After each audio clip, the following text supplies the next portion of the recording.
he's gonna need to take trades here, and he's taking really good trades. The Kanye are now pushing in, and is this the time? Ungers needs to get on the attack dance.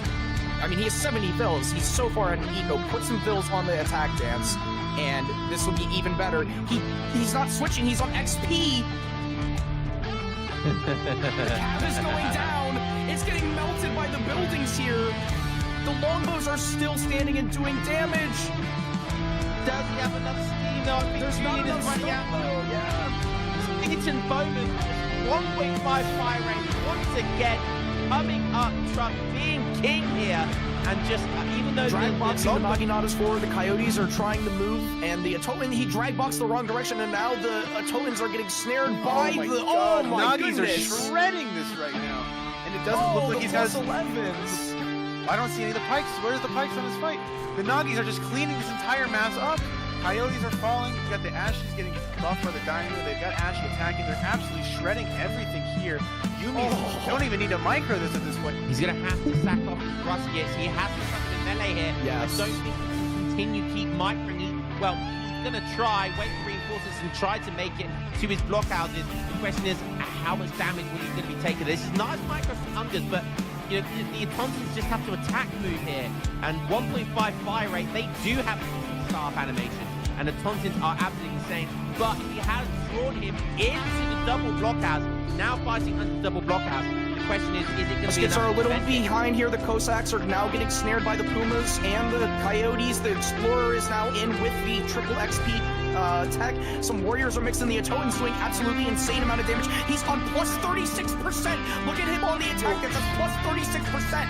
And he's just Coyotes on the Strelets. Blockhouses are actually doing decent damage here. The Coyotes are kind of going down. The Spears are now trying to move in towards the front, and it's actually a decent fight, I think, for Tabin. Pretty good fight for Tabin, but you know, there's not very many Cossacks. He's letting a lot of these Coyotes and Pumas kind of shred his Strelets a bit.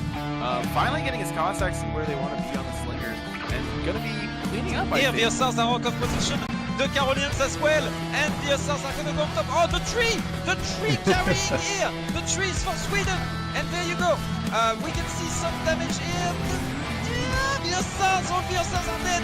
That's quite a lot of mass. The Esacs coming back from their raid. Nah, GG. Optimus, his mass is getting completely clean. With the Esacs, that's going to be a big snare right there, and there is no way those Carolians are going to come out alive. Maybe should be able to swing this water fight. It's so the micro here is so intense. Get in, get back in. Will the Yumi have a chance to snipe him? Oh my god, the ship is at 62 HP. Oh! Frontline, what a god! Oh no! Oh my god! Oh my gosh, it was insane, and that's GG. Wow, those galleys have such low HP.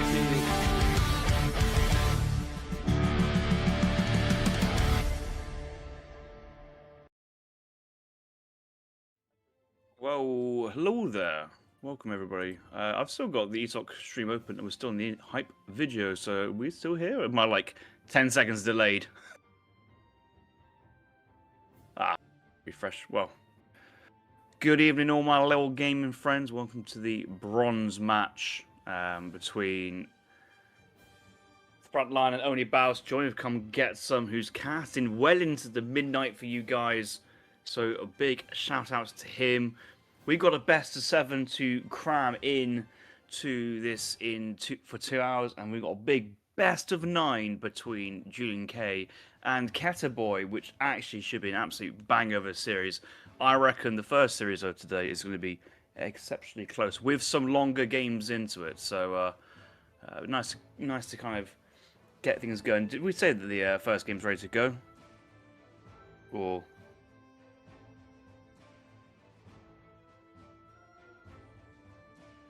yeah, I know that one. So we already have Baus picking his main squeeze here. it's a bit of a statement, isn't it? It's a bit of like, hey, I want to start this series off on the right foot. I want to make a big impression, and I want to dominate you in game 1 with Otto. And if anybody else has been, well, not really watching the day's streams, I was streaming this morning for a little bit. I was doing something else. Blackburn has climbed from 1650 playing like random Civ, a bit of Italy, a bit of Russia, and just random stuff. Malta as well, and has now speedrun to 1900 elo with Ottoman, and it's kind of hilarious. Clapping Jerry like 2 or 3 times in a row. Like not even close games. I think Jerry was in his like kind of Jerry headset at that situation, but kind of really pushing forward the 9 Fana ally rush as Ottoman. I won't expect to see it from Baus, but it's so funny just to see how so strong Ottoman is and how this matchup is actually probably quite balanced. It's 2 S-tier titans going up against each other. I see a lot of Jan play with Otto at the moment, especially in this matchup, Jan versus kind of Muskas. Yeah, and one thing to note is the map is Darfur, so there are 3 trading posts to be accessed.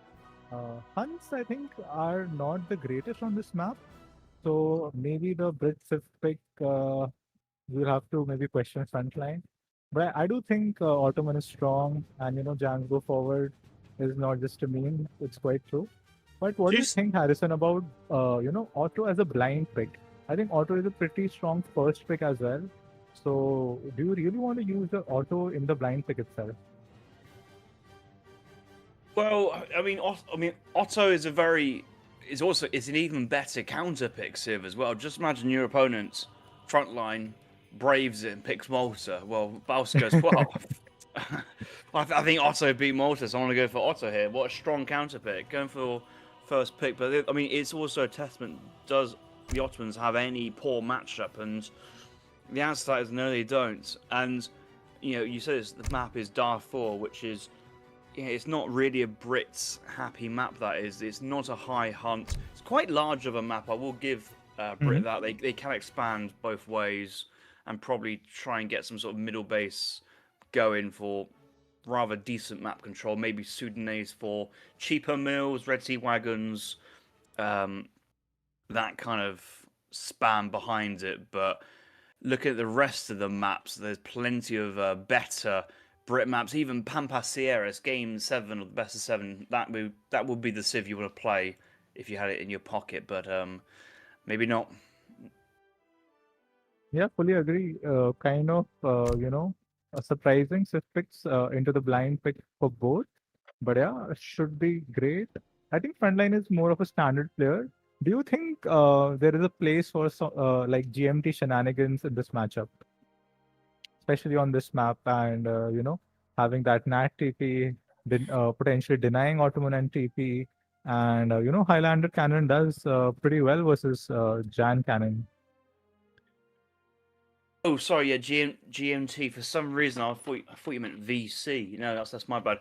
Oh no, the reason being is that the Ottoman Minutemen and Bashi Bozoks have a double multiplier versus Highlanders for a 2.25 damage increase, and it's just pointless. Also fast age. They can send 2 Falk. They can also send Abus do well versus the Highlander push. I mean, the Highland. If your opponent goes GMT, it is so scoutable. It is so scoutable. You know exactly what's coming. Maybe some sort of GMT play into pivot economy to kind of like get some extra cards in and then go, actually, I want to spam VC houses. But I really doubt we'll be seeing GMT in game number 1.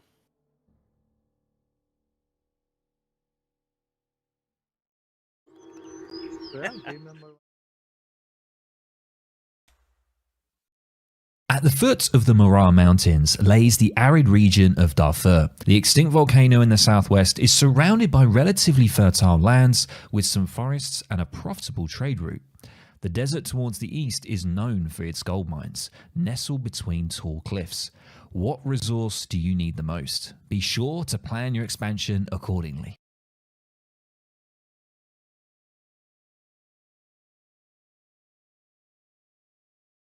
Please, welcome, ladies and gentlemen, to game number 1 in this bronze best of 7. We have Frontline playing the Brits versus Baus.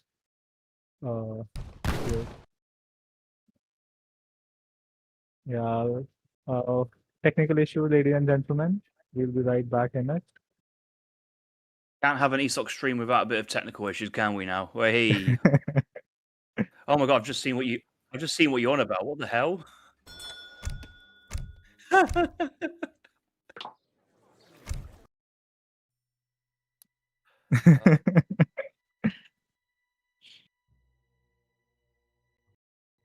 Well, I guess that's game number 1 done and dusted. So OnlyBaus was the victor in that game because he's playing Ottoman. We'll move on to game number 2.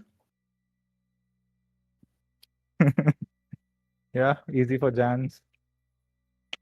But is it me being such like a anti-Ottoman kind of in player / enjoyer? But actually, is it Ottoman favoured, or is it an upset if Ottoman loses this? Like, is it slightly Ottoman favoured, or should Ottoman pretty much win most games in this situation? Because I still feel, even versus Brits, that it's Ottoman have the tools to deal versus the Brits. Yeah, I think I mean, I've seen this matchup go 2 ways. Either the Ottoman decides to go double Jan rush, and if Brits does in base must long women, then they can kind of defend. The harder thing for British is to hold is the Jan to Falconet push. But I've seen players like Julian go very greedy, and they just then spam out of 3 military production buildings and just try to flank the cannons and just force a bad trade from Ottoman. But yeah, I think we have game number 1 ready soon this time. Yeah, can you reopen it on Discord? Where's it gone? And we've seen you go for the home city in multiplayer for the last 20 seconds as well. we've got the best of everything, right? So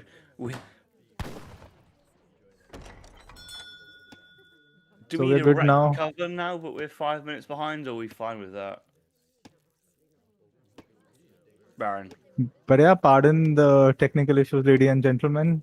Finally, I think we have the game number 1 in this best of 7 bronze match of the ESOC Spring Championships. Frontline versus OnlyBaus. OnlyBaus starting in the color blue in the south of the map, playing his Ottoman civilization, doing the standard things, building the mosque, building the trading post. While in the north, we have Frontline making 2 defensive manors, heading straight for the treasures. Ooh, look at that, Harrison, already getting the 3 villagers in. I think he got a nice XP pass from the trading post. Yeah, so he would know which, regardless of what side of the map you spawn, you will just take your closest TP anyway. Your downfight is usually filled with low 35 wood treasures, so he might have picked one up. Yeah, he's picked a 30 wood treasure, and he's already got first house down, so he's going for mosque, TP, house, bit of an explorer fight at the moment, and treasure is 80 coin, and both players looking to bypass that, and a bit of explorer micro to kick us off, because I guess there's not much else to do with this situation. And I always find these situations so awkward because you kind of have to partake in it, otherwise you just take so much damage, and it's so awkward having to return back to base empty-handed. Extra scouts there from Baus. Yeah, and also the problem with losing HP as the Brit hero is that fast boy from the church will come, the Ottoman spy, to wreak havoc, and it's just so. And Ottoman is such a versatile civ that you need to scout his age up, you need to scout what he's doing, so you can counterplay as Brits here. Yeah, also Ottoman Explorer has 20 extra HP aged 1, I think. It's 420. Yeah, it's just one of those weird things. It's like you can't really compete versus that. Obviously, all explorers have their minor quirks. It used to be obviously that Portuguese spyglass and maybe a couple others. Sweden higher melee was always part of the game, but then he added extra things for all the European explorers. German explorer regens faster, French explorer builds TP faster, Dutch can train envoys, which isn't really a benefit, but it is a benefit. But I mean, Otto, I guess it's just 20 plus extra HP, which is useful. I mean, it's not the same level as a US General or Maltese, but it certainly helps. Can we see the age up for both the players? So the quartermaster from OnlyBaus, Harrison, this is signaling like an H2 play to me. Because usually you age up with the 2 villagers, 2 cows. So when you go for the FF, usually, what do you think? Maybe. I don't think it matters what I actually expect Baus to do. So that might be some strategy that an FF, F5 might go for, or maybe like a 1700 elo player. But I think what Baus would do would drop an in-base barracks, maybe a couple of Jans, and do like 5 vils 100 gold. It's a bit of a guess, but it's the idea that you can kind of get some military down, not get punished by it, and then just kind of still age up to the next stage behind it, ship your 8 Jan to your 2 Falcon Jan combat, get your second TC, and all of that puts you in a great position while never being at risk of being in a bad position from aging and getting rushed or anything like that. There's the big boy Mubir coming down. He'll go try to knock down Frontline's hero. Ooh, getting a nice XP. Ooh, Will coming in to try to steal this. I think Frontline got it. Ooh, nice play there by Baus. Almost catching 185 XP. But I think that treasure has helped him a lot. He has already sent 3 shipments in game. And now with a 185 XP, he's going to send the 4 shipment. Calling it. 5 vil into 700 coin in base Rax playing is as if I've watched OnlyBaus play Ottomans before. I think Julian also played this style versus Frontline yesterday as well. Kind of, both players, and OnlyBaus was talking about the ends on the interviews as well. Like it's on smaller maps. I mean, it's quite a big map, but still you can drop in base barracks safely, then age up behind and not feel that you might ever risk losing a barracks. Let's say if you kind of went for the age up versus kind of committing double in base racks. Defensive for Frontline, probably going to be going for, I mean, Musks makes the only real sense here. Longbows you think work, but it might be that Frontline stays H2 for a long time, sends his musketeer upgrades and tries and fights a Musk war. Yeah. I think the problem is if we can switch to Frontline's POV and put the Fog of War on, I don't think he has been able to get any scouting done. So he's playing blind. And yeah, I think OnlyBaus is just happy to, go H3 unharmed with his TP alive. Usually, if Brits would have done an FP, there could already be 10 Musk in his base or the Musk seizing the trading post. And yeah, Baus is just happy to, do his build. I mean, okay, it's true, yes, Frontline hasn't scouted Baus, but I think he really knows that there's no rushing coming. He's scouted his peripheries, he's scouted middle, he's now seen some Jans, he's now seen the Burt out the map.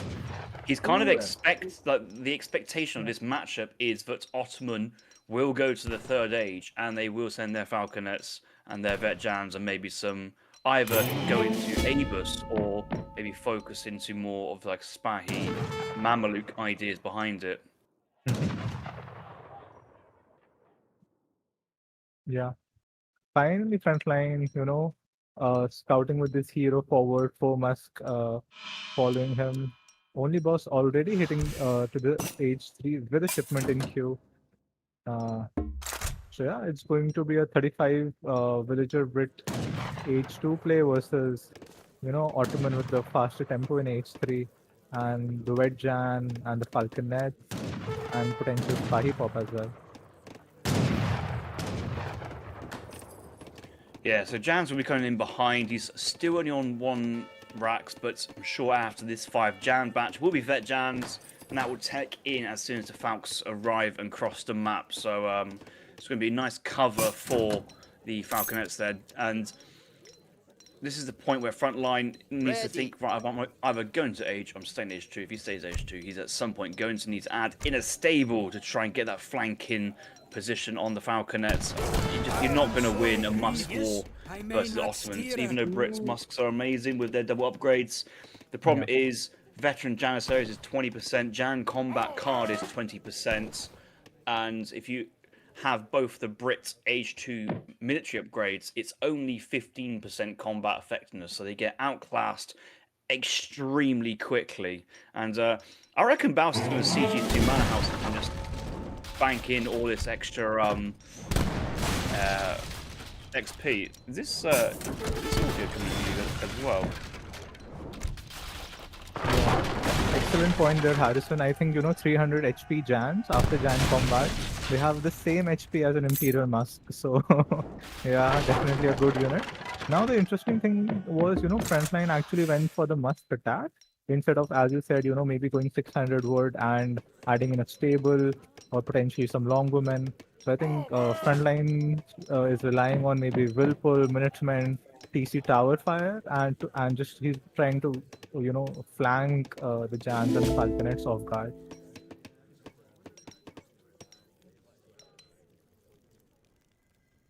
Yeah, he's just waiting until Vet Jazz coming. He's not been too aggressive. He's just kind of moving around. He's happy for the extra XP. Frontline sent in 6 And look at months, that, making Brit is 10. popped. Frontline is popped. That's because he couldn't send the 600 wood, and he has already lost like 3 manor houses already. Yeah, so he's now I'm sure he'll try and maybe wait until he gets Musketeer HP as well behind, but then this gives time for the only Baus to now send Jan combat. That's the only card which makes sense at this position. And looking at the macro here from Baus, he doesn't need to float food for Spahi. He can't really mine for Mams on its own. He hasn't got a second TC, which does And look at surprise that me. Mabur though, Harrison. Frontline is desperately trying to, out APM, out position OnlyBaus. But OnlyBaus scouting has been so good this game. In what sense? What do you mean? Look at that Mubir. Even now he's able to tell where all of Frontline's units are. Although lots of musketeers on the right side of the map going forward. Is Frontline trying to do a base trade? Is he trying to catch reinforcements? Yeah, I think he's trying to go for a flank here from both sides. I don't think he can do anything. That's the problem, because what Baus has done exceptionally well here, he's kind of potted around, done a little bit of this, a little bit of that. He's waited for Jan combat. Jan combat is now in. These are 301 HP. Musk is he's going to pack those Falcons up against the edge of the Berber so they can't really get flanked. And he's just going to stand there, and he's just going to try to fight this and trade very, very well. The Musks, they probably moving back. He's seen the flanking Musks. A lot of them kids that Frontline had, but when they actually get up in close, I don't think they're going to be as effective as he thinks they are. Yeah, great positioning there by Baus. Frontline did catch like 5 Jans for free and is able to kill some more, but I think Baus now smells blood. He's diving in. Jan combat is in, 2 Falconets are in. He knows Frontline has already spent resources on Minutemen. He knows half of Frontline's army is out of position. Will Baus commit or is he backing back? Okay, he's backing back now.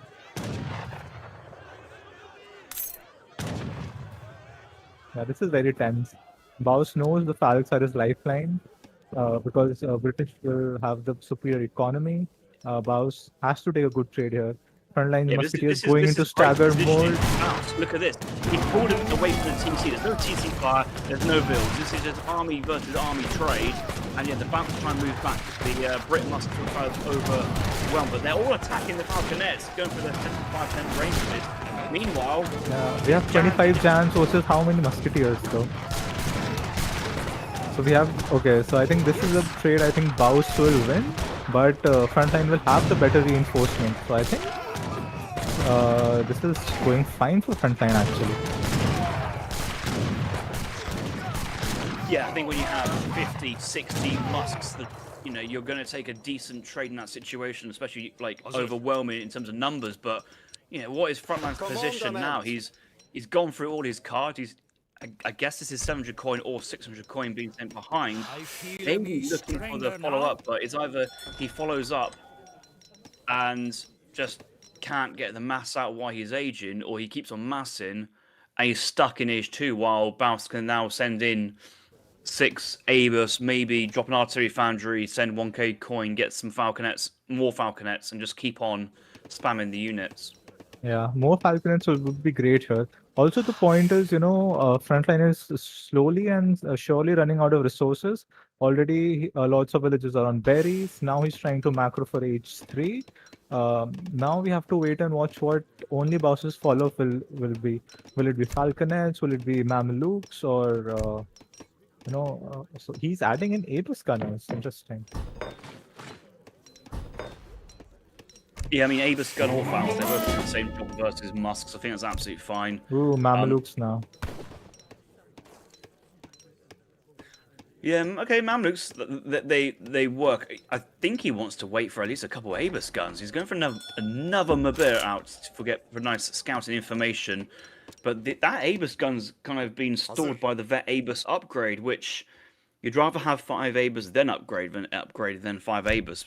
I guess the Mams take a whole minute to ship, so they're still 30 seconds away, but you can see how Baus is trying to gear up for his next attack with that 3-unit combination. Yeah. How many resources does Frontline even have? Does he have any safe hunt left in his base? Because for the next minute, Boss can easily starve him of resources. And, Frontline has to get his veteran musketeers up. He needs to wait for his Falconet before he can take any fight. And yeah, the next minute will be crucial for Frontline. He has to survive. So let's look at Frontline's Musk count. He's on his way up to the 3rd age, probably aging up with Adventurer for more longbows.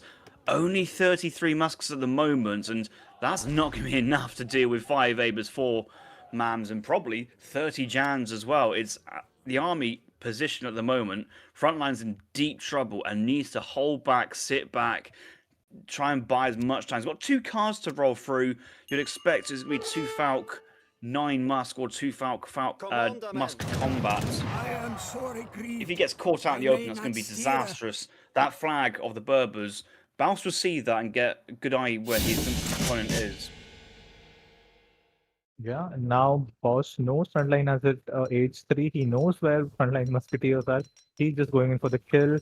These Mamelukes are 1500 HP tanks with a lot of range resist. He'll just be diving straight in. This is going to be a tough hold for Frontline. Can we switch to his POV? Is veteran Musk in queue? Are Falconets on the way? Yes, they are. He has to pull his villagers. He has to kite back for his life. Frontline needs to desperately survive and, get into the cover for his Falconets. 2 nice quick wall coming in. Tower is alive. He could pop the 2 Falconets behind the tower, behind the wall. Veteran Musk is in. Even making in even more Falcons from behind. Second, he is up at the town center, Harrison. Okay, Falconets coming in. It's a good position. Yeah. Pulling the villagers in. Potentially great position from the second town center. Putting musketeers in melee versus the Mamelukes. 1 Falconet is coming from the back. Minutemen popping in. 1 Falconet still alive from the back, getting melee by the Janissaries. Yeah, I think. Yeah, I think. These 300 HP Jans will just win. So, yeah, the Falcons are down. I don't think many vills have gone down as well. They've kind of gone back to mine at the top. The second Minutemen batch from the second TC have come up, and after the Foundry from the front lines, that's producing another Falcon. I want to say what it was, but not anymore. 9 Musks coming in, more Musks being made. And as defensive holds go, that's a great play there from Frontline. Keeping 37 vills alive with another shipment to go as a result of that combat. XP for both players. Probably Otto sitting on some shipments. Yes, he's only got 2 shipments actually. Ooh, what would Baus send? Maybe 1K Wood and try and get some more TCs going down. Yes, Wood is on its way. Jan Abus being produced. And yeah, perfect defense from Frontline there. Trying to catch the surviving Ottoman army. Ooh, look at that snipe from the low HP Abus. Now hero in hot pursuit. Great hold from Frontline. But, what's the follow-up right here? Because I think they're on similar economy. 8 villages coming in from Frontline. Boss following up with 1K wood. He has added in some Abus centers. Yeah, it's an even game, I think, Harrison. what do I think? Yeah, I think it's an even game. What do you think now? I think Brit's done very well so far. That defensive play, holding that timing with the Mamluks, it looked very grim when the Mams first came in, but because Baus kind of didn't go straight for the throat and kind of went around, that gave enough time there for Brits to defend that. But I want to see how Baus spends this wood. The wood is now in. He's now floating 700 and probably going to increase up to 1k once the crates are given up. He Look needs to at drop those another. wells tucked in the dark corner of the cliff. Sorry to cut you off, Harrison. That was just hilarious to see. Yeah, I mean, he does see the dead animals, and it's interesting to see whether he thinks that they've gone back or not. But there are manor houses nearby. Vils must build them, and Vils must gather near them just to kind of reduce efficiency. So they've Is either he gone. clicking the spy button? Is he clicking the spice button? Yes, he does. Yes, but I'm kind of slightly surprised here because Baus has already sent in one heavy cavalry shipment and has gone through the Frontline's falconets and kind of trade that off as well as making good use of it. The Spahis here, they're going to get basically focused down by a full army of musks here, heavily upgraded musks. I don't think this is the best shipment that Baus can send. It might be a like, oh my god, I need to correct my macro type shipment, but I think he might have had better.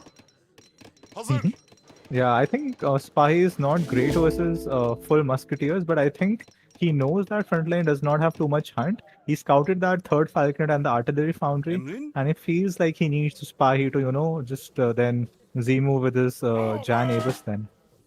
I think the military composition and the military strength is much better for Ottoman here. Does Frontline have musketeer combat, or like how jacked are Frontline's musketeers right now? He's not sent it yet, but he does have it in his deck. He will want to send it in behind, but he kind of replenished his villager losses with the 8 Vil card after 2 Falcon 9 Musk. So, good play behind that. I'm sure next card it will be Musk Combat getting a Corvin Q. That church has come up. That church wasn't there last time Baus is here. That church was not here. He knows as a villager he's hunting that one down. You see the other couple are still alive at the top. Yeah, I love it on the actual main screen. We get to see the box, but Baron is drawing, but you don't get to see his mouse cursor though. It just appears. Ooh, nice raid though. Will he find the wills? It's going to be a jackpot. If he this is going to be a GG raid. He's hunting. Oh my god! Look at them. Spahi area attack. Ooh, quick wall there by Frontline. He was about to say he was checking the mine anyway. And checking all these villagers bunched up. They are going to die so fast. There must be a oh man, poor villager. There must be a maximum damage splash that Spahis can do. So, I mean, I guess there must be an upper limit of how much damage they do per swing against an infinite stack of Vils. But that's a huge loss there. And when you pick up a Vil up like that, the whole notion of the game just changes. Baus, he's going forward with his plans, but he just turned them around. He's moving back. The reason being is that he's now up in economy, really. He's got 2 TC. He's going for his market attacks. He knows his Janissaries are very strong. Abus can do war versus Musks. He doesn't need to lose a fight. He just needs to prolong the game and outscale. He's actually going to see a mill in base here for Brits. That's a big win here for Baus as well. Yeah. And Baus has been wary of pushing into Frontline space. He does not want to relive the carnage that happened between the 2 TCs 5 minutes ago. Catching the spy, it's nice, but I think killing those 10-12 villagers. Can we look at Frontline's villager count? Yeah, wow. I think that was more than 10 villagers. Ottoman is in a comfortable lead right now. He has the map control. He has 2 town centers. He doesn't even need to push. But yeah, I think now Frontline is on a timer and he has to make something happen right now. Yes. Ready. Yeah, I mean, I think Frontline lost 20 Vils there because he was on 39 after the end of the fight, then sent in 8 Vils to kind of capitalize. So he would have been around that 50 level mark.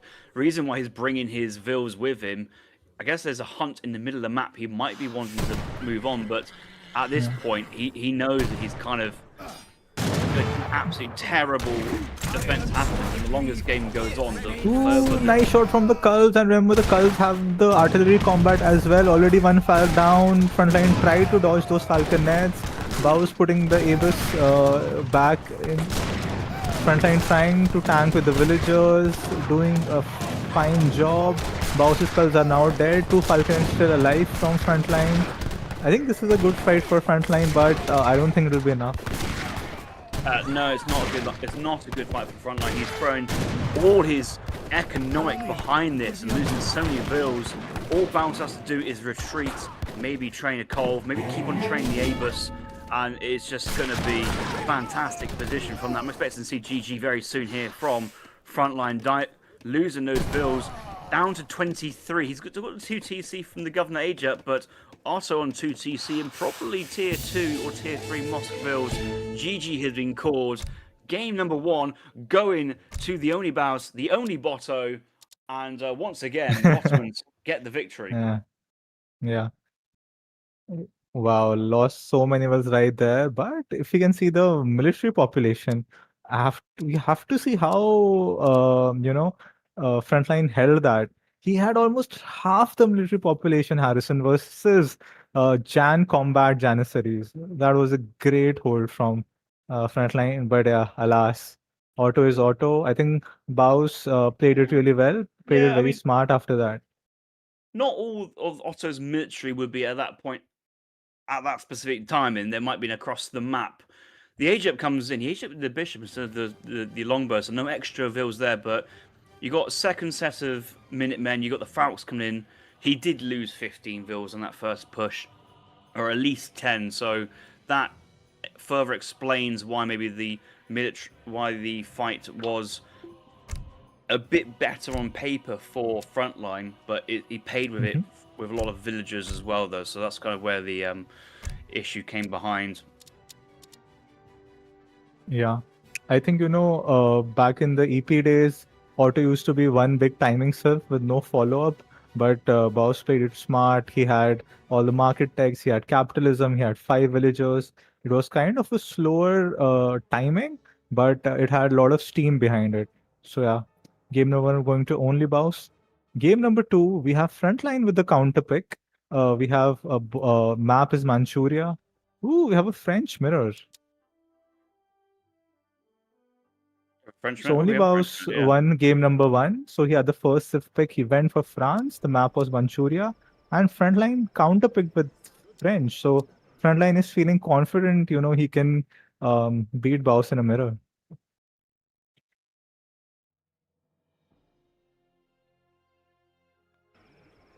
Yeah, let's dive right into game number 2. Harrison, take it away. We are back in game number 2 for a French mirror on Manchuria. Point to the southwestern map in the color red. It is Baus, winner of game number 1. And our opponent, Frontline, spun to the northeastern map in the color blue. Manchuria is the map, and I'm surprised to see a mirror for game number 2 when we can be counterpicking. Then again, though, what counterpicks France? Not a lot. And on the map with a lot of Yaks, with an extra scout, you want to make good advantage of that, and both players are looking for those Yak spawns. And if you watch the last series, Harrison, Frontline will be even more, aware of his Yak micro. Because yesterday Julian won all the Yaks, I think, in the French versus 2 game on Mongolia.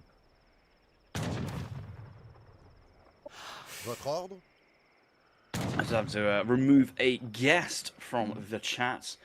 Yeah, so I just looked at scouting pattern there from Baus and Frontline, and I think I like Frontline scouting pattern a little bit more. He went middle map with the native scout and then cut upwards, he could have cut upwards. Baus went straight for the coastline and picked up the southern 2 Yaks, but there's at least kind of 6 Yaks on the upper side of the map, which Frontline would have had first dibs on if his native scouts up there. Currently, his native scouts kind of somewhere on the coast on the southern side. Is a bit of a weird position. Not a huge fan of that. Does actually pick up Baus's Yak. Baus thinking he can get that one home. That's quite quite funny. Both players doing 12-10. Both players probably eating a couple yaks. Both players. I guess the question is, what would their H2 play be? I want to say that it's going to be in again, like following maybe some minor meta changes recently. In base racks semi. Plus semis don't seem to kind of cook as they used to. Yeah, also the problem is when you go for 12-10, it's kind of hard to get a full batch of us out. So yeah, I think that fits the macro better. Some players also like to do, a naked FF. Not the best thing in a mirror, but you can go greedy with a second TP or maybe even a church. So let's see how they adapt. Can you quickly see their decks? Do they have anything interesting in their decks? Or is it going to be pretty standard? Baus pretty standard, has some ships and even warship combat actually. A couple of H4 shipments as well, but nothing too non-standard. Frontline has a more, much heavier H4 and H3 deck, Harrison. What do you think? Yeah, I mean, if you're ever playing a water map and you're bringing a frigate, then you kind of also need to bring in advanced warships, because those are the two main cards you are to have to fight water. But both players here, they're not likely to go water, at least early on in this game, maybe late age 3, but you got to consider maybe a second CC might be better if they can secure map control. That's probably the biggest defining factor where you go for a second TC or a dock in that situation.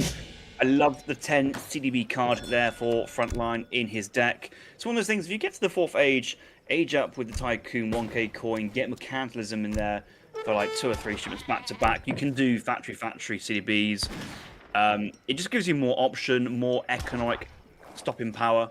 Quite often now we do see the factories on heavy cannons, and sometimes these days if your heavy cannon is on, or if your factory is not anything but a heavy cannon, it's just bad. So nice snipe on the scout, but yeah, might see some crazy FI build as you were saying, but right now we do see both players starting with stable, and I think neither player have scouted each other's stable, have they?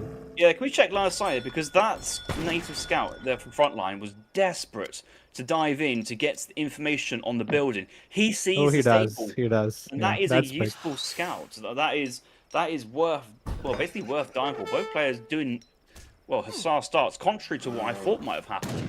And it's an interesting thing, because if one player is doing Hussar starts, the other person, if they start with racks, they don't actually lose anything. As long as they don't lose any vills or get raided too hard, they don't really lose that position. So we might actually get to see some micro today. I'm excited for this. I have not seen a 5 Huss battle for the longest of time. Ooh, so Frontline does some market trade and gets the clutch batch of 5 Hussars out. What about Baus? Baus only managed to get 4 Hussar out. Oh no, Baus! No! Oh, it's like Venny's. Now, does Baus's scout see the 5 Hussar? That's the big question. He would have. I think. No, he gets caught. He gets caught. Oh man, one more Huss for Frontline, and he had the first swing, and now snaring the Hussar. Will Frontline get the other Hussars as well? He's stress building, microing. This is huge. Because that other Huss will get snared. Yeah, just get snared, and that is losing 3 Hussars there for no real return and forced into another batch of Hussars. If Frontline continues with another batch himself, he can drive a 9 to like 6 advantage. No, 10 to 6 advantage. It's going to be pretty insane. And what I was trying to say was, Venny was always of the opinion of, it is much better to delay your Huss batch by 5 seconds, by 10 seconds, and get the full 5 instead of try and go for speed and only ends up with 4. And you can see there the difference between 4 and 5. It wasn't that Frontline lost 3 Huss and left with 2 and OnlyBaus lost all of his. There was no damage there for Frontline. Baus trying to retreat and ends up losing 3 Hussars for it. An absolute disaster. Yeah. Now the question is, will Baus try to add 5 musketeers because he knows he has a he's at a cav disadvantage, or will he just try to age and bide time with the CDBs? Okay, 5 batch of Hussars coming in. Even Minutemen coming in. Yeah. This is going to be a nice catch by Baus actually. He at the front has to snare. Minuteman will get value. His own Hussar are snaring. Yeah, nice press from Baus. Will get another cav. Will he get more cav? Oh, he's really working the he's gone to defensive, which is interesting because that single horizontal line formation collapses into a two line box formation. But if you're still on the like standard formation, you have to keep on clicking really close to maintain the spread line formation. If you click home, you go into column, which kind of forces some Frontline might get raided. His Hussar are trying to kill the sneaky scout, which is pretty good, but he might just get raided now. And yeah, do we have great coats on Harrison? Okay, so we have had great coats on Harrison will not rage too much, but that's going to be 2 dead CDB in a mirror. Yeah, that's a really smart play. I will give that is a fantastic play from Baus because he saw where the Huss was from his native scout and has just made sure he's capitalized and got value. But Baus will now turn in. He's got the Minutemen here as well, so he should just turn in and try and get some shots. And Low HP Minutemen have already gotten 3 shots. Trying to be super finicky with his trample mode micro, but they move slower than Minutemen, so he's just being hung out to dry there a little bit.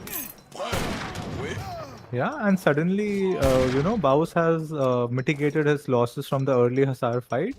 Frontline does go to AC a little bit sooner, but has lost 2 CDBs.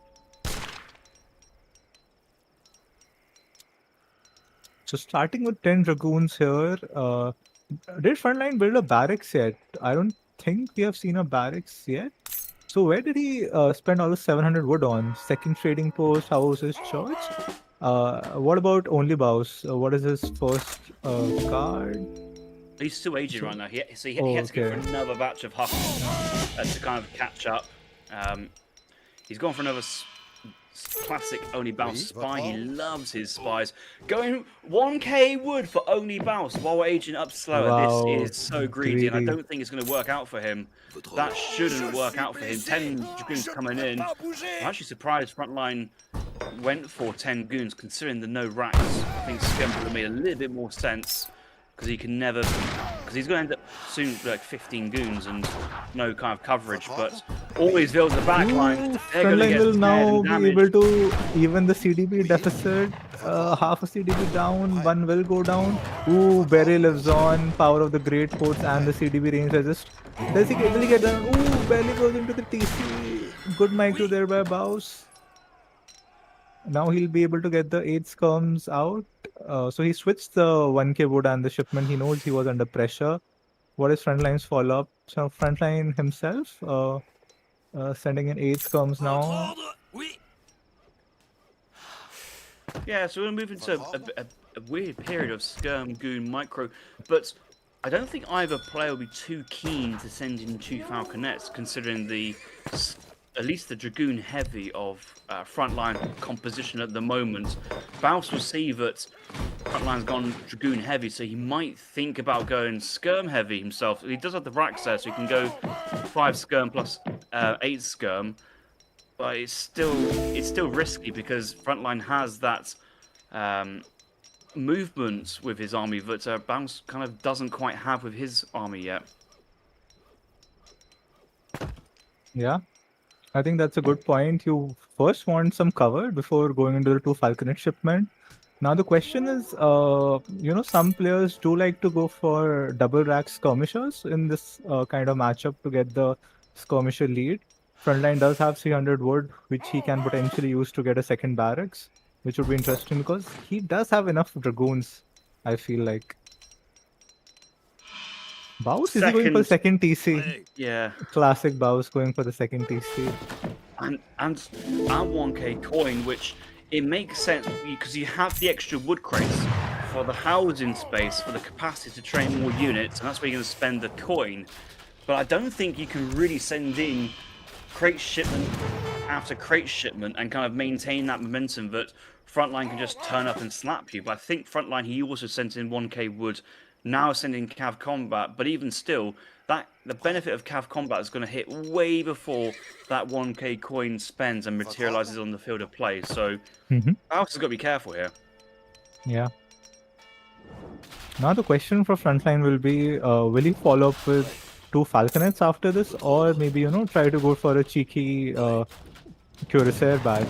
Ooh, the spy. Okay, the TC does go up for Baus. So Frontline will go for Cuirassiers. I don't think Baus can.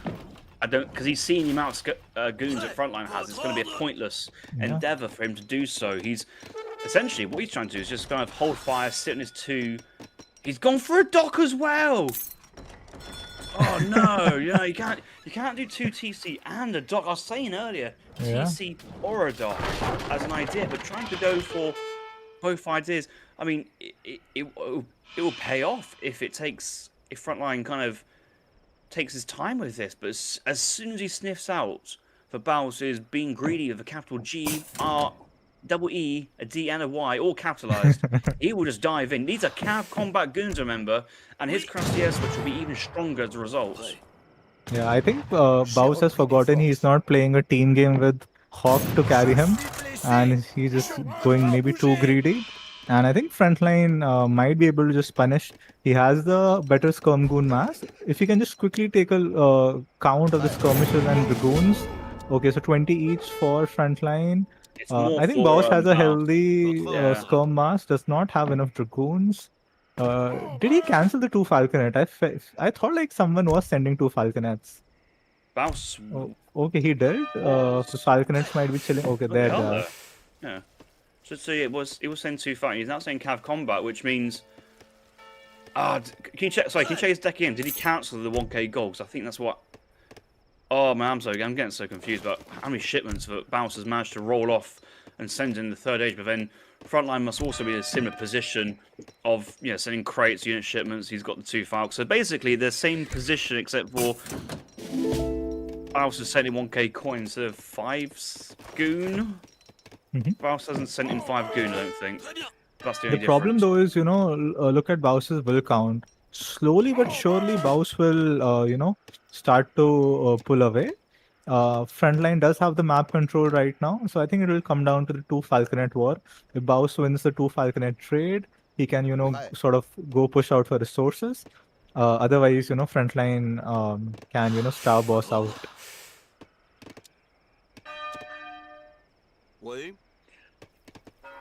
Double dock from Frontline.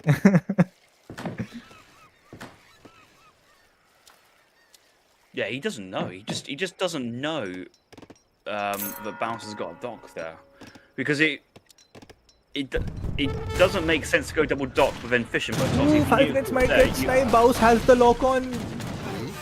Okay, barely. Never Explorer might be huge. Corrective pickup from Scum. 1 Falconet is already very low HP. Yeah, it's okay though. Both players have got churches. They'll be hitting the backup. And if we've noticed it this game, that both Frontline and Baus have been repeatedly making spies from the church. They've been really making good use of the church units you can make, and I think that's just it's kind of coming to the meta, but more to the forefront of every player's minds. How you can always train a priest now. You can always train a spy. There should always be. Well, they're always available from the church. Every civ can have access to a church of some kind, or most civs, that kind of situation. So it's just kind of just what I call the language that they speak. It feels training a priest from the church feels as easy as training a Vil from a TC and a dragoon from a stable. Some players will only train a priest if Twitch chat prompts them to, or they write it down somewhere, or they remember. And we always find this with late game play, that some late game ideas people just don't forget. Fishing scouted both sides, both players scouting each other. I feel like Frontline might be going industrial here, actually. And yeah, he scouts the dock, so there could be a frigate potentially from either player. But yeah, Frontline going for the H4, he goes back, as you said. And yeah, I think I love the new, priest and spy meta. pretty sure these sweaty players even have, the hotkeys for the priest and the spy at this point. You might have hotkeys for a fine church, but I don't think you'd have a specific hotkey for the spy or priest, because they're always the same location each time. They might just do QWERTY keys on them, just selecting those top two icons. It's one of those hotkeys. It just doesn't give you any value. Whereas something like selecting your market or selecting all barracks or find all military units, like those hotkeys, they really give tangible value. And over this game has a lot of quality players, current and past, who've reached the top of their level without even using any hotkeys. Maybe apart from find military building, find TC, and call it a day though. Yeah. So Baus smells, something is up. Frontline is not pushing. Baus adding in some cuirassiers. So he has got a solid 4-unit composition. And yeah, now he's able to get some resources and even training a frigate to clean the water. Frontline also having the same idea, training a caravel actually. No, so Frontline's already trained one frigate. He's now training a caravel to support the frigate. He wants to try and clean Baus off the water. Dragoons diving in to snipe the falconet. One does go down. A nice pull trick by Baus to get his cavalry back into position. I don't think it's going to matter, because I think Frontline's... He's going to the 4th phase, but I think he's aging up with the engineers, my guess. Yes, he is. And what that's going to mean is he's now going to go back up to 3 falconets from 1. So maybe if he just waited until have the age 4 before the fight, but at least actually this little engagement kind of keeps Baus interested. Can you just check water, because the dock's now gone down, I think, or no, frigate sent from Baus, but there's still frigate damage from dock fire from Frontline. Caravel out as well, and he's going to try and get that healed up, I think. Wait by the dock. We've got to keep an eye on that as well, because that's a lot of villagers on the southern side we need to kind of consider. 2 falconets out there from Frontline from the TC. Dock house being thrown out, an emergency house coming down here from Frontline. First shipment, it has to be heavy cannons, I feel like. Yeah. And this is where, Frontline's deck selection will help him a lot. He has a lot of age 4 shipments. Is he researching guard dragoons or guard skirmishers? I think it has to be the dragoons. Yeah. Frontline, you got 3 falconets. You can't lose this one now. Does actually exchange falconets. Goons from Baus do dive in. However, they do get a full face of a volley from the skirmishers. A bit of paraffin. Gracias the back. The Gary gets to the front. Guard goons nearly coming in. Minutemen available to get caught as well from the TC when Frontline wants got some break code CDBs as well. And crack shot ability from the Explorer if he wants to pull that in, but that's on the other side of the map. Might have to buy that back actually. That's something to consider. Gargoons out in the field now, and this should be obviously he's waiting for the heavy cannons. 2 frigates in queue for Frontline as well. He might be over fighting the water, but the heavy cannons will make sure he wins the land. He will win the land with the heavies. They're coming out now, they're gonna pop behind. We're unpack, and here we go. Let's see some big volleys. Ooh, nice stagger move from Baus, but yeah, Guard Dragoons driving for the kill, killing that lonely falconet. Minutemen snaring. Ooh, lovely lock on. We have already had 3 big volleys from the heavy cannons. Guard Dragoons making short work of the units, and yeah, this is an overwhelming military advantage on land from Frontline. Meanwhile, Baus pushing back on the water. Baus also trying to map for age 4 here. 10 CDBs coming in from Frontline. I've never seen that shipment being sent in 1v1, and I've been playing this game for a decade, ladies and gentlemen. How have you not? That is like one of the best. That as well as the 6 set. But I've never seen it being sent in a 1v1. If you never got to the 4th age of French stuff, you've never sent that. Yeah, I've not even seen it in most of 1v1 French decks. But yeah, seems like a pretty strong shipment. Yeah, I don't know what games you've been watching. Yeah, so I mean, okay. The question is, if you've only got 3 cards in the 4th age, it's going to be 2 factories, 2 heavies. The 4 culverins is too good to not include. We're now looking at the gold mine, having a nice spectating time of those vills. Army moving left, frigates moving right. And yeah, forward villagers getting pushed back now. And that's kind of the problem with Baus is that, yes, he's on 2 TC and he's expanded economically, but Frontline just kind of used that extra resource. He didn't dump into TCs into 10. Gargoon's moving in. And yeah, a couple skirms getting picked up as well. Heavies making their presence known. And Can we see Baus POV? Is he training Culverins? Is he going to the 4th age himself? Okay. I think Baus does have 4 Culverins in his deck. So, and he has 2 TCs alive, so he can potentially send that shipment. But I think Frontline will be able to do a lot of infrastructure damage till then. yeah, we haven't really been keeping tabs of the water as well. I mean, both players have trained at least 4 frigates each. I mean, when I saw Frontline train double frigate himself, I was getting a bit like not a massive fan of that, but it feels like Baus has been training huge amounts himself. So a 4 HP frigate from Frontline and another one. Baus is kind of needs to get his both of them repaired. I think only one repairs at a time at a dock, so be very careful. But heavy cannons getting some more fantastic shots. Skirm's still moving in. Might be soon time for Frontline to think about upgrading the voltage upgrade skirmishes. But meanwhile, the Gargoon is flying up. What a space at the back of the base here for Baus. That is painful. And yeah, and denying the 1k coin, killing a lot of these CDPs. This is looking very good for Frontline right now. The heavy cannons have gotten just so much value. Yeah, only Baus. The Frontline's got Hand commanding. stealing the coin. Yeah, he's got commanding grip on this game at the moment, and yeah, made the most of the heavies. And yeah, that coin still is actually quite nice. Those CDs must have been close by. I think they're on that. Yeah, they're on that mine in the middle of the map on the southern position.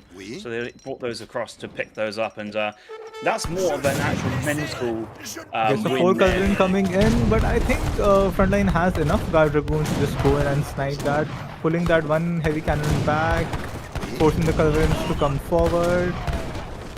I mean, if he keeps the heavy alive while taking down the 4 coal with the goons, that's a fantastic trade because it still puts Baus under pressure.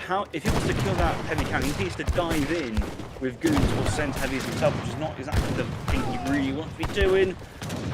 Meanwhile, within the front line, he's already sent in those 10 CDBs, that card you've never seen before. His economy way ahead at the moment. Baus stuck on a stake to the back of his base. Yeah, I think, and the reinforcement from Frontline. Baus has a lot of resources, but he's not able to spend it. He is down on infrastructure. Those and comes the desperate CDB pull. But I think we're going to see GG anytime soon.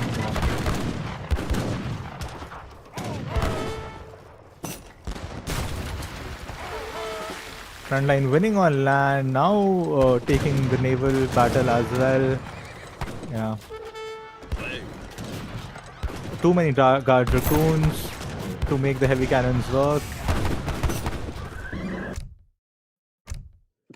Yeah, very well played by Frontline. GG. Oh, that was the quickest hit post game I've ever seen. That is the I almost got a sense that was Baron losing the game and just quitting out within like 2 seconds.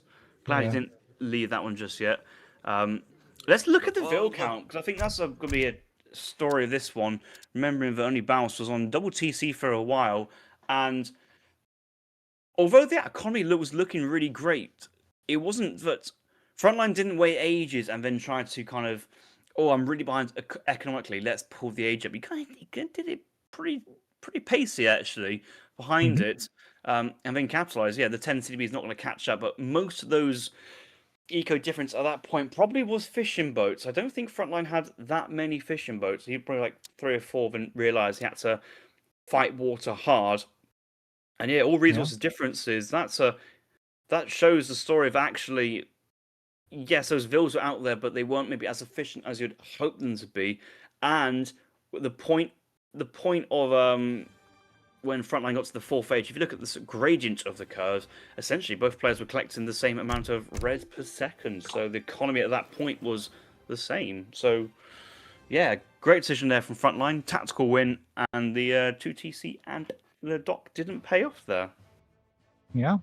I love to see that mirror. We had so much action. We have cav on cav action. Initially, Frontline getting 2 or 3 hussars for free, getting some raids in. But Boss, mitigated that with his own batch of Minutemen and pushing Frontline and counter raiding him.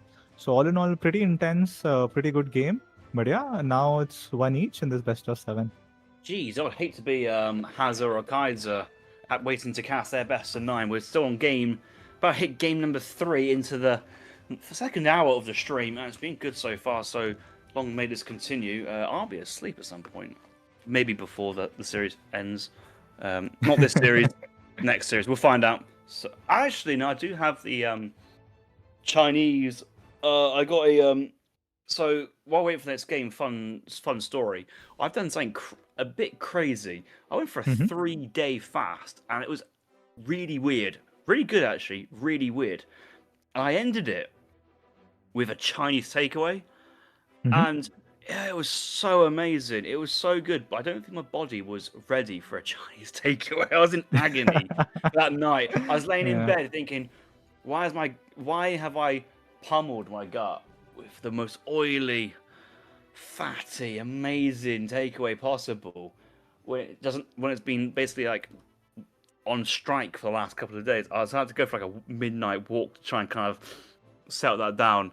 But I have a special chow mein to tuck into after this as well. So I'm looking forward to that proper British meal. Yes, got English cuisine, Chinese, and pizza, pretty much. Yeah. So ladies and gentlemen, we are having a Harrison Malta era and a Harrison Fitness era. So we see the protein, we see Harrison hitting the gym, and now we see the fasting as well. I got gold standard whey chocolate protein here. I bought that one. I've got a book on effective testing for pandas and Python by Matt Harrison. I'm working from the way down. I got a towel over there, a beach towel, but that's my gym towel as well. I've had a haircut, maybe too short in some places. It's really awkward because my hair comes out like this, which is fine when I'm looking that way or that way, but I'm looking at my screen, the camera's looking this way, and just gets right through, and it looks so thin there, but it's just because the hair's kind of pointing the same way. That's about it. Interesting in my deck. I've got an unopened bottle of Captain Morgan's, because who drinks spirits? Yeah, interesting segue, but let's Harrison.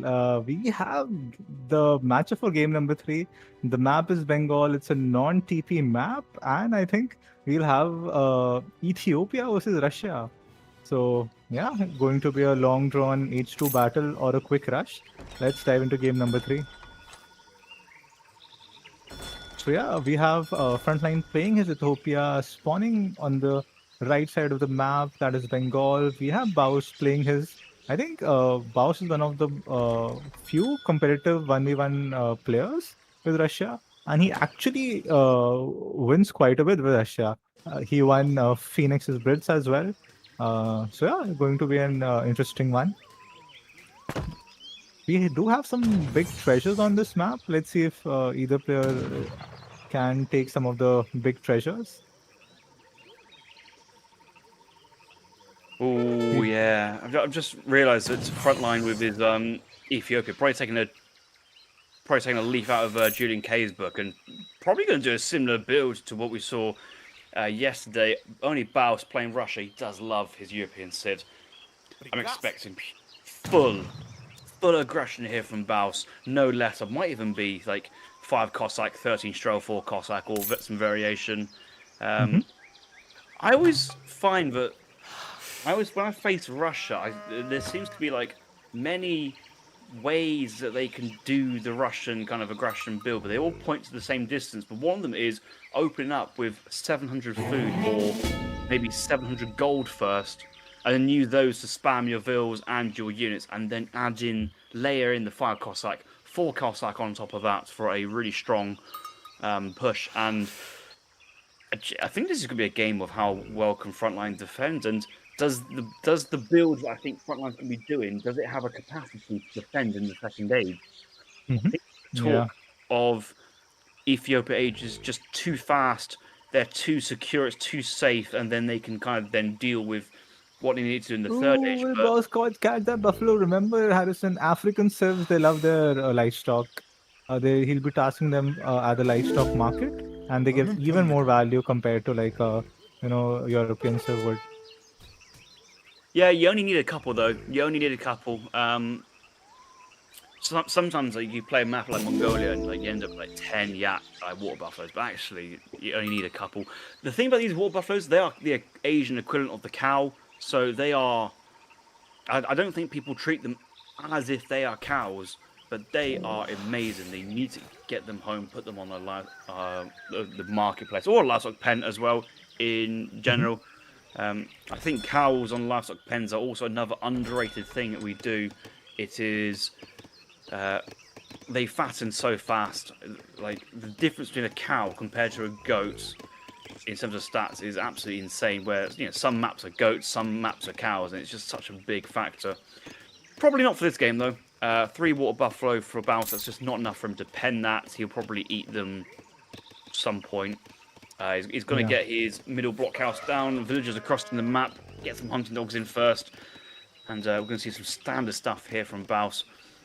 The question is from Frontline is, let's look at his deck. Let's look at ideas what he may be up to. Age up with Habesha. I'm sure my knowledgeable co-caster here knows all about the Ethiopian age up because I couldn't give a monkey about it. Now we'll have to go to audience and Baron for the African Civ GK Shaman.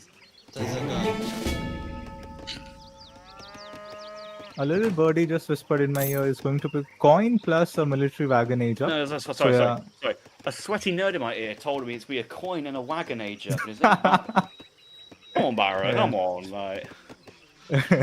You got cred. You need to defend that street cred of yours, and knowing all the Ethiopian age ups is not giving you street cred. So, yeah, no, it's Wait, what wagon is it? A palace wagon or a fort wagon or a war camp? Military wagon, so it's going to be a barracks and some coin. But yeah, we see the Russian blockhouse in one of the little Bengal swamp islands going forward. 7 good from BaUS. I've seen BaUS do this a lot. He knows against a very good player, maybe 13 Strelid or 5 Cossacks will not be able to do too much damage. So he goes for this, double blockhouse, infrastructure, slightly more economic heavy Russia build. It's a bit of a rogue position there from BaUS. He hasn't put it tight up to the kind of middle crossing points. He hasn't put it as far forward as possible. It's kind of in the middle of, feels like nowhere. It's next to a hunt, but you could have moved that hunt onto the blockhouse anyway. So that island in front of it, that's where the blockhouse should be. So I'm surprised he hasn't gone for that position. Anyway, Frontline has got a couple of gas Kenyas out, and I'm sure we'll be adding in Shotels. He's booming with Abens behind. Yeah, I think the only problem with that forward blockhouse position is all those trees. I think BaUS is he might not be able to fit in 2 blockhouses there, which he can safely do right now. But yeah.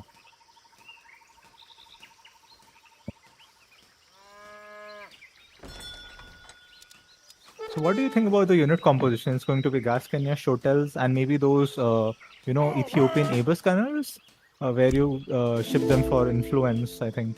Yeah, the band cannoneers. I think that's a pretty strong composition from Ethiopia.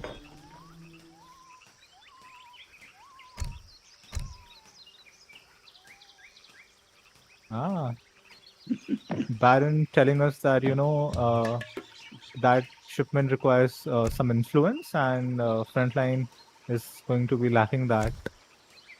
Yeah, he hasn't got the the Palace of Amina or whatever it's called, the 200 influence plus.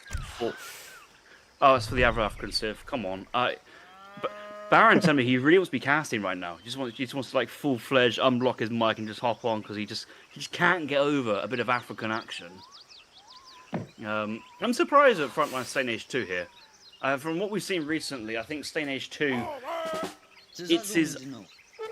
Maybe he could send in coin now and age up with some units, and he's quite happily got that balance. And the fact he's got some Shotels mean that these Strelets are at risk of getting cleaned up. Shotels having multipliers versus Strelets in particular with the light infantry multiplier there. So a bit of a weird way of writing it of the all infantry, heavy infantry cross multiplier. But yeah, this army here from BaUS is very lacking at the moment.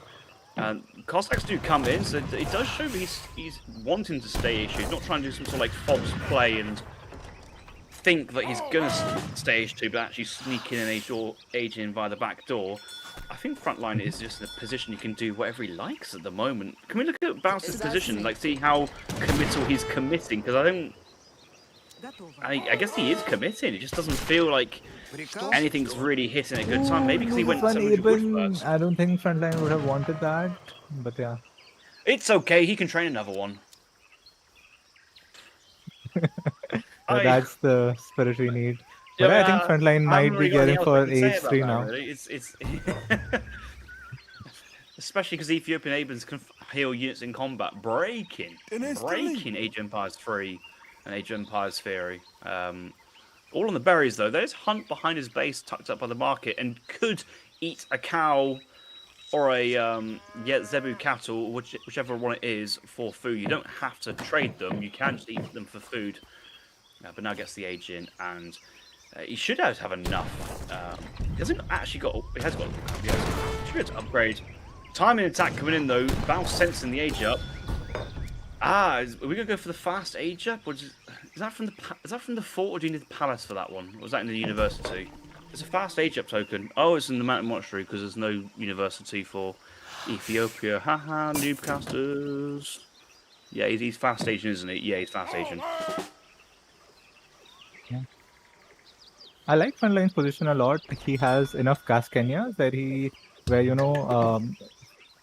boss can just dive in. He has the palace, he has TC fire, he has some Abens. He'll also have a shipment when he hits up, which will be very crucial. So he could send the meaty cannon card, or he could send more shuttles. We'll see.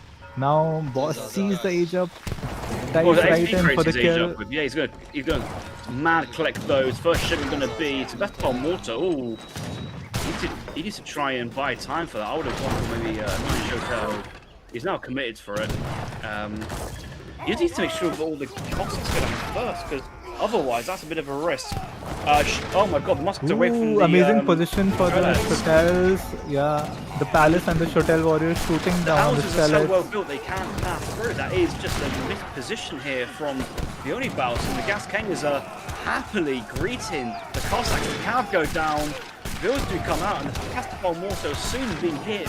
Nearly an infantry spam. This is. But is there enough cover for the Yeah, mortar? let's go duck hunting. Let's just take triples each time we shoot, baby. Come on. Oh, that's a big volley. And we'll go again. He hasn't trained any unit. He should be planning on eating some of the ads. Oh, that's another trip. Oh, beautiful. Keep him coming. He's actually worn it off. He doesn't need to wall it off. They're not going to chase him down. There's no cav nearby. He does have stable at home. Just imagine a batch of 5 reinforcing Cossack could have worked wonders. But yeah, decent hold from Frontline. I think Boss will be happy with that trade though. He was able to clean all of Frontline's mass before they were able to get, the veteran or the elite units. But after that fight, Frontline has got a lot of XP, already sending 2 shipments back to back.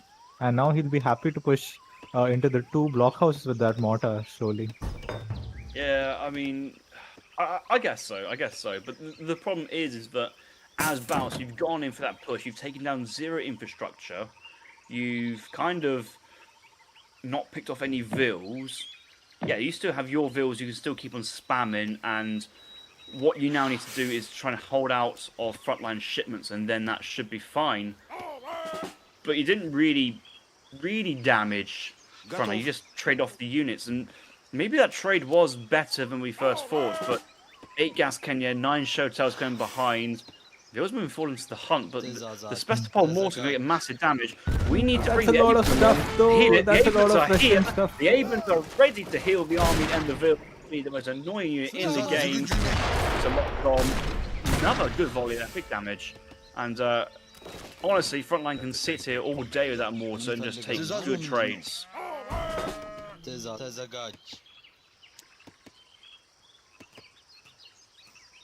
So moving forward now, Aben's building Mountain Monastery on the 4 gold mine, noting that age-up Mountain Monastery did go down. Wall being placed in front of the Special Mortar. I guess Frontline doesn't actually know where the blockhouse is. He thinks he's on the next island along, but maybe he doesn't realise it's the island deeper. Can we check that on the line of sight on the Fog of War? Does he see it? Oh, he sees one. Okay, he doesn't see double, but he can. Ooh, Obviously, good race from Baus in the base. Frontline being forced to split some gas Kenya for that. yeah, Lodeville's been trapped in the trees though. That turned into a really smart raid. Is that Smiley? Issa's coming out there. Ooh, Gas Kenya. Oh, they're all the same. They all look the same. No, Elite Gas Kenya. Tell you what's nice, micro here for the OnlyBaus is that his whole army. Yes, getting just so many shots. is What do you that- like more, Harrison? Your precious fixed guns from Malta or this big boy Sevastopol mortar? Oh, fixed guns from Malta, definitely. Just nice, big, long, slender, flat fixed gun is just I dream about it all day, every day. So satisfying. Zero complaints. And look at that pathing from this trees. Even Julian has to be proud of that pathing. Slowly blocking all the Cossacks with the gas Kenya, kiting with the mortar, healing with the Abels. I think this is a fantastic position for Side flank Frontline. to the top. That's actually going to be underrated. He might go for. He should hit the villagers there because I don't think they're going to do much in this fight because the gas Kenyans are just going to tear them apart. Shoto's still frontline. On the front line. Oh, hey! His name come up. The mortar though. Tell you what, we don't see the explosive shot from the mortar enough. I don't know if it's super damage capped at 3 kills or 5 kills or whatever, but there's the explosive shot which might be better versus infantry, but just not really used. But that explorer's still up. No, should I say the mortar's Those still are up. some Should I say big it's still been shots, man. healed. Explosive or not. Yeah, but Russia's got no answer to kill the mortar. That's the problem. They can't kill the mortar and the Abens. All the front line needs is anti-cow to kill Cossacks, and then that mortar is unkillable. And Baus forgot to repair his blockhouse. That's It doesn't matter. It doesn't matter because the mortar does 500 damage. The blockhouses don't stay there. It just doesn't matter. Oh, 600. Sorry. Oh, come on.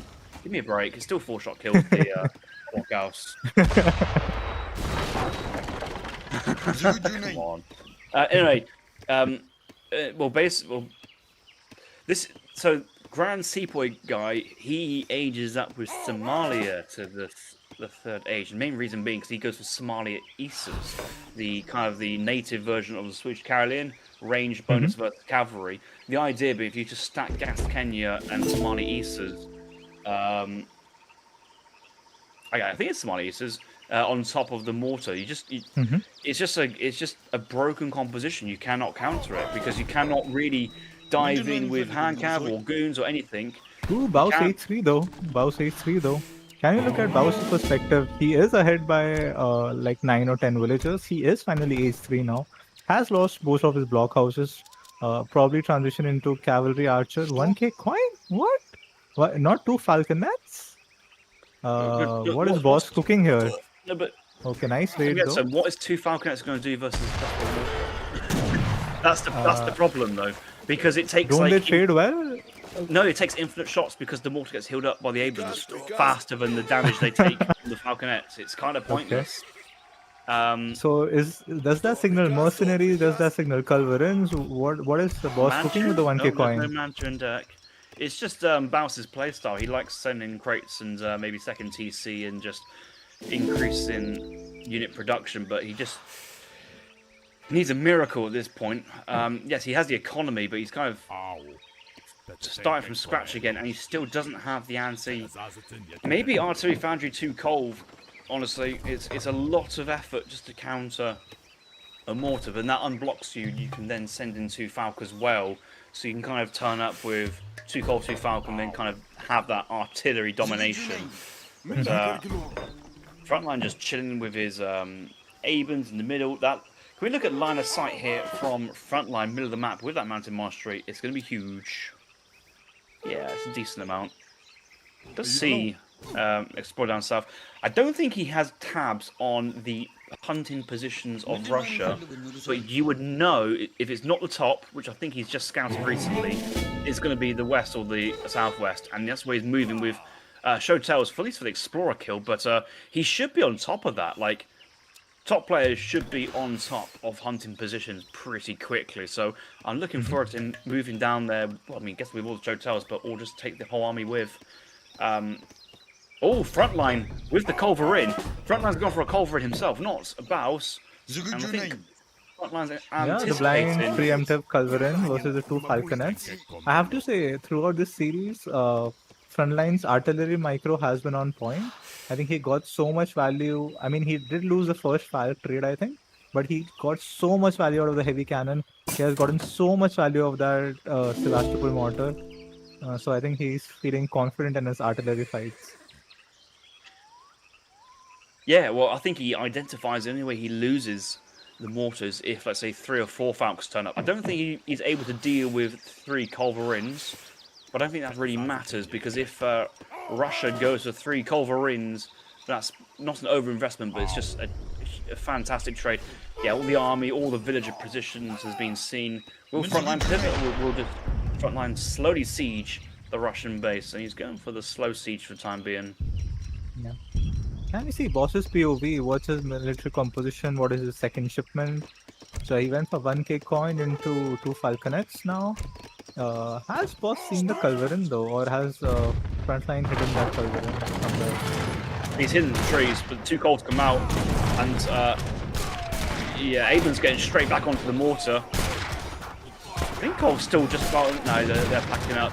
Shoto's going down pretty quickly. Aben's are nearby. They are healing up the mortar again now. Culverin from Frontline in full retreat as well. He just wants to back off. I get a sense that he wants the mortar fully healed again before turning back in. But I think he has a sense of now he knows that Russia's out on the map. He can just kind of do his best to try and punish those villagers instead of trying to win it by taking massive fights. I think suddenly it's looking pretty decent for Boss. He has a good economy. Now he's able to push out on map.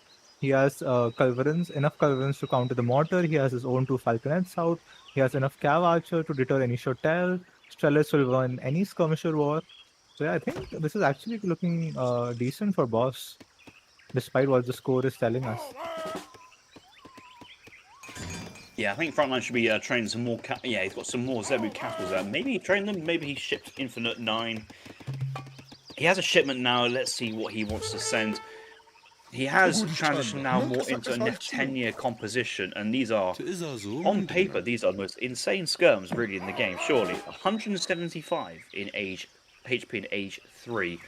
They have the same attack and range as a Dutch skirm, or like a normal skirmisher, but an extra 31 HP is absolutely insane. Meanwhile, Strelets not even 100 HP right now. Oh yeah, but they're different units, really. I mean, same unit class, but they functionally differ at the moment. Third town centre here from Frontline on the southern side. I like the position of it. Maybe that should be a bit more forward to kind of block off Russia's expansion. But 3TC from Frontline does seem a lot. And once again, it's kind of a 2, 3, 4 Falconets and how many Culverins for Boss? Because Frontline also has 3 Culverins, actually. Oh, Defenders are gonna get big shot volleys. Their 175 HP means nothing when 4 Falconets are in your face. Wow, those are some great volleys. Another lock on. Oh man, Frontline just donating 15 skirmishes for free. I mean, I don't.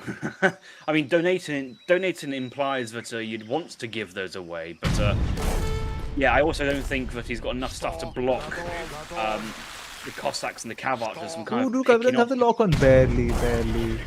Bounce shot? Oh, bounce shot. yeah. He took out the Falconet there. I'll take that. Half a Falconet for free. So we say this again. I'll say this again. No, I just said the same thing twice. I'll say this again. Frontline really needs to pressure the hunt. That is, he knows the villagers are out on the map. You can't be in base forever. You can't gather at the top of the map. There's a massive cliff in the way. There's only one place where you can be. Oh, maybe it's the dead animals under the water is actually a tactical hide them from the map type of job. That's interesting, isn't it? You don't see dead animals underneath the water. The carcass is Yeah, go back submerged to- in the go back to Bengal last night. swamp. Look at that. There's no visual cue, really, for Frontline to go down there. That's sneaky. But he should sense this though, and the fact he's not doing it is a misplay. I think Baus might have more line of sight because of the blockhouse. Another 2 culverins from Baus. So Baus will have the culverin edge and does get the first volley as well.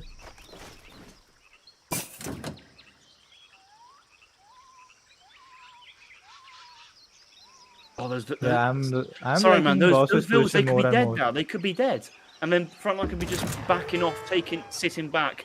He's now slowly eking forward 2 gold. He picks up 1 foul, fantastic.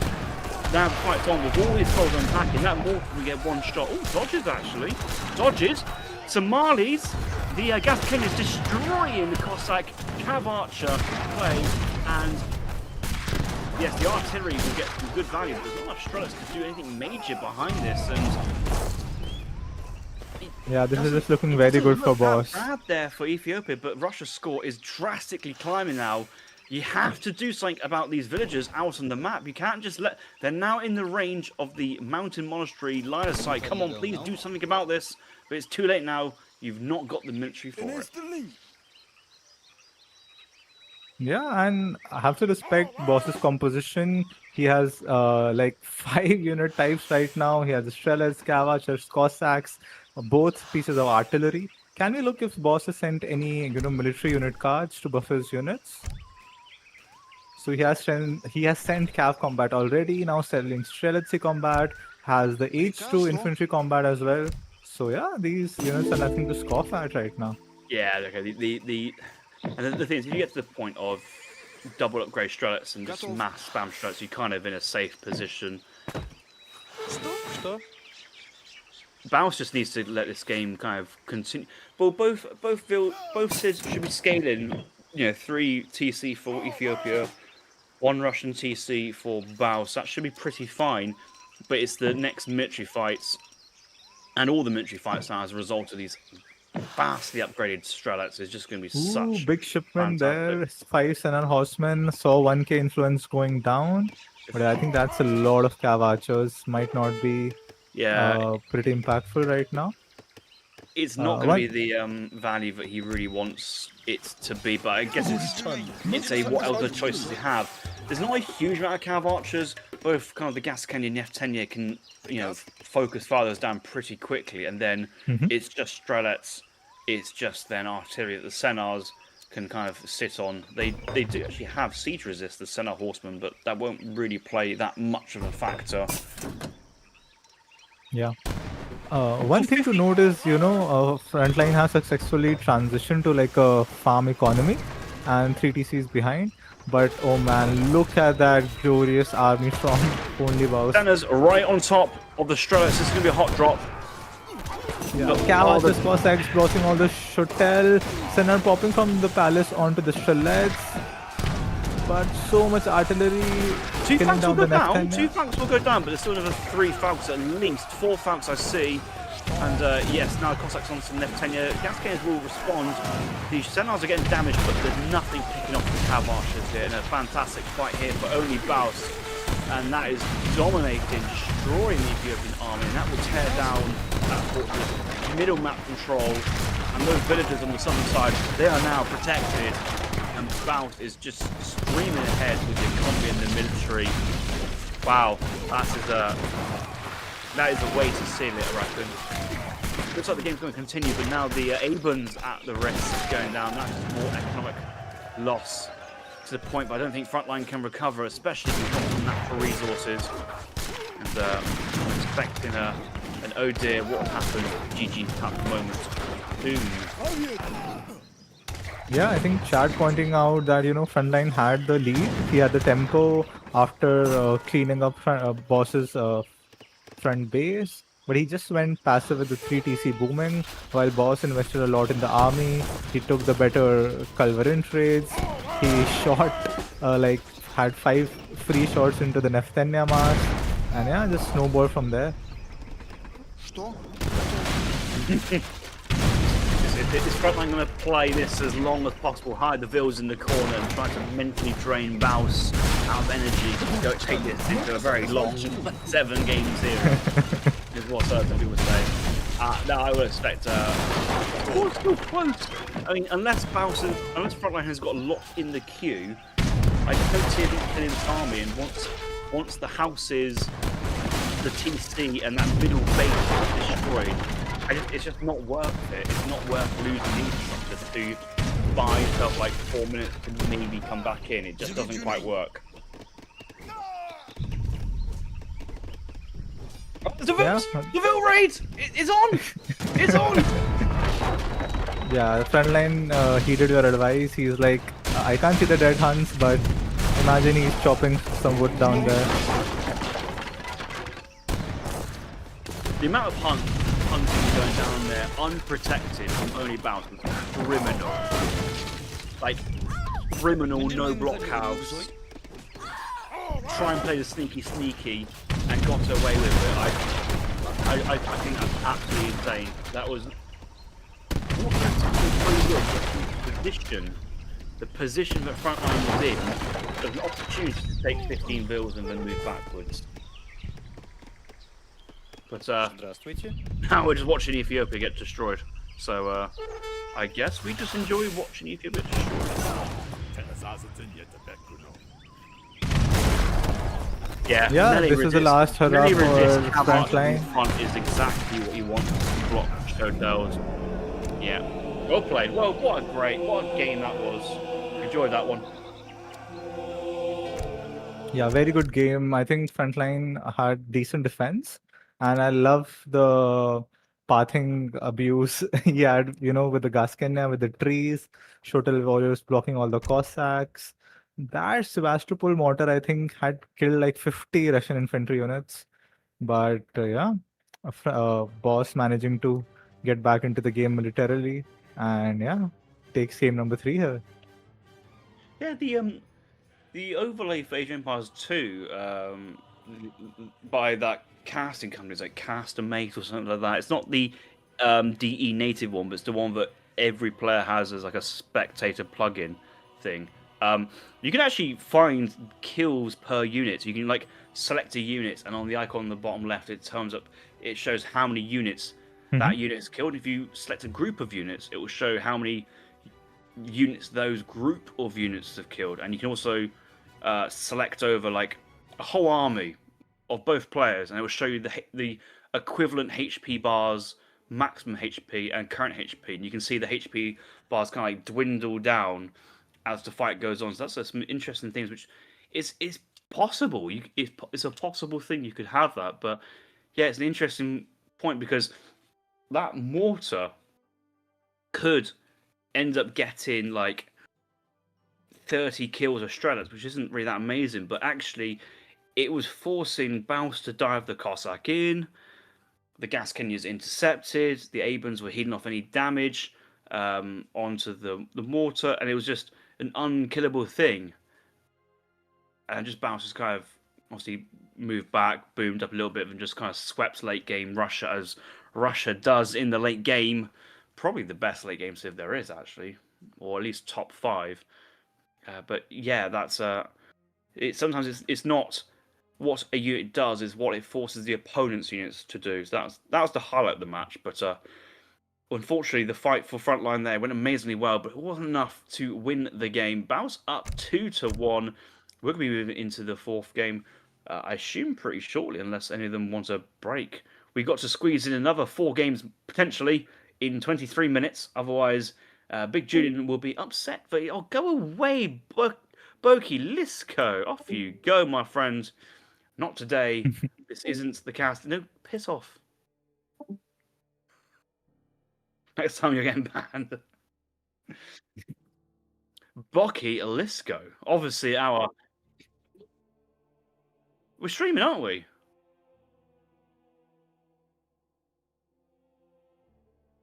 Yeah. Right, where am I? Where am I? Am I here? All good. Baron has it handled.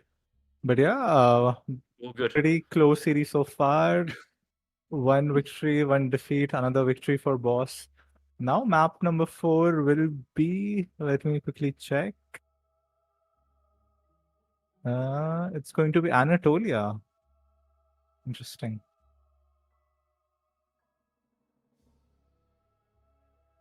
Anton. Oh yes. Oh, this is a great map. I mean, there's a lot of great maps, and this one is. It's too big. It's too good. It's too many TPs, but that makes it interesting because it's different. If this was like the same map, but you kind of reduce the size, so it's only like 4 TPs long instead of 6. So it's the same kind of depth and width of the map, but the length of the map along the TP line was reduced, and it'd feel balanced in a normal size. But the fact that it's a large map, you can get away with so much stuff on this map. It's not really a rushing map. 2 in-base mines, a lot of decent hunts, 2 in-base treasures, always easy to pick up. In-base TP, Frontline going USA, Baus, Lakota. Ooh, I haven't seen Baus interesting. play much Dakota actually. Nah, I think Baus and Julian are some Lakota sweats. They've just been like theory crafting how to beat Baja on these TP maps, how to beat USA on these TP maps, and probably how to beat Otto on TP maps. Like this, Lakota feels like the anti TP Civ type of Civ to go for, and Frontline will be playing Chimmigrants. He doesn't really play USA any other way. Else would be, fast age, 700 wood, or maybe 3 TP cards himself, trying to take the train post himself, and then just club Seaton bows. And this should be exciting though. Looking forward to this. I think even though for a big map, and I was saying, but you can get away with anything, this is got an H2 showdown written all over it.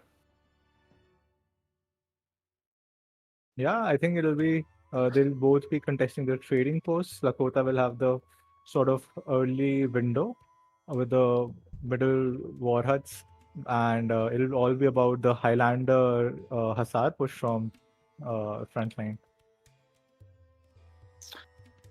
Right, I'm gonna grab I saw a cup of Coke in front of me, but I'm gonna grab a beer. Back in a sec. Yeah, cheers, mate. Oh yeah. Actually.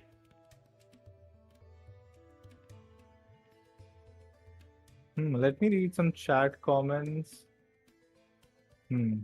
I see a trend here. Some people are saying that Baus may not have the deepest Civ pool. I agree, but I think this is the best of 7. He has his Spain, he has his Germany. I've seen Baus potentially play Brits as well. So I don't think it'll be a struggle in a best of 7. In a best of 9, sure, Frontline is more favored. But yeah, I think that's not going to be an issue right now. The good thing is Frontline does have still access to Ottoman, Spain, and a couple of, the stronger civs in the current meta. So yeah, I think this is going to be a long series for sure. Right, I don't often have like a big bottle of Coke at home, so finally got an opportunity to actually have some spirits and mixer. I've got JD's Honey on the go. Get in there. It's also my book stop, that is. Nice kind of weighty square-based thing. God, just imagine playing a best of 9 after this series. Yeah. Oh, I keep on saying it.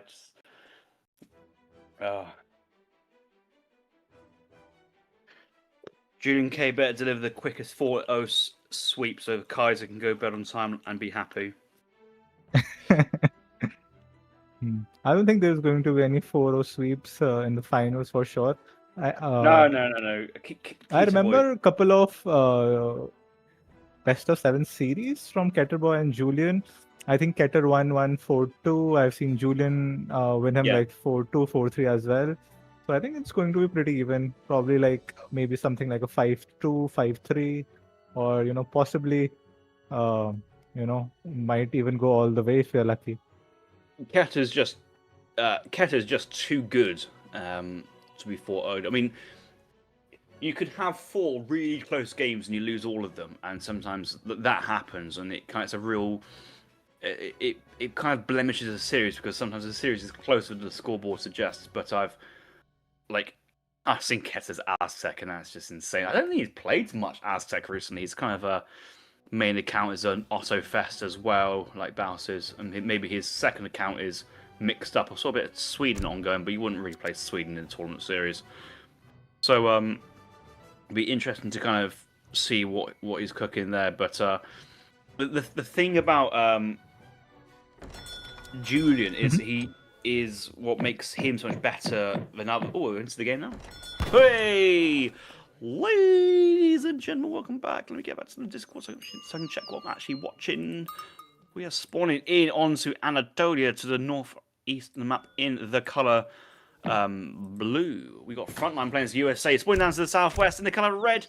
It is the OnlyBaus playing as the Dakota. We're here on Anatolia, and we predict a TP showdown, a battle of map contention, and I'm excited to see how this works. Baus quickly moving through the valley, stealing all the water buffaloes. They're just... Oh, don't forget Revnak's sister. Yep, she's just been picked up by the explorer there. She'd be making her way back to town. Frontline already taking his first trading post. Chinese immigrants likely here for Frontline.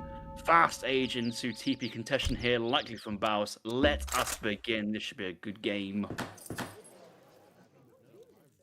Yeah, so Baus going for the standard TP market. Start getting those juicy water buffaloes in the middle of the map, getting the hunting dogs. Meanwhile, Frontline starting with the in-base TP, probably going to go for this infamous Chinese immigrants, Highlander Hussar build.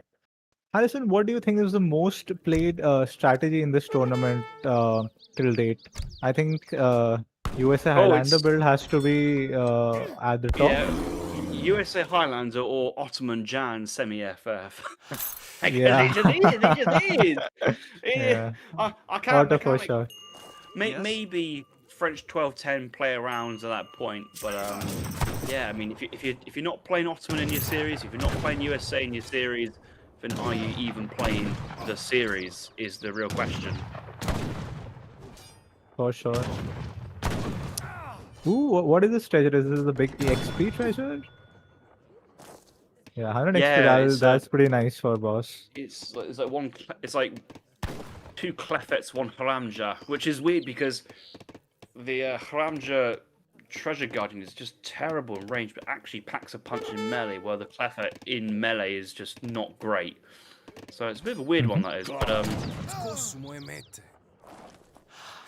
well, I mean, Yeah, once I say bad packs a boy. punch, he does a little bit more than the Clefet Evzo, which is like 7 or 8. It's just very very low. But hey, look at this. Okay, TP steal location here from Frontline. He's taken the most southerly trading post, which Baus would be naturally taking that if he's doing like a 3 TP wagon or a 700 wood. That is a great location for a trading post, and it means that the other 2 trading posts, if they ever want to take the one near them, it's a short hop across the valley with their levied trading post wagon. And actually, taking Frontline's first TP across the valley, a smart move. I didn't really Denying think that about. treasure though with the treasure guardian, that's pretty nice from Lakota right there. But excellent point, Harrison. Also, spreading those TPs means that if Baus goes for the early War Club build to siege on the trading post, they'll have to just walk across the map, and they'll have a hard time sieging like more than one trading post for sure. Yeah. I'm getting a nice H2. So yeah, I think we'll get the Philadelphia construction card into the 3 saloons. Yeah, pretty standard till now. Adding in a stable as well. I don't think you need 3 Arkansas posts after this, especially on this map. You've got the 4 trading posts. You get the trade TP at home. You've got the native post he's just taken as well. He will have a church wagon from this card. He can build another church himself. He should definitely get up to 10 Highlanders without having to use the 3 trading post wagon card. Because on the face of it, that card itself isn't a great card. He's going for... I don't think he needs it. I don't think he needs it. I think there's might be better cards out there available for him for this one. I think he just has a very good shipment curve anyways. So, and yeah, I mean, what's not to like about a couple more Highlanders? But yeah, you're right. What do you think about in-base water from OnlyBaus though? Is he planning for like a semi-FF?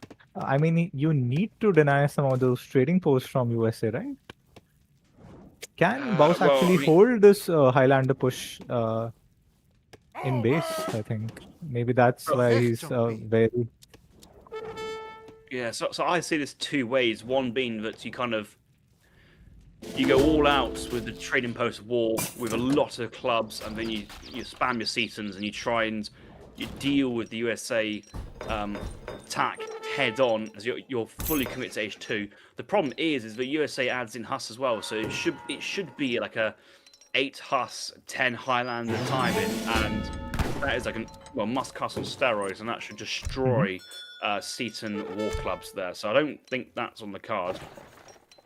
What Baus is doing really well. If you lose the trading post after you send the Highlander card, you get like 1 less Highlander, or is it counts when you send the card? If you know the mechanics of it. It counts it up as it arrives. So it's the same with Knights of Rhodes and other cards like that, like Trip to Jerusalem as well. That's you might send it on 600 res, but if you lose more units, you'll get more before it turns up. So it's currently calculating it let's say every second.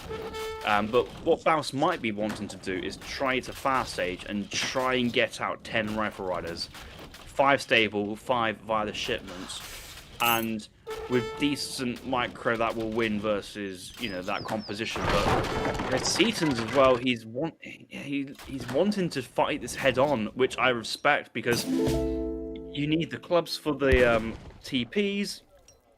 I think what he's doing is he's gone in base, not because he gets 9 Highlanders though. Yes. I thought he killed that trading post. So anyway, please go on. Yeah. He's gone in base not because he wants to play defensive. He just doesn't want a forward base getting nuked if he needs to kind of retreat. So this gives him more time, but he wants to fight this. He's kind of saying, my infrastructure is safe at home, but I will be taking your trading post, and I will try to fight this, and I'll try to kind of stop this timing push as it generates, because otherwise it's just another 5 Huss, all that kind of stuff. The Huss diving in, where are the clubs? And remember, Highlanders going in melee mode. Highlanders do like 50 melee attack or something. Great fight hit from Dakota so far. All the units are getting their right unit counted. The Highlanders are not taking down the war clubs at all. Season's just shift clicking through the Highlanders. What a fight here for Dakota. Yeah, well, that went way better for Lakota than I expected. I honestly thought, you're not thinking that, were you? You're thinking this was GG moment, USA reigns supreme, but that was... Frontline was kind of needed to kind of full commit on killing. Unit count was there, or just getting damage done to the mouth. Like, right, I'm not taking the Huss to my Setons. I'm going for the Highlanders. My war clubs, which do I think 40 in melee versus, or 45 in melee versus Huss, were just cutting them down as they stood. And looks like Frontline. Yeah, he's looking for the Seminoles. It's. Gotta respect the 1.5 rate of fire on those. Lakota archers for sure. Yeah, you got to remember the Season bows have a 2x multiplier versus Highlanders, so when a musketeer does 22 or 23 damage, and then Season bows have that range resist absorb it, Seaton's deals 60 back. So a Seaton does more damage to a Highlander than the Highlander does back to it, after you consider range resistance as well. That's kind of how insane that the 2x multipliers on bow units are. It's why crossbows need to get buffed to have like a 1.5 multiplier versus heavy infantry. They currently sit at 1.25. It's really underwhelming. But Setons, they hit like a... I was saying 1.5. Huh.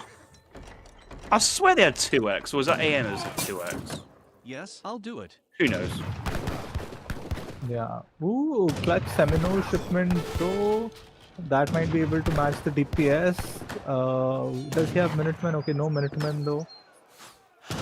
Fire, Seminole coming I think in. Seminole do have 2x actually. That is an insane. Can we just check? Yeah, they do. Yeah, I was looking at native archers recently comparing to longbows, and basically any map with Seminole or Tupi, you really should be picking them up. They are as good as British longbows in terms of cost effectiveness and how they function. Like Seminoles are just here, they're insane. 115 HP, 16 range, Ooh, crossbow picking range. off one Highlander, maybe the second one for free. Wow, that's big. That's big. Yeah, no, really good micro awareness there from Baus. Got to remember, these Setons, they move at 5 speed underneath the War Chief, so making good use of this mobility.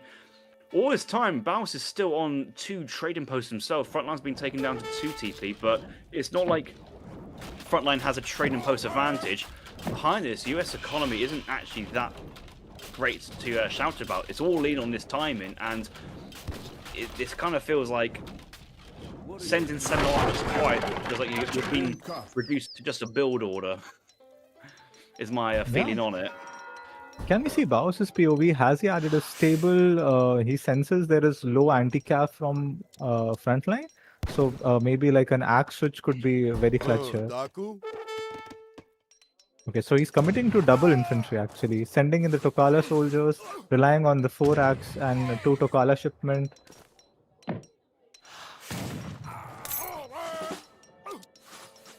Nice carbine cavalry coming in, but yeah, this just feels like a much bigger wall of infantry from Baus.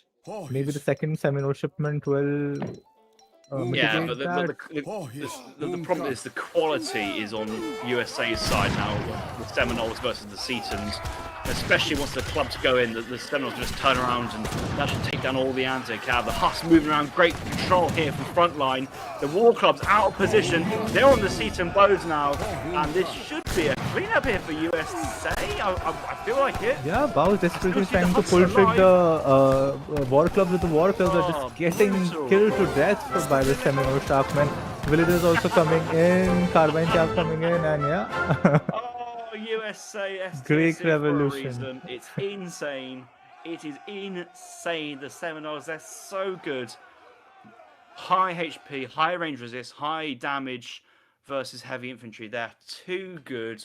And the fact that you can send it twice is disgusting. Yeah, the I don't micro think- master himself, Kaiser being in the chat.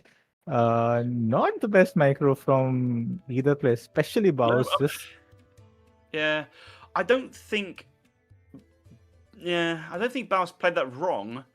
Okay, the reinforcements are all awkward. The micro from Frontline was just move the cavalry from one side to the other.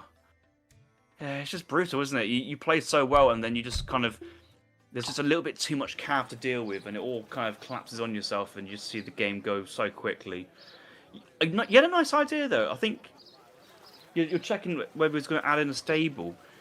You was thinking stable for axe riders, but maybe a couple more axe riders have been gone quite nicely there, actually, because it was after the Highlanders, it was just basically 24 Seminoles and 8 Huss, and that was it. exactly. I think he just had the few carbine cav from the church shipment or church technology, but he was lacking anti-cav, and the axe riders would have been great to block the hussars. I think Baus had a pretty decent build. He killed a couple of trading posts. He had a pretty nice mass of Setans. He killed a lot of Highlanders as well. But clutch, double Seminole shipment, and good micro from Frontline just to cinch the game. 2 all in this series.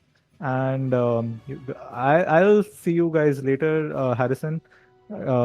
Unfortunately, Monday morning blues are already kicking in for me. I think the series is going to go quite long. So yeah, have fun. I think Baron will step in now, as he should. It's a NA show match, and you need Baron for that. Well, I've seen your name being promoted to Hazard here, so Oh, I'll wow. check it. Yeah, I think. Oh wow, even better. So Big Harry is going to step in. So have fun. I'll watch this series and the spicy finale later. So thank you guys, and yeah, good luck to everyone. Yeah, no, thanks for dropping by. See you later. So, I will float this as an idea. I'm not saying it's a good idea. I'm just saying it's an idea. it is 20 GMT now. Do we put bronze match on hold and say come back another day, and pick up the Julian the finals, or should we? Because there might be a temptation at some point, but we might have to think about how many games we're actually going to get through today.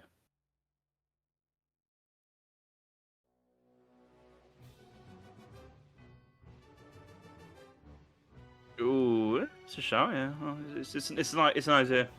Hello. Well, good evening, sexy. Welcome. Hey, gorgeous, you alright?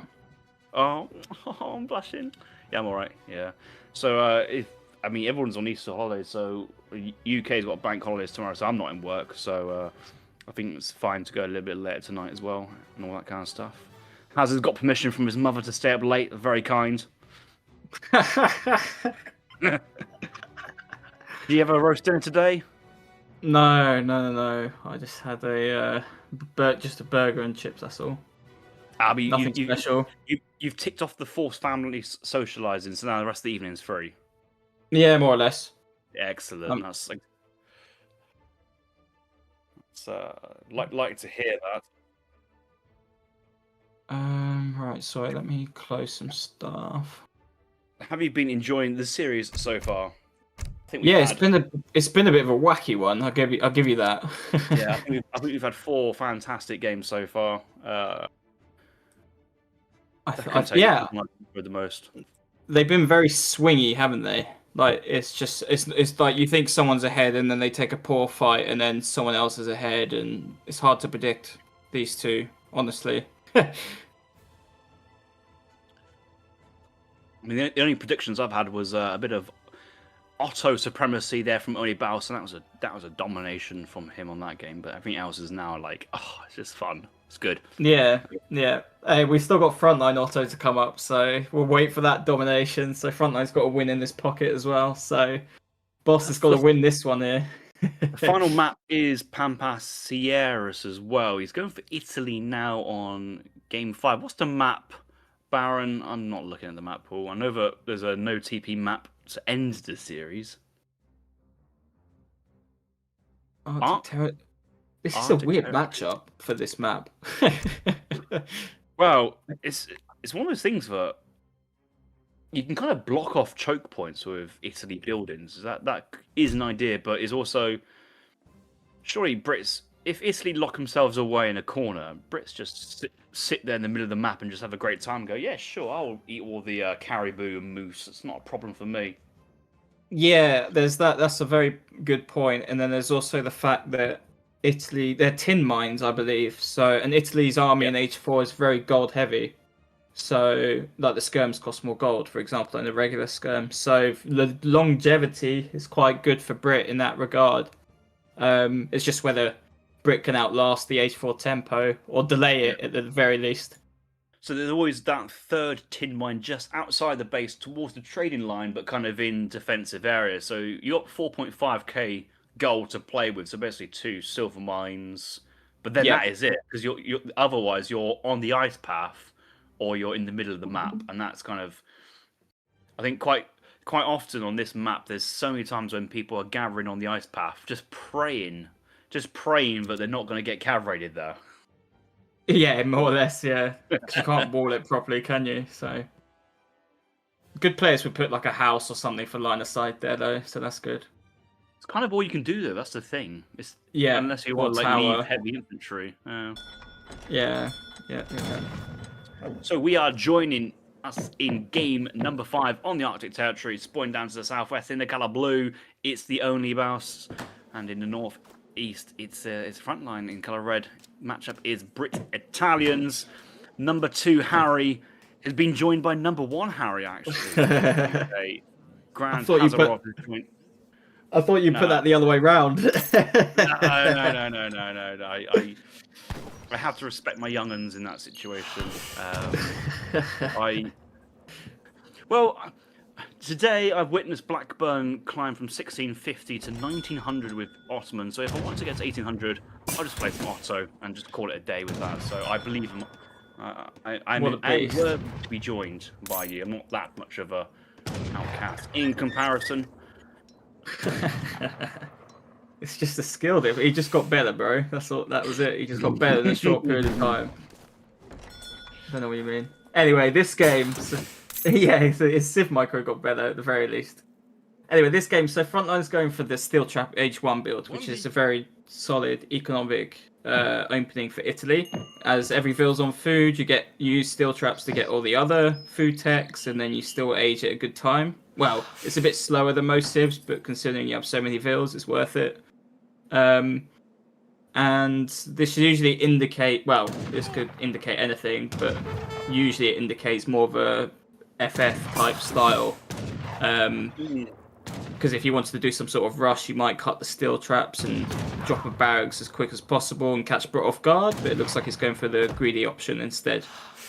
I've definitely seen Frontline as Italy. Oh, well, what I'm about to say is complete pointless now. I swear I've seen Frontline send in 700 gold before as Italy and kind of skip the Uffizi Monte di Pieta kind of double card there, but he's going to go for capitalism and, well, I guess Uffizi and then follow up.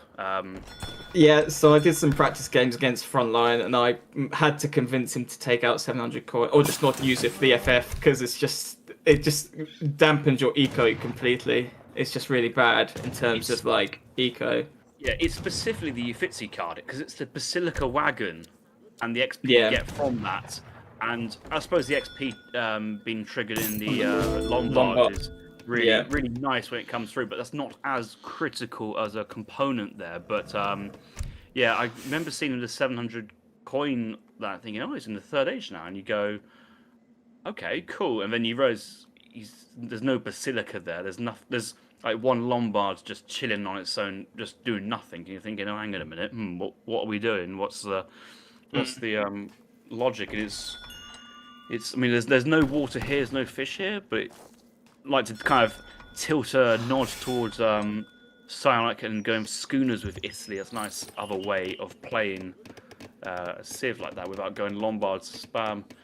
I've actually played with Lombards around for the tiniest a bit in like a skirmish game just to check actually how they work, and as far as I'm aware, they don't actually do anything useful. If you convert 250 of each resource, you basically get 250 of each resource back, plus like 120 food, 130 food, and then some XP if you've got the XP enabled. And it's underwhelming. It's not as underwhelming if you're constantly converting food to wood and coin, but as a concept, it feels still underwhelming. It's not amazing, but like it's like always good to put food in it, for example, and you've got steel traps early, so you just put food in it twice, which makes it easier to sort of use your wooden coin for stuff that, needs wooden coin, and it's more efficient that way. And also, the XP from each Lombard is kind of really nice. But yeah, I think you don't really necessarily need all 5 Lombards, right? Cool. You like 3 would be enough, for example, to sort of trigger over the res quick enough, essentially. Whilst also having the XP income too. Can we switch to the Brit PvP? I just wanted to see if he's gone VC or just regular. So he's gone 3 Vil. He's got Spice Trade instead of 4 Vil. Barracks is too defensive, I think. Like, he wants to sort of take the whole map. Like, Italy's going to be stuck in his base the entire game, basically. And you've just given Italy room to breathe and room to herd this hunt. Exactly. So if you had a barracks on that hunt, that's automatically 1 hunt down for Italy. Like, he can't fully herd that in. Have you noticed that except for the Russian game on Bengal, Baus has always had all his military buildings in base. He's not been a mid-map enjoyer recently. Maybe it's working out really well for him. Maybe, but the Russia game was like. Russia always FBs, right? Especially on Bengal. Yeah. So it's... Oh god, what is this macro? What is he doing? The Frontline's a selling. He's a selling food enjoyer. That's what he likes to do, and he's probably put some res in the Lombard as well. But he's just, I don't know. He's really mismacroed right now, and he's just going to delay his age up because of it. He's selling more food, which is okay because he's got steel traps, but. I mean, is it missed macro or is it perfect macro? Because this is only 550. He's aging up really fast and selling steel trap food at the market is pretty good, but he probably has placer mines, which makes that kind of conversion kind of a bit redundant. It's still efficient, but not as. I think he's reached that limit of efficiency. So yeah, I think fair play for what it is. Prolongs the mines, he's saying it's quite limited on this map. He's on his way now, and Baus is still thinking about making musketeers, basically. Okay, his first batch is near the town. Actually, we got a raiding batch in Italy's base. Ready. I think. Oh yeah. I think the issue is that he's kind of got in between. He's not gone full greed and he's not gone full timing. So he's doing this sort of in between where he's going economic heavy but still making a few units. And I think the way you play against Italy is either you do really strong musk timing, like wood, coin, 6 musk and click, or you do like 20 manners, spice trade, and then spam from like 3 Raxes or 2 Raxes in the stable and go from there. So I think Frontline's, he doesn't know how many manners he's got obviously, but he should be quite happy with the approach Boss has gone for in this situation. And he's also aging up with 6 musk, I believe, and he's going to age slow. I don't think he's going to ship the card, because he doesn't need to. And that way he can save it for age 4 as well, which is really handy. Oh, no, never mind, he's called Minutemen, he's popping the musk for the Pacifica. Yeah, boom. Wow, nice. Boss is doing a great job of unsnaring though. He could have lost a lot more there. He's going to lose a few more. Oh god, there's 2 vills here too. He's going to back those as well. But he could have lost every single vill there. But he did a. Oh no. Okay, he pulled back at a decent time, but he still lost 1. So this could have gone way worse for Boss, and he baited out the age up fast as well, which is not bad for him. It means the Italy age 4 timing is a bit slower, but he's still got this big mass and 2 Falcons to deal with, so it's still quite scary for him regardless. That's if Frontline wants to continue this in the 3rd edition and on the front foot. I mean, training more musks at the moment right now. It looks like he wants to stage 3 and kind of take this, capitalize on this opportunity that he's kind of got himself, which makes sense. It's interesting because it's like, I was half expecting him to stop off at the outpost and just siege that, or maybe possibly thinking, oh, I don't know what buildings are behind it, because he hasn't scouted this side of the map yet, so he doesn't really know what he's walking into. So, I mean, those builds on the ice path, they're pretty safe for the time being. Yeah, can we put the Fog of War on for Frontline? I just want to see what he scouted. Yeah, he hasn't really scouted much at all. I mean, he has now, but like he hasn't seen anything on the left or anything at the bottom, so... And the things he had seen were age 1 scouting type of thing, but like it was kind of just is there a forward barracks? Is there for a double barracks? Is there for a barracks stable? I don't know, and just kept chasing it.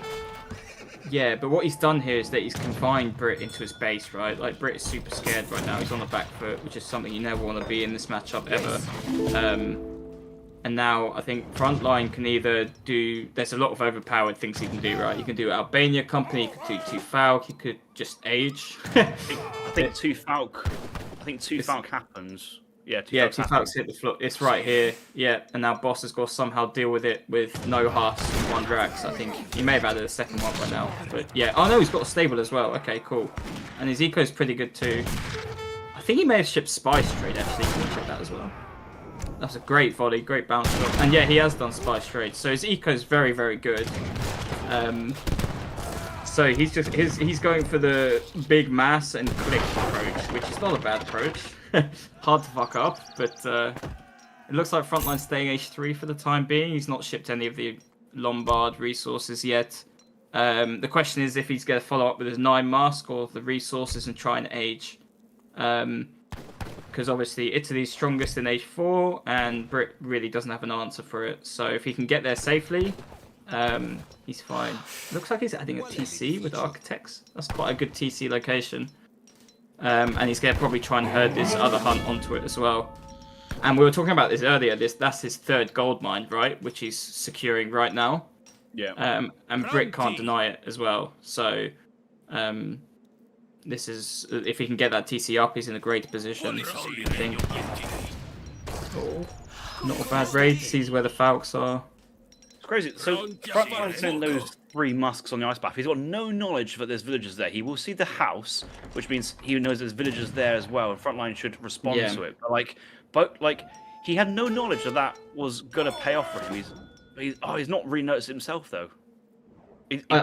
I think he does now. I think he does now, but he doesn't know where to look. He doesn't know where to look. Like, oh, his mind's empty. What's going on? I think it's just safe to assume Brit is going to put a mana there, right? It's a good strategic position to put a mana. This is going to be a great trade for Frontline, like 5... Oh. Good micro. Boss isn't really pulling back that Husk. I mean, what was it? 2 Husks for 3 Vet Musk? I mean, I'd take that as Italy. Like, that's not bad at all. But, oh, that's a big Musketeer mass. And can we click on the Musk? Has he sent any upgrades yet? Yeah, he sent Musk attack. And Frontline... it doesn't look like he's been making more units or many units. So I think he's been trying to age this entire time. Yeah, he has. So he's gonna... And bearing in mind, he's already used the fast age. So he can't just like quickly click it and get 10 Papal Guard in your face. He's got to wait a long time, or longer time. So Boss has got a bit of a timing here, is whether he can identify that or not. Because he can definitely click that army. He just needs to be more aggressive with it. This is a huge mass. He can also click the TC, which is kind of what Frontline wants Baus to do, surely, at this point. Like, a lot of building spam, can't just take on his buildings. I'll sit somewhere deep in the town, unpack the Falconets, block them up, get the age up in, and if you take down my second TC, great, I can build a new one with Architects. It does not bother me one moment. He's basically what you got to do against Italy is like gamble which TC is aging in, but you kind of got to nuke both of them in time. So that's what people have done in the past and what I've done in the past. If I've played like India or something, just siege ADC4, just nuke both TCs in time and see if Ben Prey doesn't get age 4. That's what Boss has got to do right now, but he's way too passive right now. Like, Frontline has not shown any form of aggression in H3. No raiding, no, like, aggressive maneuvers. He's literally just sat, and this should be a huge indicator that he's going H4, and Boss should just be way more aggressive. And he's not doing so. But would Baus dare to risk being stuck H2 into H4? I mean, I guess he's gone for the timing, so he's just going to commit it. He's not going to win in H3, that's the thing. Full Husk Batcher, isn't he? Yeah. Look, this is so many units. Holy shit, these 10 Papal Guards have got to do so much work here. And the Papal Bombards too. But he's going back, but I guess, I don't know, like, he's going to hit H4 and then Boss is going to be like, oh shit. What's my follow-up? I think he's either going to go in or go back and age. Yeah, he's just going to go in. He's going in. I feel like we just need to run back into the Italy home TC, which guy in the middle. Explorer comes out, gets crack shot, good value. Crack shot, pack. Ankle volley. Oh god, look at the Husk. This is prey. This is Vilpool territory as well. Yeah, Falk's getting good value, and this is before the Papal Bombards. And Boss is too scared to go in with the Husk, and he kind of has to in the Musk, like all in one group. He needs to flank. Yeah. Okay, it is what it is. He's seen what's happened. He's had a little poke around. He's realised he's wants to do some time. At this point, he's back off and try and get free. Now.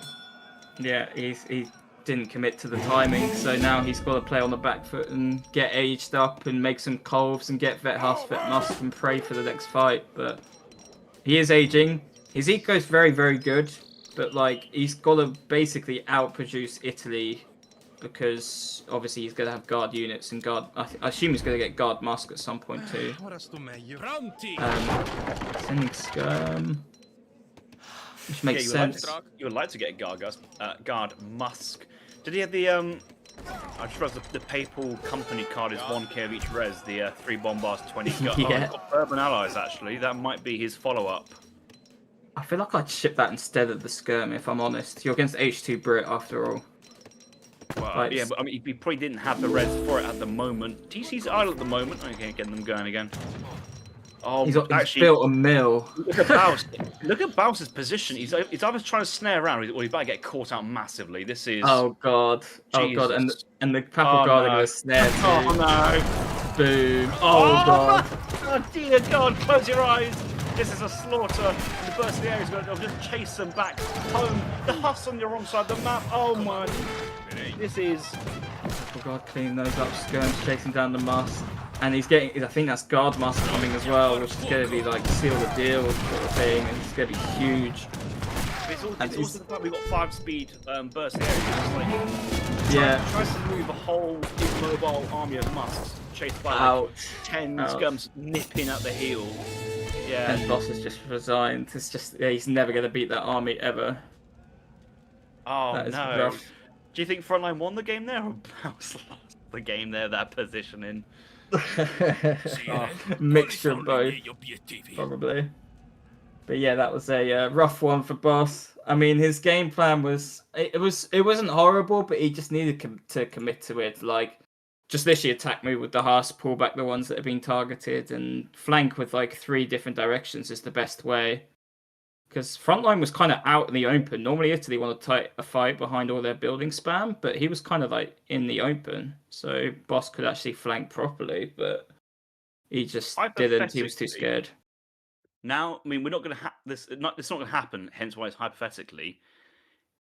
If they redid this game on this map, new map generation, but same map, same civs, do you reckon Baus will just win it easy next time because he just knows what's gone wrong, where to go again, and just easy fix these things? I don't know, because obviously Frontline would play differently if Boss played it better, right? So like Frontline would probably stay in H3 a little bit longer, but then Boss would have more exposed fields, so it's hard to theoretically tell. So, but I still think Frontline understands the civs and matchups better, that he probably still win, honestly. So I don't think Boss knows Italy very well. So I think, yeah, Italy would. Is it a European civ? No. Okay, I have no idea what it does then. Spouse's logic. I mean, pretty much, but then again, I feel like 99% of people don't know what Italy does or how it works, so can't really blame him for that one. Or count how many spawn points they have on the map at any one point. That's the problem, right? That's the problem. They can pop all their broken shipments and age ups from any spot, right? The Basilica, the Tower, the TC, the second TC, like anywhere, right? They can strategically put it in like a building pocket, which makes it really hard to punish it. I've just realised I can go Mahong punt mode now. Hoods up, strings drawn. There you go.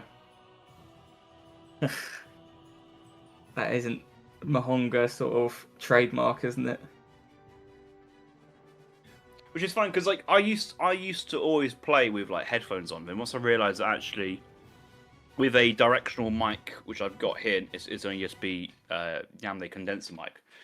You can have it just speakers behind, so you don't even have to have earphones or headphones, and it's just so much better. But Mahongba, he puts his hood up, his headphones above the hood, or something like that. He just always has the hood and the headphones at the same time. It just looks so hot while he plays.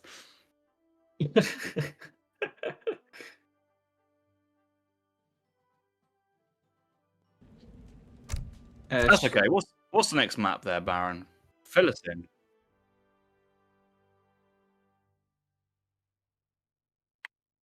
Oh. Yeah, it's getting late. I mean, fair enough. I mean, I can't. So, well, for those who did not hear what Baron suggested, this series is now officially being put on pause. We're now moving into the grand finals, which therefore means I can finally go and get my Chinese chow mein. And I keep this for a bit of Kaiser Clan action to hop in, because that was billed as the best French-British duo secret relationship, lovership will carry us through. But no, it's okay. I mean, I guess Kaiser can join when he's around. But if not... Great. Now I've got to deal with French Marv from Home Alone. Oh, until he realises that that's a situation, I'll just sit here and just spit the blues, I guess. But yeah, no, this series has been acting like it's been a good one for third place. Usually, third places people don't try or don't care or anything, but like this is obviously a battle for, you know, the best NA player, right, on top 3. So I mean, I guess these guys had a show match in December, right? It rings a bell, doesn't it? 4-1. No. Didn't they also play in like the tournament last year? In like the round of 16, and I never remember that kind of stuff. Like, It's interesting that he's like, I was looking back through the I was on Liquipedia at the Age of Empires Wallow tournaments, and like they've been doing that tournament series sponsored by Red Bull since 2018. I'm like, I only remember last year being a thing, or 2 years ago being a thing, and this one apparently they've had 7 already now, something like that. And just like, oh my god, time just flies. It gets to the point where each year feels like the same thing. Each year just feels like the same. You forget, like, once you get past like 2 years, 3 years, 4 years, you just like they all blend into one. That's cool. Well, Kaiser's now seen. He hasn't pooped yet. God, he's gonna have the most stressful poop of his life. 300 people waiting for him to poop. He might need to try and force it out with some fingers as well. Speed poop. God. Oh. Hey. Oh. No. That was a sight to behold. He can hold it for 3 hours. Okay, whatever. We'll see. I want to help out. Kaiser's saying, I'll see you guys later on. Thanks, everybody. Bye-bye. Cheers, Harrison. See ya. Oh, okay, they're going to message me the pick. Okay, so...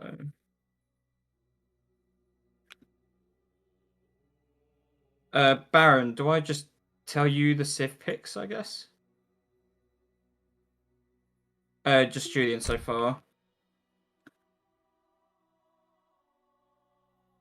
Yeah. Let me message Keller.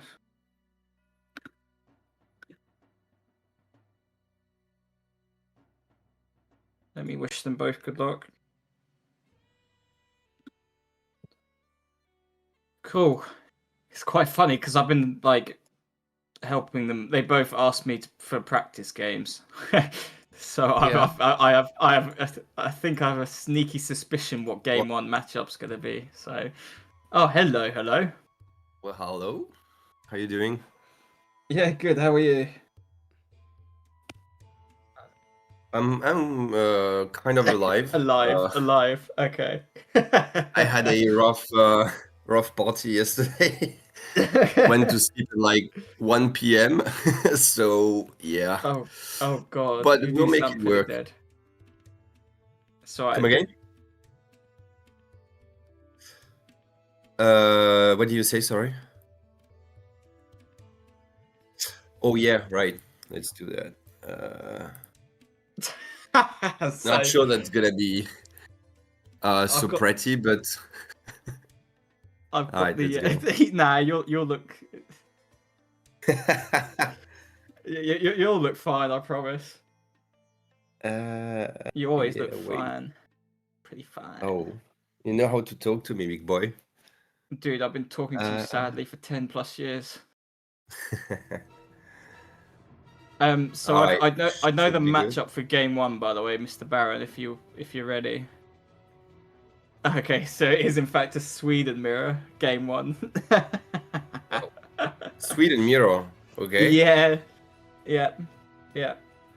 And it's funny because they both had the same idea. Because I think Keter was thinking Julian was going to pick France, and Julian was thinking Keter would pick France, right? So they both counterpicked with Sweden.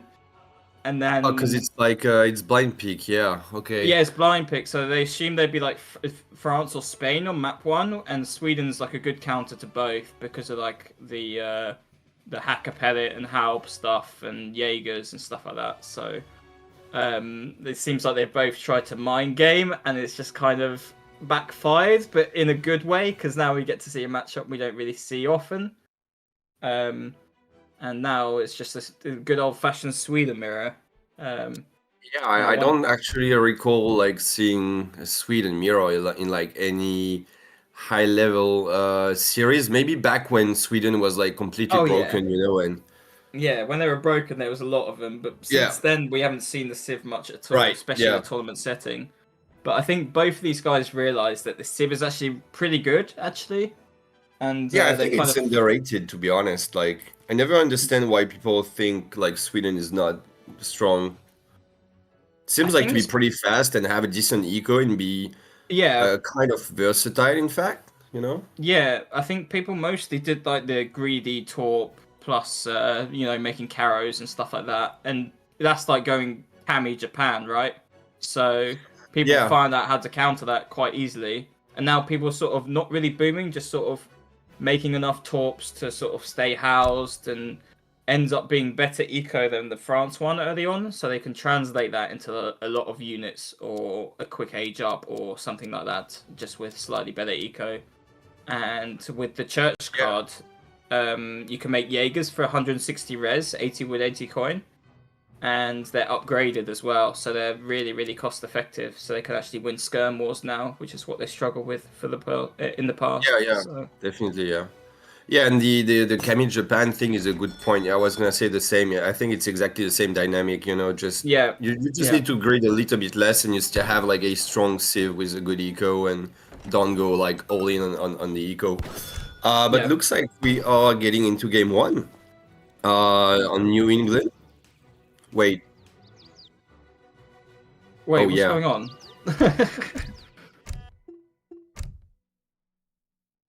Okay. Right. Hold your My horses, bad. big boy. I was like, this doesn't look like a Sweden mirror, but Maybe you're just that hungover, I should have played along. But yeah, no, I think the first map is Punjab, so it's like that, Punjab, the one with the 5 yaks and the short distance. I think this matchup plays out in like an FB barracks unit shipment war, and it's then whoever controls the map and the torps wins. But maybe someone will go Halbs and then click you with Halb leather or something. Like, there's a few things you can do, but I think most people will get spam double Rex Caro. Yeah, I mean, I would expect at least definitely not Julian, because like he's a pretty let's say kind of standard and not a cheesy player, I would say. I wouldn't expect him to go for the halbs. I think it's a kind of cheese, right? Like if you scout it and you react properly, it should be easy to hold, I guess, in a mirror. But in a mirror, probably because of leathers, but I think in general, even though it's coming, it's still pretty good because there's a tech in the church that makes them quicker as well, and they're vet halbs in H2. So they're actually, it's becoming kind of meta to go for them most games, and even though it's coming, it's still quite a bit of a bitch to deal with because they're 5 speed as well. So, for example, if you're like German H2 trying to kite with crossbows, you're just going to get cleaned, for example. Yeah, so, I mean, in some other matchups, for sure, I just don't see like a matchup where you have 4.5 speed masks. I feel like... Oh, yeah, of course. Yeah, for sure. Yeah. And you can charge as well with the Caro. Anyway, so we've gone into game number 1. On the left side of the map, we've got Julian, the colour teal, and he's playing Sweden, obviously. And I think it looks like he's going to go for they're both going to go for the double torp opening, which I think is better in the mirror. And that way he's going to try and herd the hunt onto the torp so they can gather as well, so it's like an extra bill. And that way you can get a really clean 15 vil age up, especially with the yaks, and that's what Sweden want. I'm not so familiar with Sweden, obviously, but like, how come he had to idle a little bit here? Is that normal, or did he just fuck up something? The macro is quite awkward because you only start with 150 food. There's a 100 crate and a 50 crate. So sometimes you idle when you're like gathering the wood crates and building the torps and stuff. So you sometimes, like, if you do it perfectly, there should be like no idle time. But usually you get like 1 or 2 seconds just because you're building torps and gathering crates and stuff like that. Should have probably picked up that food treasure in his base then. But yeah, it's a bit of a detail, but like he crack shot it and okay. Yeah, so it's normal to have like a little bit of idle time because they don't have much food at the beginning, and they're obviously gathering wood and building torps, so they can't really. It's very awkward, but anyway. So how many yaks have they got? So there's 1 still left to get on the top right, I think. Oh wow! So Keter got 3 and Julian only got 1. Oh no, got 2. So there's 6 in total. Okay. And so it's gonna be 4-2, if he finds it. I don't know if he will. I mean, to be honest, when you get 3 yaks, you probably think you've got all you can get, right? Yeah. And this one's like right in the corner, so he might not even check it. So And sometimes they spawn Maybe on the Julian's cliff as gonna. well. Oh wait, Julian's gonna steal the. No oh, way! Man, that's... No way! Come on. I mean, Why would like you not get that he with should a have bow sent a even? veal or something. Like. Yeah. That's big. That's gonna annoy Keter a lot as well. That's a little mind game as well. So in the first game, that's big. Yeah, gonna be tilting for sure. And 50 foot is just like, it's just Huge. something really, you know. It's In a mirror, it's big. Like, I think Julian's probably already clicked up, and Keter had some idle time. So I think he must have eaten some yak. Looked like he had a pretty big food income. Oh wait. Yeah. He ate all three.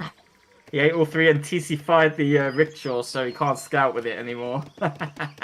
I don't know if that's worth it or not. Though, I don't think it's worth it. Yeah, this thing is just like the most useless addition ever from DE. Like, I mean, it's good scouting, I guess, but the line of sight's terrible. So I don't know. But yeah. I wouldn't spend like I don't know how many villager seconds that means, but you know, on TC firing that, and he will find the yak though. Okay. Nice for him. Yeah. But he still had to eat 3 of them, which is again, like when you don't pick up your 50-foot treasure, it's a bit sad to have to eat 3 yaks. But I mean, I guess he got a decent age up time. Doesn't look like any player is aging earlier than the other, though. I think Julian's up by like 4 seconds or so, like nothing major, like or maybe a bit more. Yeah, it's like a little bit earlier. So I think the idea is to put your tower on the opponent's rack. So 1, you know what they're trading, and 2, it damages them the moment they pop out. Oh, they're both low HP. Yeah, I mean, Ketur definitely got more HP, but he's in range of TC. He's gonna age in time. Yeah. Now, though, I would TC fire that, maybe, but I guess Ketur was ready to go back, so... Yeah, and the vills are a bit far. So, okay, so the orchard... It's funny how we said the wagon's useless. It just scouted the barracks. Yeah, no, I mean, it's not useless, but, you know... He also got his explorer at the same time, so, you know...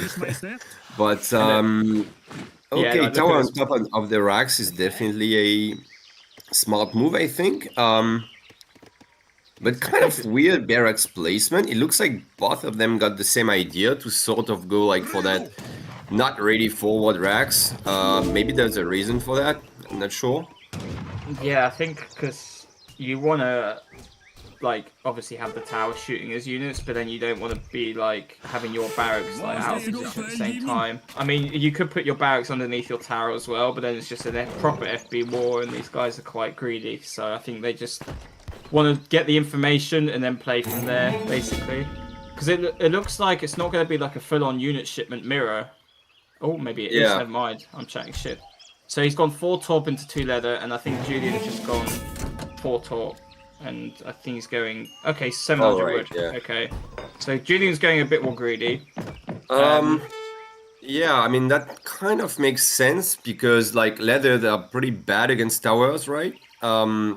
Yeah. So I feel like if I'm Julian, I don't really want to push the tower with my leather cannons, so I understand why he does not ship them, but he's gonna have to hold this.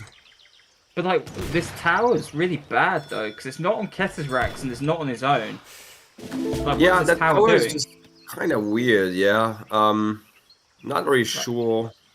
He was trying to find Keter's barracks, as you could see, with the positioning of the tower wagon going forward, but, like, he hasn't even seen Keter's barracks, so he just has no idea. And obviously Keter knows that tower's there, knows where the barracks is, so Keter has perfect like information here on how to approach this. These leathers I don't like though. I think you can go a lot more greedy, and then push with leathers later, because Julian's not really afraid of this. Yeah, I mean, he's gonna have to make something happen with those like pretty soon. Otherwise, it's very questionable to ship them. He does find the tower though, so. Well, he saw it already with this like rickshaw thingy, but now he's getting tower value, right? I don't know. Like, this tower is shit, so like, why is he giving it value? You know. Yeah, I guess. Then again, you always maybe worried that some unit shipment or something pops out of there, and I like that he's not committing the leathers to siege the tower. He's gonna need them to 4 HP to win the cannon war, I guess. He could be sieging the barracks though with them, maybe. Yeah. Have you seen what Julian just shipped though? He shipped he's shipping the foundry and leather cannon, so he's gonna have one to match the two, and he's gonna have a foundry as well, and he's just shipped wood, so he can actually afford to make some as well. Which is just he's just setting himself up for the mid game better, and he's got a bigger carry mass as well. And a better eco because he has more torp. So Julian's just got to hold this push and then he wins, basically. And his 2 leathers are not going to do much. Like, yeah, to be honest, like that's just more stuff from Julian, regardless of the 1 leather advantage, you know. The thing is, yeah, like you said, he's got a better eco as well. So like Julian could probably just win this fight, but he doesn't even have to, right? As long as Ketur stops pushing like he's doing now. Yeah. No reason to be in any sort of hurry here. So he's just massing like casually out of 2 barracks and life's good. So yeah. I love how they both still use, well, Julian's hero's dead, but I love how Ketur's using his hero even whilst like this is going on to get 125 wood treasure. That's like another torp, right? So that's big. But that aside, this push is going to be fucking scary. He's even shipping 2 leathers too. And now Ketur's shipping his foundry wagon. Like he's doing what Julian did, but he's just a shipment behind. Right, yeah. He's just trying to play a catch-up game. The 2 leathers was questionable, but the 3 horse was very questionable, I think. Like I don't know why he, like maybe just to raid the torps or something. Like I'm not sure why you would need 3 horse here, but yeah, he's going in. It is kind of a lot of masks from blue, in fact, so I'm not sure. Yeah, I think... Oh, no! Is that good or bad? What? The leathers popped out right there. I think that was really bad. Dude, he's not finished it. Oh, God, we got another shot. Another 2. It's not even dead. No way. No way. How did that survive? Damn. Bruh. That's well, Ketur just throw. straight up, like, won, probably. Yeah, how? What? It was looking like he was completely lost like a minute ago, but yeah, I mean, just a good fight there. Maybe Julian being a little bit overconfident because he got 4 leathers, but let's keep in mind, like, leathers are, of course, they're good because they're cannons in H2, which by definition is great, but they're not like that scary, right? So maybe a little bit of overconfidence here from him. Well, they don't even one-shot a Carolean, so you kind of want to go Caro heavy, not cannon heavy. But yeah. I think he just thought, oh, I've got 6 mini falcons I can push. But like the mini falcons are kind of just like they don't even one-shot a unit. It's like Falcons versus Vet Jan, you know? They don't kill them. I mean, it's like they get scary when you get many of them. Like I guess six is a scary number, for sure. Like but 4 was maybe just not really enough. Well, he pushed with 4 and had 2 more coming, but I think, oh god, Ketur's gonna age up behind this too. Julian's not gonna age, right? He thinks he's on the back foot. Like 8 pike, fucking hell. 8 pike. Okay, so I have a hard time choosing between the 3 Huss and the 8 pike as the worst like shipment here, but I think 3 Huss is worse. Like at least the pikes can just sort of protect the letters better, but like I mean. Ketur's with these cannons aren't going to siege his foundry fast enough, and he's just going to go for a counter raid whilst he's aging, and then he's just going to ship like, well, anything and be fine. Like Snaplock, Falcons. Oh god, good splits. 4 wheels going down, yeah, nice. By the way, I think Ketur expected like the shipment to split maybe. Like you know, you get the military rally point in the tower, and he thought maybe only the leather would pop there. Oh, and then the wagon popped as well, which is maybe kind of a bug, in fact. I don't know, but yeah. Unfortunate for him to lose that foundry, especially now that he's aged. Obviously, like, you could get cannons. I don't think he cares about it, though. I don't think he cares about the fact that... I think he's ahead enough that it doesn't really matter, but, you know, obviously it would be better not to lose it. The barracks now are kind of awkward again, like, not forward to get any sort of map control, but just far away enough from the TC to just not be very safe, and those spikes are gonna add a lot of siege as well. So, but he does get the veterancy in. Yeah, I think which that's is all that what matters the here. most right now. I think you So can I think literally. I think you can literally just press the turbo button and Z move and be fine. Personally, like these leathers. Yeah, no, I mean, yeah. Yeah, like the Minutemen are coming. Maybe even a Millpool. That's Keta style. And yeah. Like he's not even gonna wait for his fouls Turbo! because Yeah, he doesn't need knows to. like he doesn't care, right? Just pull wheels, go Minuteman, flank with the cannons, and just melee everything and just go AFK.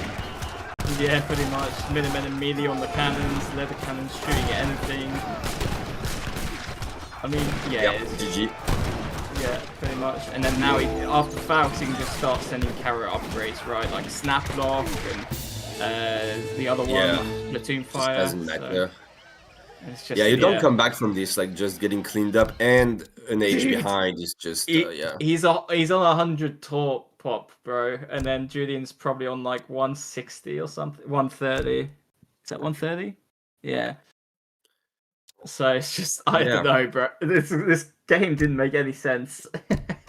Can we get the resources again? I didn't quite see. Yeah, just this fight just won the game, right? Yeah.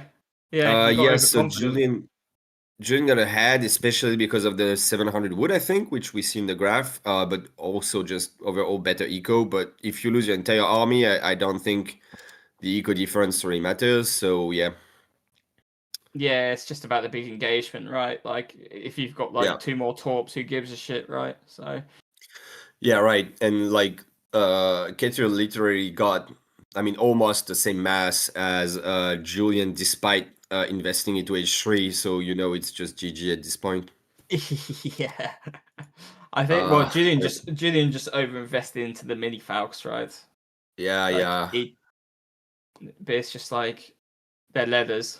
They're just kind of bad. Yeah, his composition was just not balanced, like just too many leathers and not enough Caroleans, yeah. Yeah, exactly. You need some balance always, like even with Falconets, even if they're stronger, like if you just don't have enough mosques on their own, like your cannons are not gonna achieve that much. No, So exactly. yeah, well played by Ketur there. I have to say I was already thinking like the game was kind of over at minute 7 or something when he just hit minutes and didn't really do much with them. But I mean, winning a fight just win the game. So there you go. It was just Ketur was so far behind, right, with the 2 leather, and then like imagine if he didn't ship any unit shipments and then just shipped 2 leather at the end when he had like a big mass, he just would have crushed. Yeah, yeah, for sure. But yeah, like the straight husk, like just anything else, and yeah, would be even more ahead. Yeah, exactly. So we have a typical France Otto, the two main civs in this game, basically. Oh, and who's France? Ketur, by the looks of it. So and I think it's Sag. I think it's Sagwane, the map. Correct me if I'm wrong. It looks like New England, but okay, nice. Wait, we got poor Otto. Come Stop on, trolling man. me. Yeah. Yeah, so Sag, you're saying France Otto. Okay, yeah, I think that's a matchup we've seen quite a lot of times on this map, in fact. Yeah. Because France is just a solid first pick overall and just a strong civ. And Sag is definitely one of the better, I wouldn't say it's the ideal French map, but it's one of the better maps for France because of the potential livestock and the good treasures and just decent resources and stuff and some TPs and so on. Otto maybe a little bit more, the map maybe favors Otto a bit more in my opinion, but you know, it's a close matchup, I would say. Yeah, I think. Well, in my opinion, are the 2 best civs in the game, which is why you see them so often in tournaments. Especially, like I'm 100% sure Ketur's going to pick Otto and Julian's going to pick France. And yeah, this matchup in general is quite close, but it's easier to play from the Otto side, obviously. So if France makes like 1 or 2 mistakes, it can be very, very punishing. Whereas if Otto make a mistake, it's not as punishing. Yeah, that sentence is kind of like right in every situation with Otto in any matchup. Like, it's just easier to play, and yeah. and it's like their units are like really high HP, and it's just if you take a Falc volley to Vet Jan, it's not as punishing as like taking a Falc volley to like skirms, for example. So it's just like the many things like that throughout the entire game. It's harder to play as France for sure. You also need like less resources as Otto. You get raided less and so on, and you're just faster overall. You're calling the shots the whole game. That's the thing, right? You've got to react to what Otto does. Like Otto can just do whatever they want, and then France has got to react. So France has got to scout correctly as well.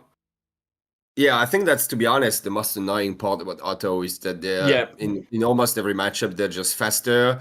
They can do like anything they want, like super versatile. And I used to say to people that at least you can scout Otto easily, because if you know a few tricks, like for example, if you see some houses, they're not FFing. If you see 700 wood or 700 coin, that kind of stuff. But nowadays you can't even scout because they just get the fucking spy, and it's just a nightmare, to be honest. Like it is a bit, like you either have to train your own spy or pick a civ that has a scouting unit already, like an envoy or scout, native scout, Yeah, so. you do get the native scout, to be fair, but it's like you scout like Otto and you're like, okay, they're gathering for food. What does that mean? That could mean FF, that could mean Spahi, that could mean FI. Like, they're gathering food. It's just like, what are the options here? Like I said, if you see houses and stuff, like you got a few tricks, but the thing is that you need to sack essentially your native scout, like to just get hero. one time scouting, which just sucks because native scout is like so valuable in stealth mode and shit. So yeah, it just sucks to have to delete it to just get info. And yeah, we do get friends Otto. Is it frozen for you too? Okay, let's go. No, it's going. Yeah. And it's the winter version, which means there's no livestock, which is good for Otto, I believe. But then if he wants to go sea, then it's harder to defend. So Otto can also go sea in this matchup. That's the thing. So I don't think he will though with this spawn, but we'll have to see. But one thing I wanted to mention is that France has a difficult job of punishing the Otto FI. Because obviously to beat Otto units, you want to go Skirm Goon heavy, right? Like against Cav Archer Abus or against like Jan Falk, you want to go Goon Skirm, right? That's sort of your opening units. But obviously that has no siege, so Otto can just literally go 2TC FI. And what we've been seeing is people just putting factories on bombards because they train uber quickly on this patch. I'm not really sure why. And then they go as that bombard. Yeah. So it's been a huge problem that the fact that the moment Otto get H4, they train in like a minute or something, or something ridiculous. So it's like people invested a lot in these colves, and then they trade the colves for the bombards, and then more bombards show up and you're out of colves, and it's just people have been struggling to deal with the Azop bombard combo, especially with the artillery combat. And I think I remember seeing sometimes some sort of like counterplay with mostly going goon, and running around and just harassing constantly while yourself getting a good eco. Maybe you could get the Cree on this map at some point if you identify that Otto is going FI and stuff like that. But yeah, it's definitely just annoying to play against. Yeah, and as you can see, Julian's even got engineering school, which makes bombards train even faster. So he's that deck fully is so sweaty, man. I've never seen that. I mean, this is becoming more and more common because you can't deny the Otto FF, and then most civs can't deny the FI. So people are really just abusing the fact that the Otto FI is just really, really good. He's not even trying to hide it. It's insane. No. Like, he just doesn't give a shit. That's what they made to Otto nowadays. Well, that's the thing. You can't deny the FF, so everyone just makes H3 and 4 decks with Otto because it's just better. Oh wow, this is going to be great for France. So as you can see, he got a wood treasure and a food treasure, so he's gone for 13 and with minimal idle time. Yeah, that's a pretty good age up, and as I always say, people think like the 12 age up is the best, but to be honest, like a solid 13 is usually better than like a mediocre 12, because you just already have the house, which people forget about, but like you did pay for a house, which you don't have when you're 12, and obviously you get one more veal or like half a veal depending on the idle time. But solid age up for France for sure. Yeah, and he's obviously got that extra Vil gathering in transition too, so that means he can do more of his early game resources. Yeah, definitely, yeah. You get like 90 villager seconds extra, and even more than that because it's a CDB. So yeah, exactly. And you still get your 4 CDBs and steel traps pretty early. So the thing is, so like we say, it's pretty hard to scout Otto nowadays. Thankfully now he's seen the deck, I guess, so he knows Otto will go FI. But yeah. Can you not like cheese a kind of aggression with Otto even with that deck, to be honest? Like not an all-in stuff, you don't have any unit shipments, but Yeah. I guess you could, because like a common H2 build with Otto is like 3 Vil capitalism, and then you go 5 Vil wood coin, and then you can spam from like 2 buildings. And like double back. Oh, maybe he is going for it. Man. 700 Yeah, you see that's just Otto, right? You need like 3-4 cards in H2. You can still like train some units. Obviously, he will not be able to play prolonged H2. Like we already know that Otto will have to be H3. At like, what's going on? Sorry, I spoke to both of them about this, and it's funny how it's actually playing out. So Julian was like, okay, I'm going to train Jans, and if he does Musks in H2, I'm just going to have 10 Jan versus 10 Musk and win. And then Keta's like, okay, what if I build a Kree post and actually train some Kree trackers as well as the CDBs, and just train like 5 Kree trackers? And then you can just deny the whole stagecoach plan from Otto here. And it's funny how it's actually playing out. Like, he's going to go wood next, and he's going to like queue a Kree tracker, and then I think he's going to fill the batch with the wood crates. Like once the wood is closer, he'll probably train 1 more Vil and then go for it. And then go from there. So he's going to he's actually going to be really good for France here, because he's going to deny the stagecoach. That's a pretty smart counter, because like we said, like I was saying, like Otto will age at maybe like, let's say 8 minutes or something, not really later than that, because he just doesn't have any more H2 shipments. So we know he's not gonna go like for the old school Abus, Jan stuff, because he just doesn't have the shipments for it. So because of that, like this is a pretty smart counter, because obviously like if you get 5 trackers and they go Abus, it just doesn't matter. But if they only get like 10 or 15 Jans, it's definitely gonna be very annoying to deal with. Yeah. Oh, and he's going Kree, and then now Julian's, I think he's actually training Abus, right? I think Julian's training Abus. Yeah, so it's like a double mind game. So like Julian's actually like he cancelled, didn't he? Yeah. Which he's gonna get the TP down in time though. He's I mean, the Abus again. Yeah, which is never a bad thing, right? But yeah. He might just finish the batch when he sees the Kree, but to be honest, does he care that much? Like he could just age and push back, I think. Well, I would train like 3 Abus, right, and then age. Surely. Like you can just deny this TP siege. Well, I mean, he's just gonna age now, so but he can queue Abus in transition. He can queue an Abus literally right now, so he sees it now. He's gonna queue an Abus. Yep, there we go. Alright. But they got 4.5 speed, these guys, so he's gonna kill the Jans by the time the Abus come out, so it's actually really nice. Hero's coming into snare to sort of... Okay. Okay, yeah, he got scared to just get trapped, and he doesn't know for sure that Otto is aging. This fine. Fred's aging himself now with the and he's also got Kree CDB. Yeah, has he trained all 5 of them? I know he's got 1 more in queue. No, he's trained 3, got 1 more in queue, and he's gonna probably finish the other one after aging. Okay. So I think I'd rather be... Who would I rather be? I think I'd rather be France here. Not gonna lie, because Otto hasn't... I think Otto shipped 5 Vil after Wood, so his eco's not bad at all. If he can hold on to this last TP, it'll be really nice. Yeah, so he did 700 with 5 Vil coin, and now he's going 1k Wood. Just tiny bit too late, Abus.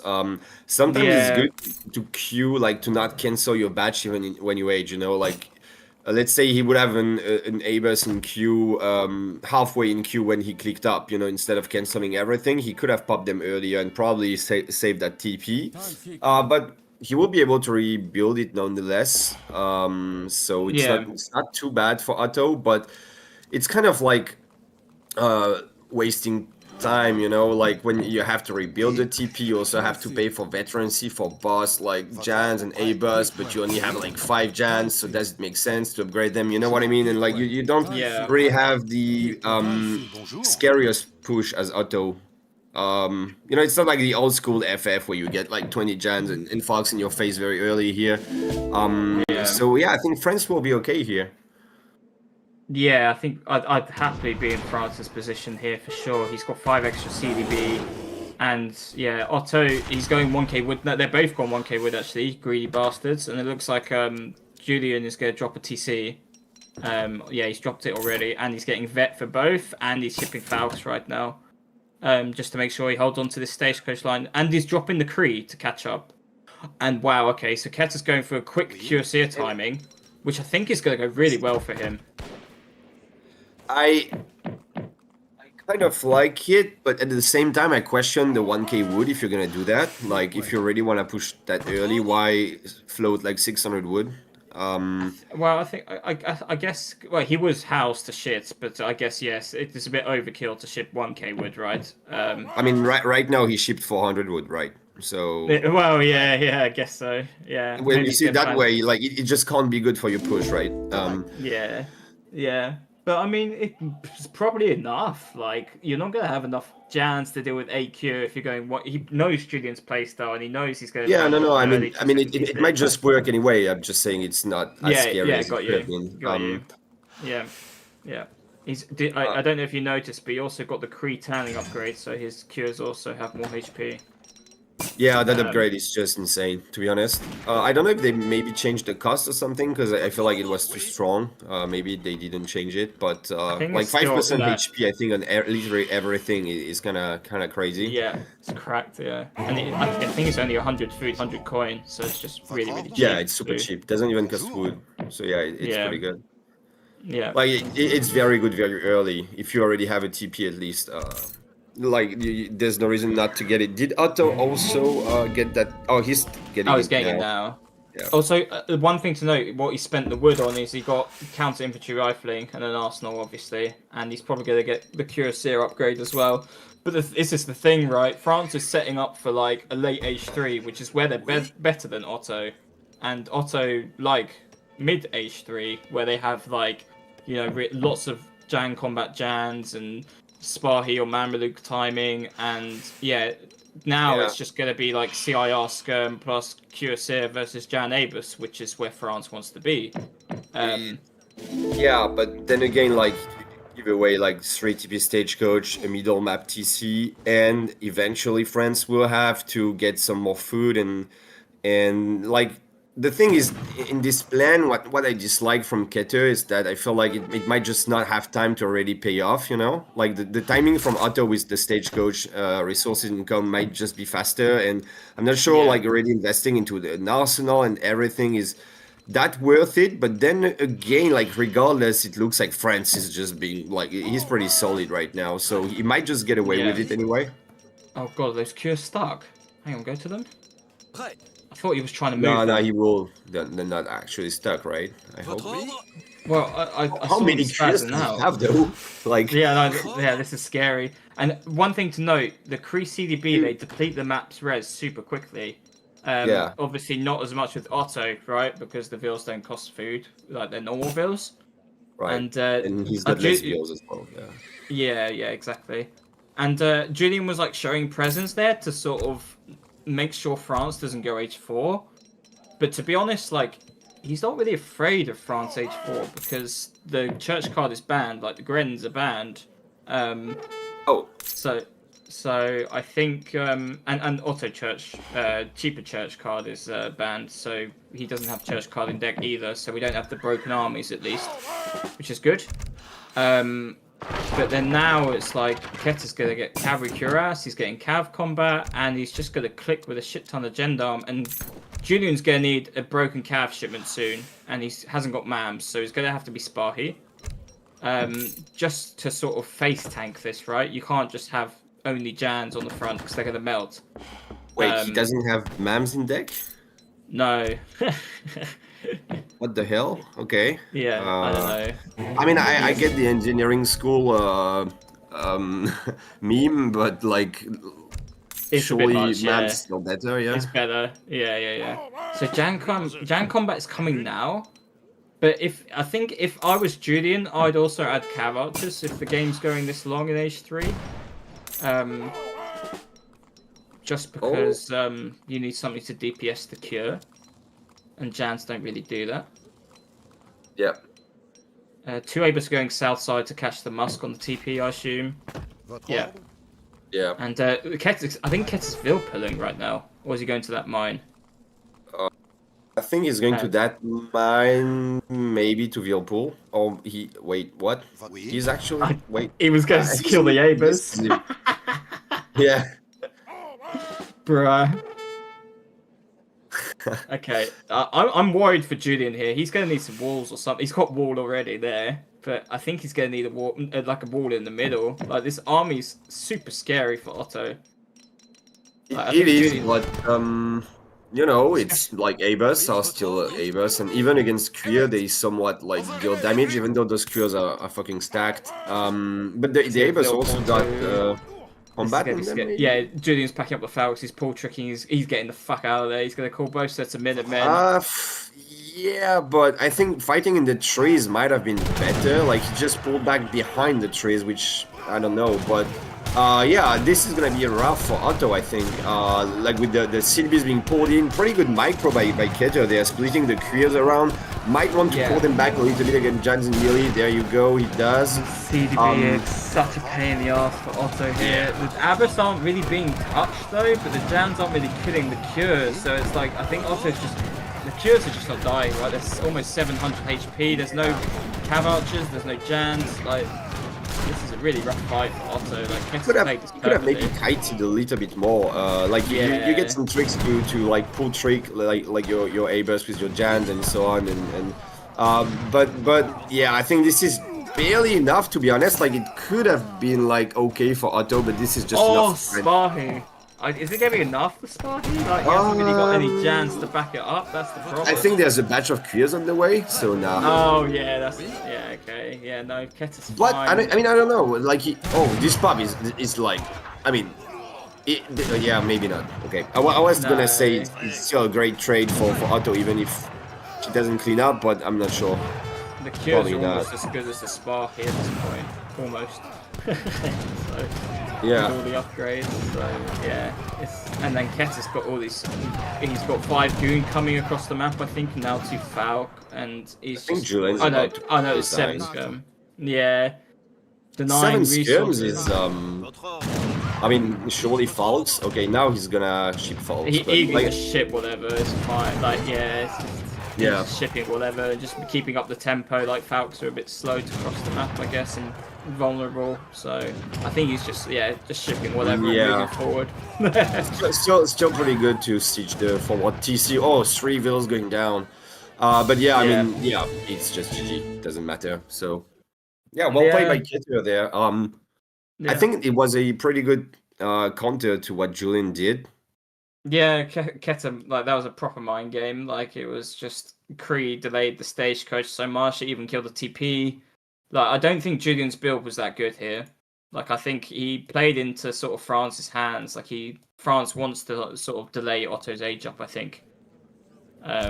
Yeah. I think Otto just wants to straight FF and then take stage with 700 wood maybe, but because they've got all the tempo, right? The 4 Delhi raiding, the Vet Jan, the Falcs. It's just like, that's when Otto should snowball their eco, not like in H2, I believe. Yeah.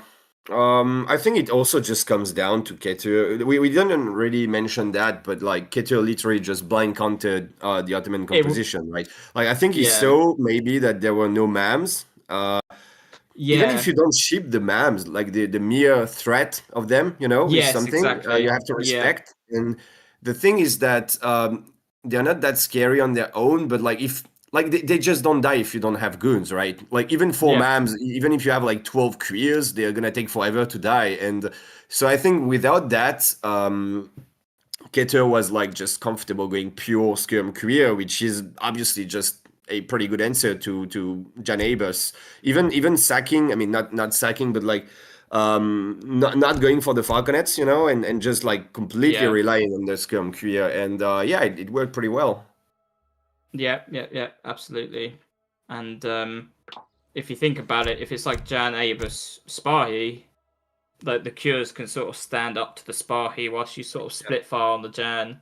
And then obviously if he saw Spahi, put it back a bit and maybe add a couple of goon batches or something. But like you're not completely fucked to Spahi if you have that big cure mass with all the cards basically. So exactly, but against Mams you're fucked, because if they just walk on top of your army with Jans, you just need the snare and the snaring and blocking, and then you can melee your Jans and shit. And I think not having the Mams was a pretty big mistake by Julian, to be honest. Yes, I think that's the key, right? If you got Jans, you want Cav in front. Like you just want them in you want Jans going forward, not backwards. That's usually the rule of thumb you want to go with. And Mams allow that, and exactly, Abus doesn't. So it's fine. It's fine to go backwards if you have enough Abus and they are not going pure skirm queer, right? Against a more classical unit composition of skirm gun queer. Abus they're just so good, so they can do the job. But here, like it was just too many queers. Yeah, I think this is just Keta's game plan, just being really, really good. Just having a perfect read of what Julian's going to do, and it's worked out well for him. And now the next matchup is Italy-Brit, which is a matchup that I've seen so often lately. Mostly because Italy doesn't really have too many counters, and Brit is one of the few civs that does okay against them. So we're going to have to see if... I don't know if you saw the OnlyBaus versus Frontline game, but I'm sure we're going to have a sort of similar repeat to that. It felt like Baus kind of didn't have a plan. Like he just made a bunch of units in stage 2, right? Yeah. I feel like Ketur might have a more sophisticated approach to this matchup, maybe. We'll see. Yeah, Ketur plays Italy, so he actually understands the civ much better than Baus, for example. So I think he's more aware of like the timings of when Italy ages and like what shipments they've sent at what time and that sort of thing. So he's gonna have probably a better game plan than Baus did. I think he's probably gonna do either of the one things I said. Either he's gonna go super greedy, like max manners basically before units, or like almost max manners. And what the fuck is this mana placement? Holy shit. He went to go get the llamas with the Vil and the explorer to the other pond, I guess. How many llamas did he get in total? 6. Wow, okay. That's insane. There's still 2 up for... Oh, he hasn't even got those either, yeah. And maybe he'll see those as well. Maybe he'll get all 8. Damn. Livestock pen, baby. I think he might send that one Vil to get them, maybe? Oh, but I don't know. Again, it's like he sees it. He sees it. Yeah, which is pretty good, because it's a bit like on Punjab. You know, if you get 6 llamas, I mean, personally, I would assume he picked the other 2, right? I wouldn't even look for them, but he does get all 8 of them. All 8. That's crazy. Yeah. It is maybe worth going for a pen. Yeah, I mean. Or you could just do it for like a super fast, like 16 Vil with 2 manas sort of age up and just snowball the British eco as we all know it. Wait, earlier. They can age up with 2 Vils, 2 cows now, right? Yeah, but you want to go tower anyway. Like it's just better. Like you can get hunting dogs and steel traps with it. The tower's a forward shipment point. Yeah, I usually would do that too. But I mean, if you pen, I don't know. But, I see. You just use the tower basically every single time, and that way you can just stay on wood and food, and then use the tower res to get the age ups. Yeah, and I guess against Italy, if you expect them to play pretty passively, although Italy also can sometimes play aggressively, but like most of the time, I guess you would be able to get quite a lot of map control with the tower. And if they do the like kind of H2 cheese, you're happy to have a tower in base anyway. So yeah. I think you always put it forward, to be honest, because like you still FB even if like Italy, because it's not really a rush. It's more of like a quick timing. But I think Brit with the can cav. usually hold. Yeah, with the Cav and the Musk, right? But I think Yeah. Brit can hold with like either one or single racks and double unit shipment and stuff like that, and trade fine with like longbows and stuff.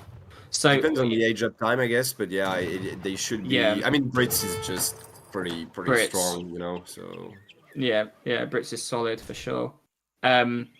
So I wonder because there's like obviously there's two ways I mentioned, like super like a timing, but like a little light pressure with your early units and then timing push, or like the full greed, right? One thing I used to like to do was like early longbows because it's really annoying to deal with like longbow raids when you have no units as Italy.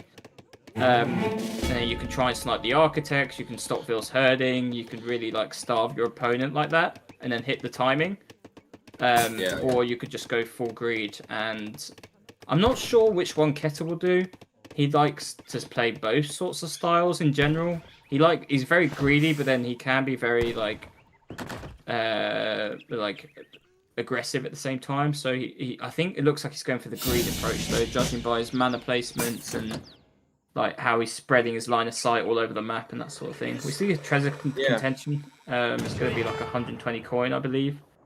and at least in the first two games, it doesn't speak for like all of Ketter's game, but I think he was more aggressive than Julian. Like we saw him ship units in the Sweden mirror, and in France against Otto was a bit of a passive game with one big fight, but he still was the one who was like pressuring, initiating it. So yeah, I wouldn't be surprised if he does apply some pressure here again. But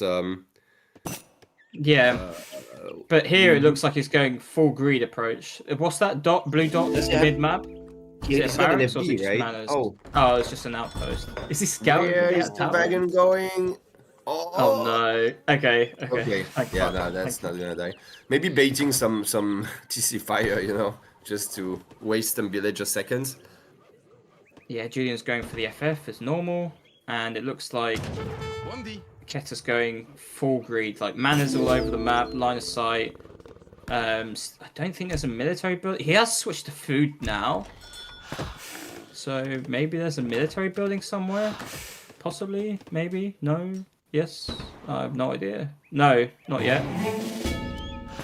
Yeah, just full greed. He's gonna need one. I mean, either he. Oh, I guess he's got only 9 vills on food though. But it's still like kind of too much food if you're like going full mana, right? But I mean, he did switch like 20 vills to wood, so I guess that's a. Yeah, he's going full greed, so he's gonna go spice trade next. Probably, and then like 700 coin or 6 mask after, and just spam units. Basically, he's gonna go for the boss approach, but flank better. Basically, I think he's gonna do what boss is, but like be less passive. And here comes the barracks, and he's probably almost max manners. He's got 600 wood hitting the floor now, so he's gonna max manners now.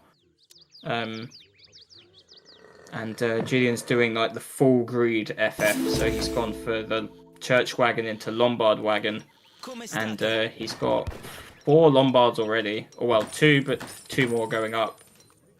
And then I think he's going to build a barrack. He might even go FI, to be honest. Oh no, it's a barracks. Sorry, so 3 Lombards and a barracks. I think like Julian is obviously a pretty greedy player, and I think if he can go FI, he will. It's gonna depend on how much pressure Ketur can apply, but it looks like there's still no unit out. I mean, there's gonna be 5 masks now, so I don't know if he can really prevent the FI. I think he can, but I think Julian's gonna do some sort of vet musk Falk hold first, like Frontline did, and then go for the FI. But so Ketter sees this. Julian sees these 5 masks, but that's not a huge tell. I mean, it means he's making units, right? It means he's not just going for 20 manas into H3. So I think he's sort of expecting him to make units, and he's not. Is he just going FI? I mean, he might be because he's saving. Oh no, he's going double racks. Okay, and he's saving the shipment, so he's not fast aging. And he's going to have a shipment for 2 Falks. When you're building he's- a free, you know, it might just be a just in case double racks. Bait, Might yeah, miss all the it is, batteries, And I don't know if you saw, but he re-queued the Musk, so it looks like he's going straight for the FI. And the A shot was 6 Musk as well. And like it looks like I said, Julian is just so greedy. I would have been surprised if he did not try at least to go industrial. Yeah. But I mean, that's just like Ready. 10 musks, maybe 15. Commandment. Yeah, 15 musks. And he's shipping 700 coin. The question is that for like a house switch or a triple racks? He's going full racks, okay, so yeah. Okay. I The don't Victor see this Sweet working. build Yeah, 700 food next. needs to kill more animals. though. Amalgamation, bro. This guy Oh, man. amalgamation. That's crazy. Amalgamation while shipping 700 coin 700 definitely seems wrong, Is but a bit overkill. Yeah, but I guess that once the coin's used up, it makes sense, right? So, but like, I think Kind of. Julian's gonna be H4 in time. Like, go to Julian's POV. He's probably early aging. He's used fast stage already, Papal Guard, and he's probably gonna have a shipment by the time he hits up. He's gonna have 10 Guard Pike. He's still got Minutemen, and he's got 6 Musk. And yeah, he can just ship 12 Skirm. I mean, he doesn't know there's there's no Huss, sorry, but like, he's gonna see no Huss, right? So, and 10 Papal Guard is enough to sort of defend from it. And I think his timing's gonna be a bit late. I think it's just gonna be like if you get any sort of Nightmare. cannons under the tower, it's gonna be a nightmare for Brits to kill them. Yeah. I mean, this And you don't even mass need is gonna be many- huge, but once you get like 6-speed skirms, they're gonna be all useless, right? He needs cav. Yeah. Like, I think I I- preferred Boss's approach better in terms of unit comp, but here. Yeah, I it's have just- to say this is kind of weird. But we'll see. I wonder what Julian's sending. Do you reckon he's sending skirm or papal bombard? I'm guessing bombards, but Yeah, I would with that base building, I would expect cannons. Yeah. yeah, there you go. Cannons on the way, skirms in queue. And I think Julian's just fine to just kind of sit here for a bit.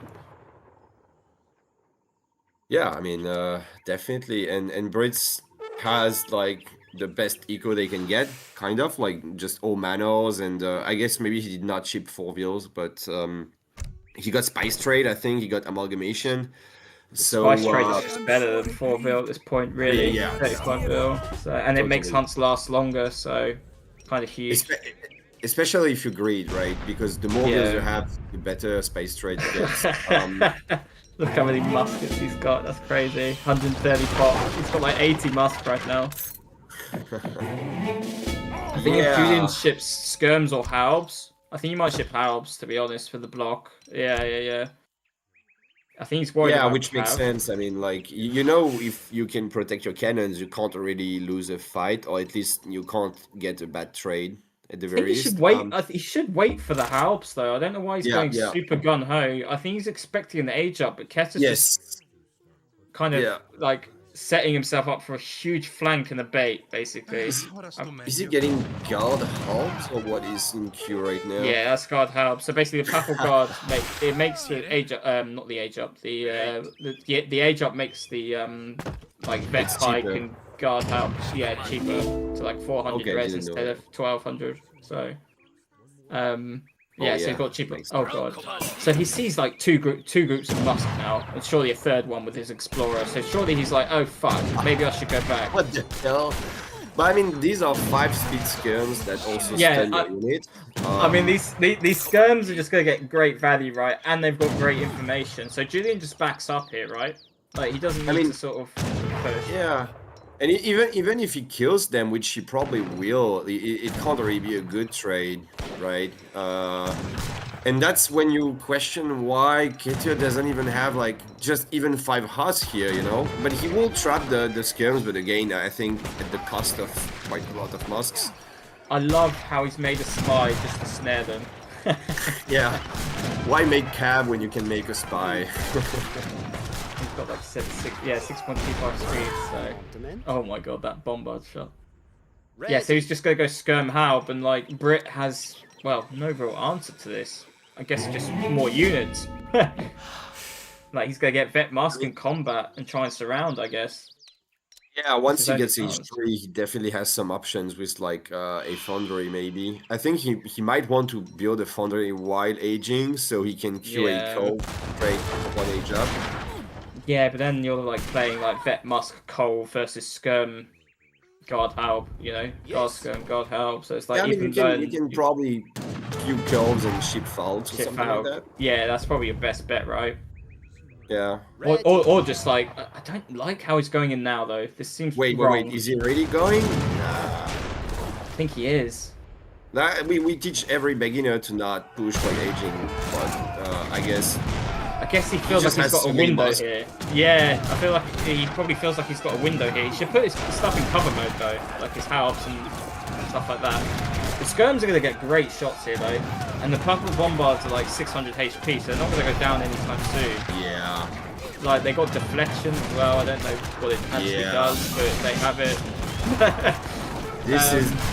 I understand why he wanted to fight now and not like let Italy get more units out, but I think it was just not a good decision. And These Skirms are trading too well, man. Yeah.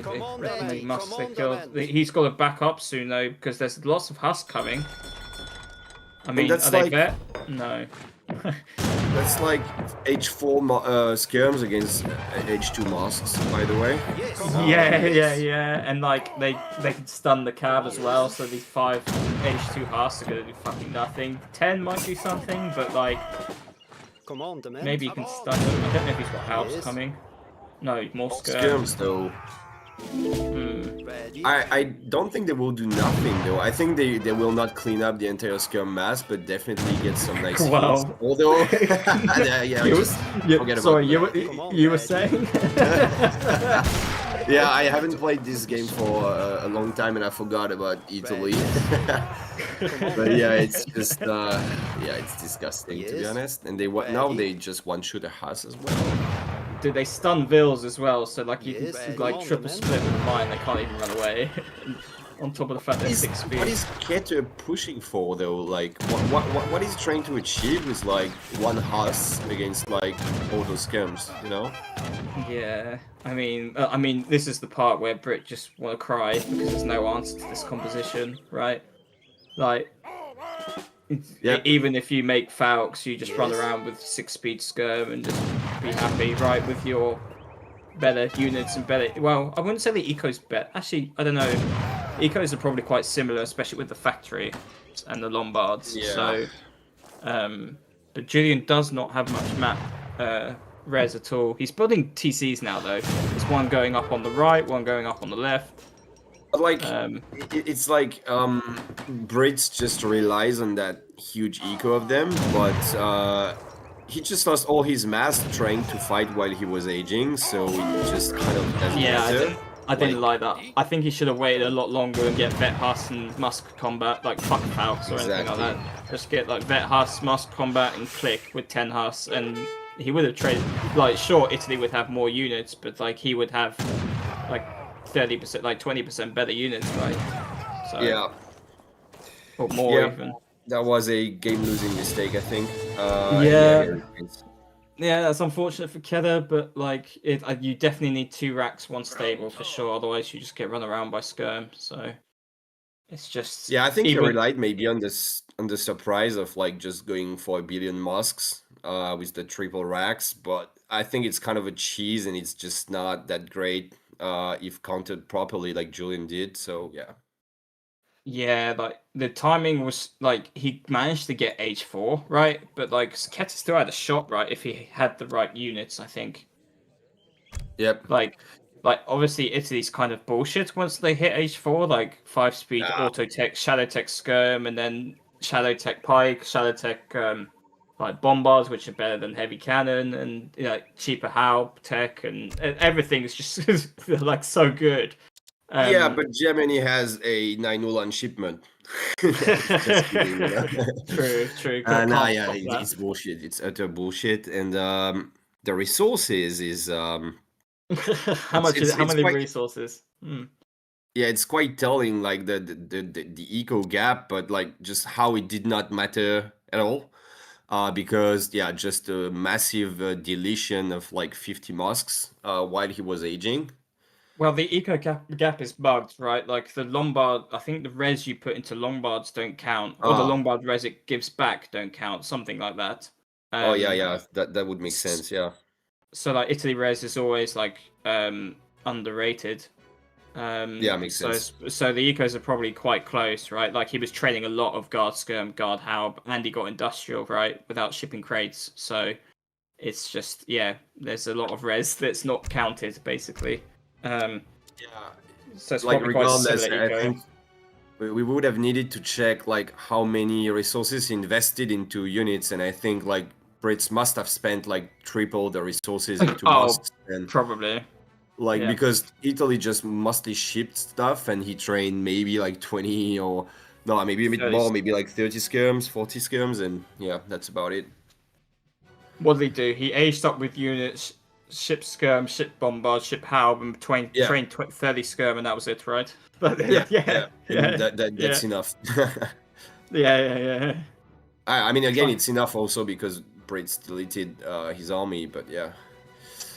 Yeah, but it's like guard stuff versus H2 stuff, right? At that early in the game, it's just kind of stupid, really. Like the skirms shouldn't be automatically H4, but they are. So yeah, they are. And again, I'm not an expert on how to beat Italy, but I'm still kind of surprised we saw Boss and Ketur go for a not exactly the same plan, but kind of similar, and just didn't work at all. Like, would have expected something maybe a little bit more like maybe a bit of a smarter build. Like Ketur had a pretty smart build in France as France against Otto, and I was a bit disappointed by his British build here. Not gonna lie. I think his build was fine. I just think the third rack should have been the stable. Yeah, by that was build I it. mean like the strat, like the overall idea of the, you know. Yeah, okay. Yeah, like I think the wood spice trade made sense because you saw his mass, right? Like if he took a good engagement, he would have won outright. But yeah, it's just Yep. Yeah, I think the approach. I think you also need forward barracks. Well, not forward, but like not it behind your TC barracks, right? I think, like obviously you're afraid of the 10 pike, like nuking your barracks with the Papal Bombard. But if you put them like not mid map, like sort of in front of your TC, so they can actually reinforce quicker, I think that's also good too. Yeah, good point. So that makes it 2-1 for Ketur. Pretty solid start despite losing that game here. Yeah, he's gonna be pissed off by that one because I felt like he knew he was ahead at one point, so he just fucked it with the early engagement. So he's probably. I wouldn't say he's the type to tilt. Well, actually, no, that's a lie. He does tilt, but I wouldn't say this loss would affect him too much because he's up to. Is he up 2-1? Have I forgotten? Yep. Yeah, no, he's up 2-1. He's got rid of Italy. Like it's not a big like Otto, Italy are gone, right? So there's two bullshit civs out the way. So yeah, I was he's gonna be ask pretty you. happy. I was gonna ask you about the Civ rules, but so it's one game, one Civ. Yeah, so if you played the Civ, it's gone, I believe. I love how you're asking me. I really have no idea, but I'm assuming that's the rules. Yeah, I really have no idea either. But if that's the case, at least for best of 9, the Civ selection is pretty important, right? Because if you have to play 9 different Civs, you better be prepared. If it goes to 9 games, obviously, but yeah. So yeah, if Otto is gone, yeah, it's pretty good for sure. Yeah. Sorry, but can I be right back 1 second? Yeah, actually, I also have to be right back. Well, I guess I'll wait until you're back, so we can switch. Yeah, no, all good. All right. So yeah, we're waiting for the 4th game to start, I believe. And I have absolutely no idea which map it is gonna be, I have to say. I am very poorly informed. Come again, Baron? Mexico. All right, Mexico. Come again? USA Mirror. Okay, I have no idea how that plays out. I would probably expect some FF from both sides, but I wouldn't know. Like, I don't play USA, so Mexico also has like the 4 TPs, so I think you can go for the Highlander stuff, but in a mirror, I don't think it works, because if you share the TPs, doesn't really make enough Highlanders, I would guess. But curious to see how they will play that. Kind of funny for I don't know who was peaking first and who wasn't, but whoever picked USA against USA, it's like I had a feeling it'd be this matchup. yeah, I didn't, but yeah, of course you wouldn't. I even forgot the Civ exists, so I'm not surprised. There's like always like a random DLC Civ. You're like, oh yeah, fuck, I forgot about that Civ. Pulled out of the woodwork. But yeah, no, this map is so good for USA. It's like low hunt, high TP, good nats. Like, it's just really good for USA. Like, do you know the Highlander build? Yeah, I know. I was talking about it, but I think in the mirror it doesn't work that well because you share the TPs, right? It depends. Like, sometimes you can punish like a USA going FF, or you can punish a USA like doing the greed version. Oh yeah, I guess if they don't fight for the TPs and they let you do it, yeah, makes sense. Yeah, I mean, both players would definitely China Immigrants, which is the TP card, anyway. But like, one could lead it into like a bank wagon, into like an FF, and the Highlander can punish that. So it's whether you scout properly or not. Like, I don't think you should do it in a mirror, but like, because like whoever goes slightly more greedy just wins. But then if you go too greedy, then it can punish you, obviously. So you probably start off with that opening and then figure out how much greed and how much aggression you want to do, basically. So it's a bit of a gamble, but you need good scouting. It's a calculated gamble. Let's put it that way. I wonder if either of them are chopping. Julian's got the perfect TP, by the way. He's gonna get the pass. Yeah, definitely. Yeah, easily, I think. Yeah. And, oh god, Keta's gone... Julian, I hope Julian scouts it, but Keta's gone for an outer TP, which means Julian has the potential to steal the other TP with his wagon, and then take the left one with his TC wagon. And then that way, Keta might have to run his wagon all the way across the entire map, or take a that TP, yeah. So, and that could be huge in the mirror, because that's one less Highlander, and that means one more for your opponent. So that's a 2 Highlander swing. So yeah, that could be very problematic for Keta. Yeah, definitely. I don't really get the choice of that TP. No. Realistically, he couldn't contest the TP that Julian took because just unlucky, like the TP spawned on Julian's side. But you could take the left one. I guess it doesn't make a huge difference, but yeah. I'll be right back now, though. No worries. Back in a minute. Yeah, all good, all good. So let's see if Julian actually goes for it. So where's this wagon going? That one's going to the left. He's guessing this one to the right, but nah, Keta's gonna get it in time. Okay. And we see... Yeah, Julian's gone for the more greedy version. And you can see the race for the wagons on the left as well. The TP wagon. There's one there, and there's one right all the way to the far left. He's not gonna get there in time. So he's gonna have to build like a nat TP. Yep. And Julian's done the same on the right-hand side. And Keta hasn't got Capitalism or the bank in this deck. So it looks like he's definitely going for the greed version. And he's got native treaties. And the native treaties on this map gives you 5 Mayas and 5... oh, it's a Navajo. Never mind. I think it's going to give you like 4 or 5 Navajos. And then 5 Mayans or Zapotecs, whatever the other native is. Oh, it's Apache. Okay, I've never had this variation before. But I have no idea how many Apache cavalry is going to give you, so we'll have to see that. But the Navajo could be quite useful with the push. Anyway, so we have Julian going Capitalism, and it looks like he's going to go Capitalism straight into a bank. Judging by his macro, everyone on coin, only people herding. And Keta's going for the very aggressive 10-10 into Advanced Saloon. And Julian's got to make sure he defends and not overgreeds here.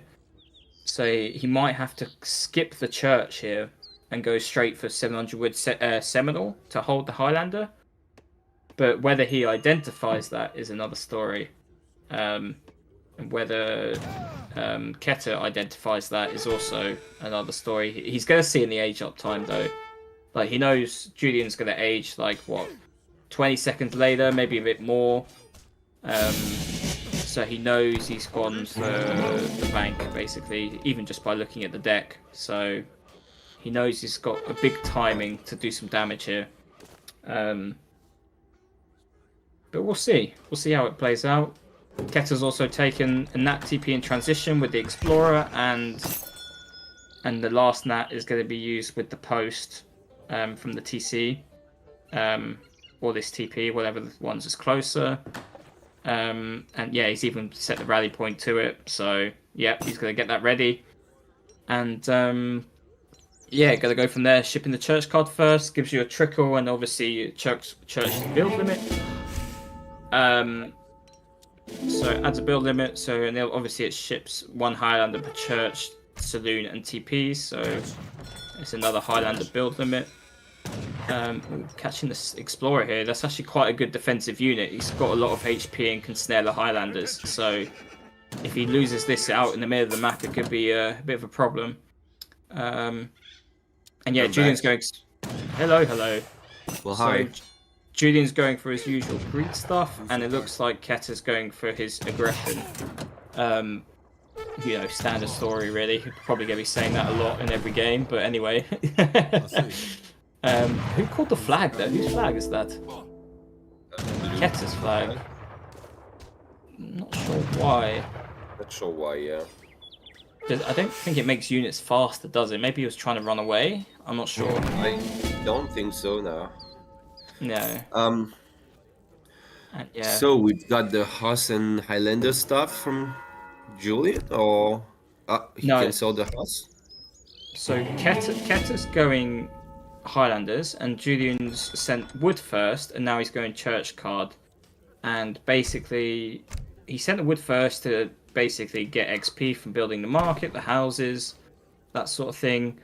And then he's shipping church because he wants to be greedy and get the coin trickle. And then after that, he's going to ship Seminole to hold the Highlanders, because the Highlanders are going to hit the base at about 7 minutes or so, or like 7:10. So he knows he's got a little bit of time to get the Seminoles out. Seminoles out. Yeah. And go from there. So we'll have to and see. They are, I believe they're pretty good against Musks. Like, I think they have a 2x multiplier and also have a faster rate of fire, right? So that's right. I think Seminoles DPS like crazy, and it's pretty good against like Highlanders, because like you would overkill maybe Musks, but like you can just snipe Highlanders one by one, I think, with them. Yep. Exactly. Pretty strong stuff. Yeah, and also Julian's gonna have coin for either Cowboys or the Church Big Button for the Goons, right? So he's gonna have some. Oh, he's trading some Huss. Interesting. I'm not really sure why. Yeah, he was trading Huss. Yeah, I'm not against Highlanders. I'm not entirely sure, but he just sold a bunch of food. He's trying to get the Goon Big Button now, I think, and he's gonna use that as the anti-cav, right? And the Minutemen as well. He's gonna have another set of Minutemen as the Highlander push comes in. I'm ready. Although, yeah, this looks like a pretty solid counter build to the Highlander stuff. Yeah, but he's going for the TPs. What's Keter's follow-up? Is he going for stage? Okay, interesting. I like this variation now, because basically Frontline did this matchup against Julian last series, like in the semis. And Julian saw that. Keter saw that. And obviously Frontline got shat on. So he realised, okay, I can't push the base, so maybe I can go for this sort of stagecoach play. And then fighting Highlanders out in the open is more scary than fighting them under your TC. Yeah, definitely. Especially with Seminoles, which have to sit and to shoot. Yeah. And, This is a great raid, though. Yes, I'll do it. Yeah, and the thing is that one veil going down. I think he tried to veil in the TC, but he shot a hunt Oh instead. god, watch the army, watch the army. Oh god, there's no anti-cav here because it's all running away. Oh no. This might just be GG, bro. There's That no doesn't anti-cav look there. like a Julian move, to be honest. Like, he doesn't really do that kind of mistake usually. He's a bit of a careful player, but this is definitely a big mistake. The Cav might be kind of just in time. He's gonna have to sack some Huss and the Minutemen to escape the... The Oh, he's Minutemen are fighting getting here too. great value, but I mean, there's more Seminole coming. Oh, that's for Keturboy. Is there more coming for Julian as well? Nah, he's No, got he's shipping coin. kind of useless Wait, how Huss. does this fight go? To be honest, like, it looks like... Julian's cleaning. What? I think the Shit, Seminoles are bro. just really good against heavy Yeah, and infantry, yeah. And the Minutemen have just been shooting this Yeah. entire time. Like, Like- they've been so good. Damn. like, I don't know why he ignored them. Like, it almost looked like he was thinking he was playing against normal European Minutemen, you know, which you kind of like want to let them lose their HP instead of kill them at first. But like with USA, they just keep 100 HP, so you might as well just fight them, you know. Yeah. And yeah, I think with like the Highlanders, if you Z move like in a good way, you know, you can kill like maybe five Minutemen Three. in one Yeah. volley, and Yeah. Damn. maybe That's that was crazy. maybe the main mistake here. But yeah, so Julian is just pulling quite ahead here. Dude, Seminole were just so good against heavy. Like, click on a Seminole. I think they times 2. Yeah. and Yeah, they've yeah. got- and the closer they can get like 1 rate of fire. The closer the unit gets, so you kind of They don't want changed to be that, close okay. to them. I don't know if, yeah, so it's like 1.5 at their normal range, and then the closer they get, it's like 1.3, then 1.2, etc, etc. So the closer ones are like shooting really, really fast. That's ridiculous, to be honest. Yeah. So it's like they kind of do retarded. like 17. That one's doing times 1 2. rate of fire, 1.06. There you go. 1 rate of fire with Yeah. 17 attack. I mean, that's with the flag, but still, like that is kind of ridiculous. Crazy. Isn't it? I mean, look at the Huss just melt. Like there was Yeah. 5 Huss there against Seminole, and the Huss melted. That is ridiculous, to be honest. Who had that idea? Yeah. But more more Seminoles. Seminoles joining. Where's well. Keter's flag? Is that Keter's flag? Yeah, I think it is. Where's Julian's flag then? His Explorer is coming now. He could have, yeah. Oh, there it is. Okay, there you Okay. go. I'm not sure why. He should just fight. He should just Yeah, fight. why is he going? I think he underestimates those units. Like they're pretty good. I think he's losing more units trying to run away than fighting. Them fighting. Yeah, he's trying to wait for the 5 Huss patch, but like he should have just fought. I think and got more value out of them. Yeah, and I mean the Huss will clean up, but there's not that much to clean up, right? I don't It's even not a know if they huge will. task. I don't think they will clean up, bro. Well, maybe. I think they will. Well, Oh, more Huss. not with the 5 more Huss, yeah. Oh, and he gets the Nat. Oh, that's that- the that 4 card, Navajo. Okay, that's a great card actually. 3 Goon, 4 Skirm. As a shipper, it's not bad at all. And it's what he needs right now too. Yeah. I haven't really seen Keter call much Minutemen, which is what's winning Julian in these fights, to be honest. And we also Yeah, I gotta guess remember he used he needed to use them for the trading post earlier, right? Yeah. But now he could have called them more, I think. Yeah. Yeah, for 100%, yeah. And now it looks like Julian's gonna age, and we also got to remember Julian's got a capitalism and a Bankwagon over Keturboy. And probably more Vils as well. Keturboy's on 24 Vils, and then like Julian's on probably a bit more. Can we check Julian's POV? Is he aging right now? I think he was like stacking res. Yeah, he's clicked up now. Has he shipped the state capital as well? He should have done. Yeah, he has. Okay. Yeah. And he's also got the tech. Yeah. Yeah. And so he's probably got first aging up his age. skirm. Yeah. Yeah, Kentucky, which is the And- 4 skirm. And then, yeah. He hasn't got any anti-cav though. I'd probably train a couple of cowboys or more Huss here. Yeah, he's got a Huss in queue. Okay. So yeah, he's set really. Like Julian's so far ahead. Like this Yeah. Keturboy army's got to do a lot of damage here somehow. It really, yeah, and it really doesn't look like it will be able to, right? Because this army is not very scary. No. It might be able He to could, force like- Julian off his hunts, but that's about it. Yeah, I mean, Yeah, he's got a back essentially. hunt. He's got a back hunt he can fall to, but yeah. Like- I'm kind of surprised he's even like What is your command? hunting here right now, just as he's aging. But I think he's just that confident. Like, he's just got Yeah. so much more shit. Vet Husk Yeah, coming I in, guess. Julian's coming. Like, you get have another set of Minutemen. I know that's Keter. Yeah, like 4 sharpshooters gonna be such a pain to deal with. Keter's got to click this, but he can't, so it's just over. He's getting stage, but he's not gonna be able to hold on to it. wait, he was getting stagecoach. Keter Yeah, is, yeah. that is very questionable right now. Keter's used the And- flag. Vet Haas coming in, tiny bit too late, but still fine, and he's gonna just clean this up, right? Yeah, Skirm just shooting the Apaches, Huss doing the rest. Julian actually not even calling Minutemen, just getting the trading post wagon just to capitalize doesn't on that give a potential shit. stage. Yeah. Like, The it's Sentinels must be so good against guns as well, by the way. I think they Well, help DPS quite a lot. Yeah. The setup animation might be annoying, but yeah. Yeah. Yeah, normal multipliers, but the rate of fire is crazy, so. Orders. And yeah, this is just game over, right? Keter's trying to catch up, he's aging, he's shipping state capital. At least, What's at he- the very least, he was able to click up before he gets idled, but... Yeah, imagine if he couldn't click up, that would have been, yeah, horrible. But I mean, it classic, still is. 1150 foot or something, you know? But yeah, nah, he's... Yeah, what do you do here? That's not even a huge mass from Julian, but it's just enough it's to just idle enough. you forever. Yeah, yeah, like Julian can just dive back and forth. Kester's gonna try and get on that hunt. Julian can just deny that, and yeah.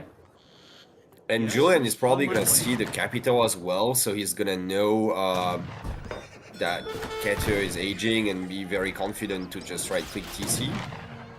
Yeah, well, he Again, probably it's not knows about already. getting the TC down, because I don't... Well, to be fair, he I might think he just get can. it down. I think he But can. What's gonna pop regardless- to save him? Right. Yeah. But I mean, he doesn't even have to, he just idles forever, like we said, so it doesn't really matter either way. Minutemen coming. Oh god, he mistimed the Minutemen. Shit. He thought the skirms were gonna pop later. Oh dear. Yeah, I mean, I think he's just gonna resign in like 3 seconds. He's trying to get the goon big button, is he? Oh no, what's he training? Pandor, what? Okay. Yeah, well, Yeah. doesn't matter. Okay, yeah, I didn't expect that fight to go that well for Julian. Well played by him. I think his counter build was pretty good. We can clearly see he was ahead in resources. Got a bit less mass, but the better unit composition, so he cleans up with less units and has more eco. GG, like that the game was over there. I think, yeah, just ignoring those high damage Minutemen was kind of, like, he could have, like, when he was moving up, he could have, like, split fired onto the Minutemen and then kept moving, you know? Yeah, like you can walk the Highlanders on top of the Minutemen even and just set And move just they said won't move. die in, like, Yeah, 5 yeah. seconds, like Yeah, that's Yeah. what he should have done, right? And then, yeah, kind I of mean, a surprising mistake to be honest, because Keter has a pretty good unit control usually, I would say. So kind of strange to see him like make this kind of mistake here, but yeah. yeah, ignoring 26 damage musks is kind of, yeah, letting them shoot With you the- for with, that like, long without 100 firing. Yeah, with only 100 HP on them as well, so yeah. Yeah, and they only have like 5 hand attacks, so yeah, if you just meleeed them, it would have been, they just would have melted, so yeah. They have Kinda 5 rough. hand attack. I think normal Minutemen have like 5 hand attack, right? Oh, I think they have like 13, like half the damage of the ranged attack, if I remember correctly, but... Nah, you're lying. Well, yeah, I mean, against Highlanders, 400 HP and like, I don't remember how much melee resist, I don't think it matters, yeah, anyway. Yeah. Yeah. Alright, what's the next map? I don't even know. I can't help. Hang on. I think Julian or Keter must have sent me the pool. Next map is Guianas, which is like lots of hunt, big open map.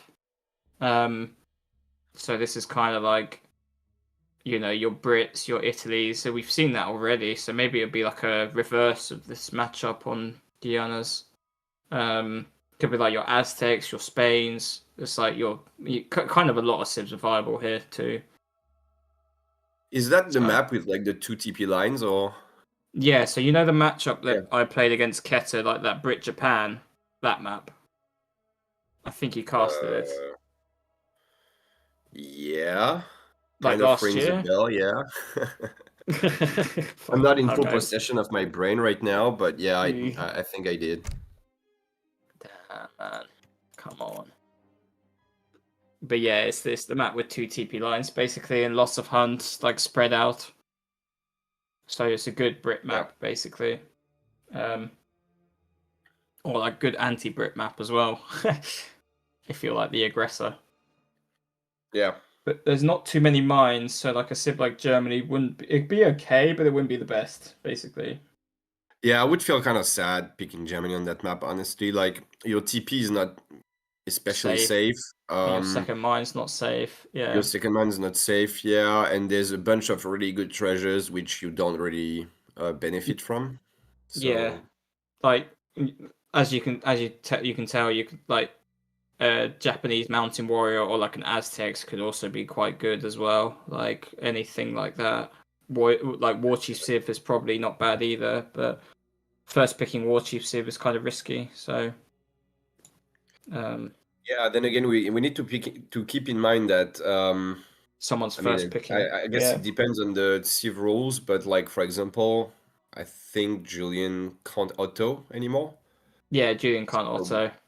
So maybe like it's maybe less risky to pick, say, Hero or something. Or Spain, yeah. Spain would be a good pick. Yeah, because like a good counter to Spain is Otto, right? So, and also Sweden's kind of annoying. So both Sweden and Otto are gone.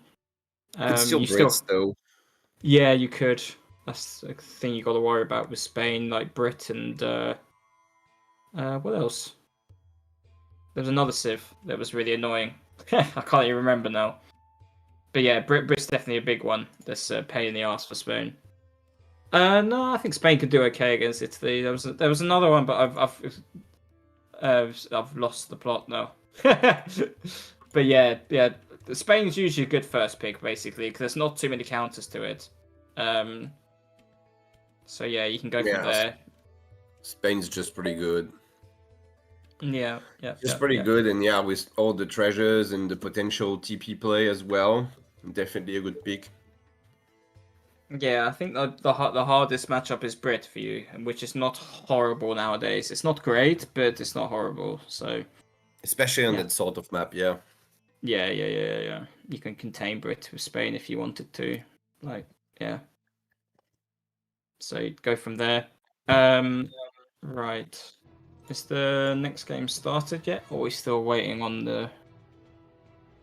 Looks like... Julian's France, okay. What was the map again? Guianas. So, if you were to counter France here, what would you pick as Keter? Well, I think it's not exactly a counter, because you don't really counter France, but I think Spain was. Spain's probably quite good versus France, yeah. It's just maybe Japan could be okay. Nah, maybe not. Japan. Yeah. I don't know. I don't know Japan well enough nowadays, but I think France is one of the best civs and Japan one of the worst. I don't know the specific matchup now, but yeah. He's gone Otto. Surprise, surprise. Yeah, I guess he could have gone. He could have gone Spain, Italy, and Otto, right? Those are probably the 3 civs he could have played. I guess he could have played Germans as well, but I think that's kind of rough for German nowadays. I wouldn't enjoy too much playing Germany against France on that map. I think Otto is a little bit of a waste of a pick, maybe. Like, I think it was a good time to pick Spain and keep Otto for like a first pick later or something. Maybe on some other map where Otto is stronger. it's never bad. Like picking Otto can't be wrong, you know. But it's Yeah. I think it's not ideal, maybe. You got to use them. You use your auto pick wisely, and well, I mean, it's 2-2, right? I feel like this is the turning point. Like first 1 to 3 is kind of in a good spot in a way, mind game wise. Yeah, that's true. Well, I never get in this position. I usually just 5-0 or 5-1. But it figures like metaphorically, getting to 3 would be like a proper good mind game. You have enough empathy to imagine what it is to. Yeah. I'm still human after all. So I think just he wants to win this game, right? Like he just needs to get this in the bag. Otherwise, he's, lost his auto pick and down 3-2. So this is like a kind of big one to win. Essentially. Yeah, definitely. Yeah, and then also there's just like the fact that I don't know Ketur well enough, but like maybe he just doesn't feel as comfortable as Spain against France, for example, than as Otto. You know, it's also down to personal preference. And yeah. I mean, Spain is such a risk with Spain actually. But anyway, like because France can even FI and abuse the fact that if Spain goes greedy like Spanish gold stuff, France can FI, and then it's kind of just GG. So they go greedy, yeah. But I think they should play a little bit more, like contain and Yeah, definitely. Anyway, you we've can't got really. France versus... Yeah, go ahead. I was gonna say anyway, we've got France versus Otto anyway, rather than the Spain. So let's talk about this matchup, huh? Yeah, right. Yeah, we can do that. Okay. Are you sure? So just both players going for a TP on the same line, which is probably good for France because if one Civ goes stagecoach at some point, it should be Otto here. But he does miss the XP, I think, as France. Maybe that's normal. Sure if got I don't remember. Can we switch to France's POV? I think we'll just get XP for I think he missed it. Yeah, he's gonna get Killer Guardian though. Yeah, he's gonna like get the XP kind of a bit late for his shipment, but it's still gonna help a bit. Yeah, it's fine. Yeah, they both got food treasures as well, which is so good for France. Ketur's just shipped capitalism already. It's just so good for boss, to be honest. It's better for France because you need to idle as little as possible if you go 12, but Otto just benefits so much from food as well, so yeah, it's pretty good. Yeah. And you don't always get to pick up 100 food with Otto. It's one of the worst age 1 civs, so, Yeah. Wait. Ketur is teal. I'm used to Julian being teal, so I was confused. But okay, so you got 80. Oh yeah, shit. Yeah, sorry. Yeah, I was like, I was confused by that too. What is this scam, dude? Like, why is Julian not teal? Don't understand. Yeah. No, I was super confused by that too. But all right, so Ketur's aging. He's just bought FFing, so he's gone 2v 2 cow capitalism. Oh, he might go Sublime Port. But then if Julian does some sort of like 2-batch cav semi, he could be or like 1-batch cav semi. It's the wood trade. Yeah, it's become meta now against like greedy stuff. So basically, what you do is like you go 5 or 700 coin, and you get steel traps and like market steel traps and transition to 2. 5 or 700 coin back to back, and then you basically ship Sublime Port like 3/4 of the way aging, and then you get like 2k wood, and you drop like 2 TCs, a foundry, a stable, and then you ship like 1k coin first, and you just spam Abyss Cav Archer. Yeah. And you just spam Abyss Cav Archer. That sounds very greedy, but not so bad, yeah. Also, I guess if you have the food and if you get if they surprise you and try to push you or something, you can always ship the Spahies instead. So yeah, you can just cancel the ship and get Spahi ready. I mean, you're aging up with Delhi, and you can call Otto Minutemen, which kill heavy infantry, right? So it's just there's what H2 push can France do that really punishes you. Maybe Julian's got a build in mind, but we'll have to see. It's just Just Otto. Oh wow. Okay, so he's gone for hunting dogs, and he's just got wood treasure, and now he's gone steel traps, and he is doing it. Okay. And it's whether Julian can actually find a way to sort of punish this or match the greed is basically the idea. Yeah. Looks like Julian's going for a quick age up himself. Like steel traps, 4 vil, 700 coin as well. And I think Ket's going to be... Oh yeah, he's chopping a bit. Which is kind of surprising, but... What's he... Oh, maybe he's chopping for a church? Yeah, I guess. I Yeah, don't because like he doesn't it, need though. a house to age, right? If you go 700 coin next, you don't really need the house, or barely you... Yeah, he went for a church. Yeah, I guess because he's still got to wait for the shipment. He's going to have enough fills to sort of... I mean, he's Right. not going to have enough food, though, right? I think he will. It's just France is kind of surprising, you know. They gather. I mean, they have the best or one of the best early ecos. Early so, ecos, yeah. I think he will Yeah. get the food he needs. To be honest, it's And actually so as quite well- like. It's actually pretty strong. Like this kind of 12 FF. I've been doing that for like a very long time now, and it's just it's so extremely fast. It's you get the church, you get the TP, you get steel traps, everything you want. I'd cancel Gangsaw here, no? Yeah, I think he will get away with it because again, Actually, it's maybe, France, yeah, fuck. Yes, but front maybe is a little 16 bit- CDB with steel traps, so yeah, I guess he's just gathering super quickly. Never mind. Now that I remember, I used to also get Gangster because I knew that you can, like, it's just France. Like, his macro will be just perfect here, you know? Yeah, Like, literally it's spot what he on. needs, so Yeah, 20 out of just- 20. Quick age And up. he's gonna be up at 620, yeah? You know. 620 with 2 TPs in the church. Pretty fucking good. Oh, he got 2 TPs as well, yeah, I didn't pay attention. That's, Yeah, that's why he had to chop, right? yeah.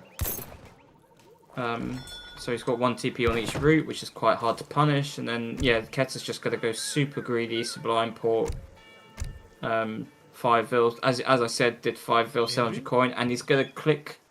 So basically, on the progress bar on the left, basically click when it's like on the third, like bottom left corner. I use the other one by the vil on the progress bar, bottom left, above the minimap. There, yeah. So when it reaches the corner, the bottom left corner, that's when you send it. Okay. Good tip. So that's when you click it, as you can see. And then he's going to have 2k food-ish. And then where's his Explorer? It's kind of mid-map-ish. He's not really in a good position to... Oh, he's taking treasures, okay. He's getting ready to build a TC on his second mine and his hunt. And then he's going to build 3 TC, and he's going to build a stable, artillery foundry, and get the mosque techs, vet abus, all that good stuff. Can we check the auto point of view again quickly, just so we get the 3k wood. So oh god, he aged Delhi ship, though. You ship a card and you spend like 2k 500 food or something, and you get 3k wood. Yeah, it sounds pretty good. And also the tempo, just like you don't have to wait for 40 seconds upon each trade to get the 1k wood. So yeah, that exactly. Yeah, you just drop the TC immediately, get the text, get the buildings, and also like, oh dear, it is will die. I think. This is why you age Abus, by the way, because then yeah, it's easier to hold this 10 goon timing. Yeah, against France it makes sense. Overall, just like 4 delis is more value than for Abus, but I mean, if they're gonna die, yeah. Yeah, he would have to like send them in the corner of the map to raid, and then that buys him time that way. But now the delis are in his base, and 1k coins still coming in. He's queued everything, he just needs to gather the crates, basically. I think he might have underestimated how fast France can be when they FF like that, and didn't expect the guns to be out so early. But yeah, that's just the French 12-10 FF. It's incredibly fast. He's actually in a position to pressure Otto, but with the 5 Cavarchas, TC Fire is doing work as well. Yeah. Like he's fine, to be honest. He's gonna have to buy Yeah. back his hero for the 30C, which is gonna be a ball ache, but fine. Kind of a mistake to not like keep a couple of those gathering the coin crate, getting only one Abus out, but I think he'll be okay Yeah. regardless. Yeah, he's got 2 TC and 5 CA, and then Julian's going FI behind this, which is actually the perfect counterplay. So he did 5 goon, 1k coin, and now 1k wood. Yeah.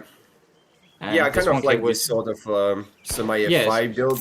I used to do Yeah. it with Falconets, but in this case, I think with the goons is pretty small. Yeah. Yeah, the Falcons don't really achieve much, which is probably too slow, right? It's got to cross this large map really quickly.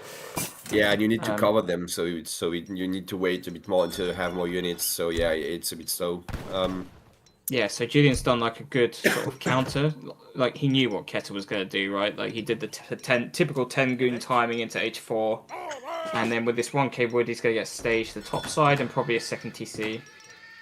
And then Keter's got all the Moss techs and the third TC. And now getting Vet Abus, a spy, like he can just afford everything, right? Like his eco is just really good. He's got 5 vil, he's got capitalism, he's got 3 TC. And then Julian's aging up with 1k coin. He's getting staged at the top, I think. Well, he's getting the second TP. He should Staging get is staged as well. 1k coin. Yeah. Yeah, no, it's fine. Like, what's Otto going to do? He's got CA Abus. Like, what's that going to do?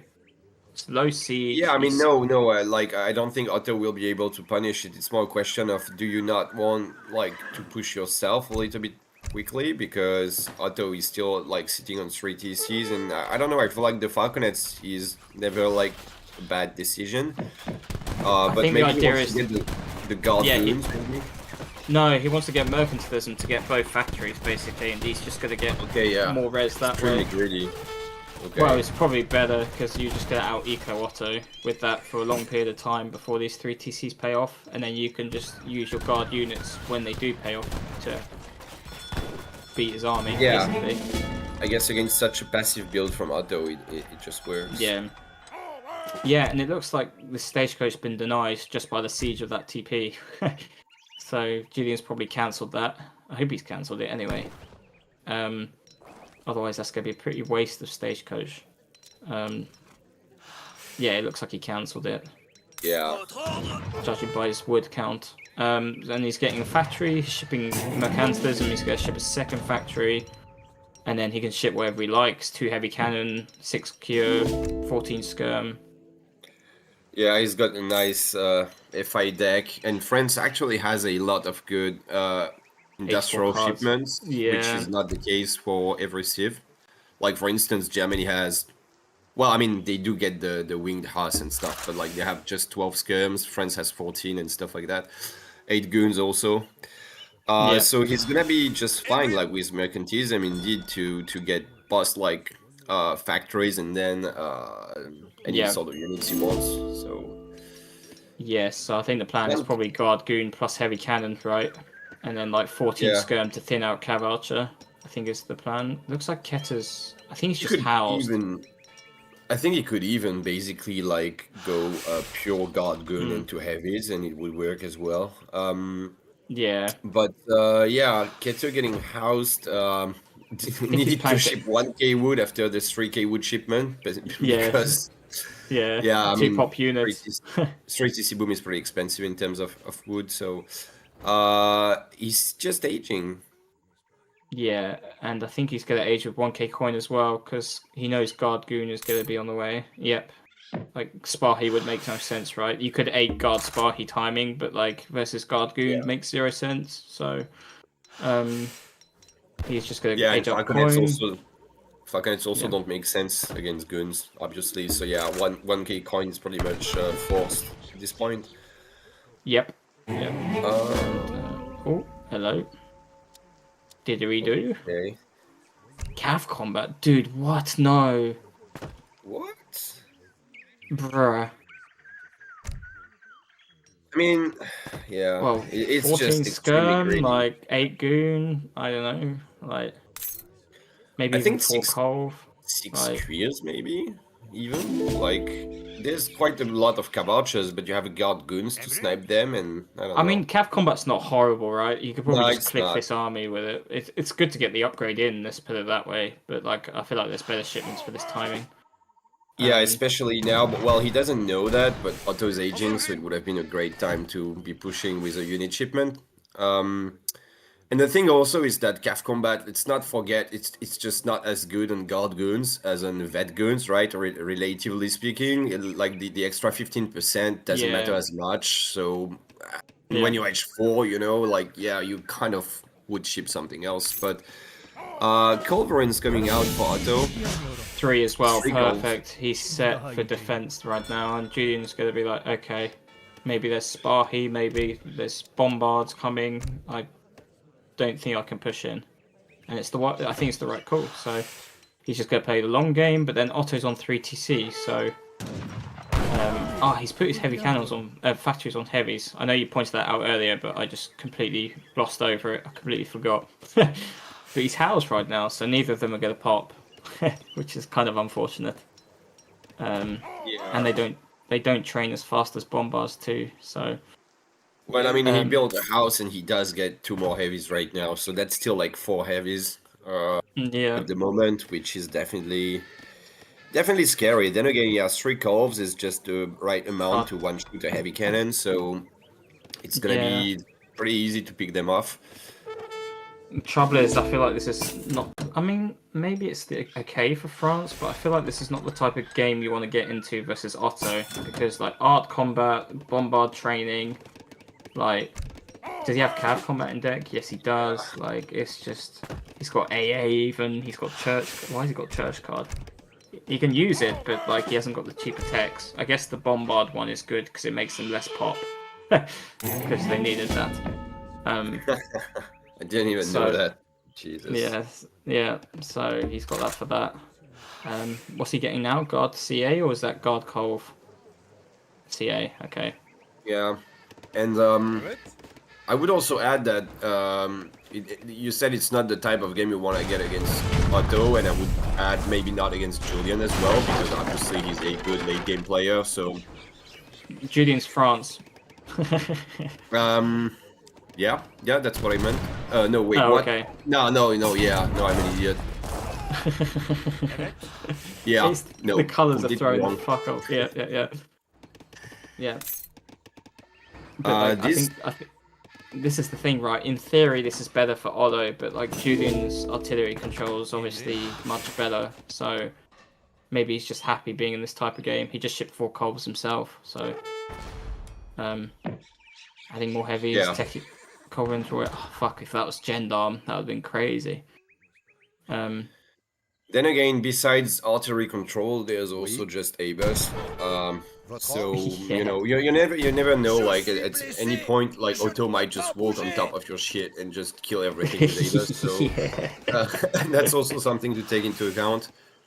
Like you can sort of stack your 3 Corvs to trade with the heavies, at least some of them, and just finish the job with the ABUS, and The thing is, though, he's not putting his factories on bombards, which I think is a huge mistake, because I think that's the edge you have in this matchup, is that the fact that the bombards train so fast and that they're so strong, and they're just better than heavies in every way. And the fact that Julian's doing it and Otto isn't is kind of a big deal.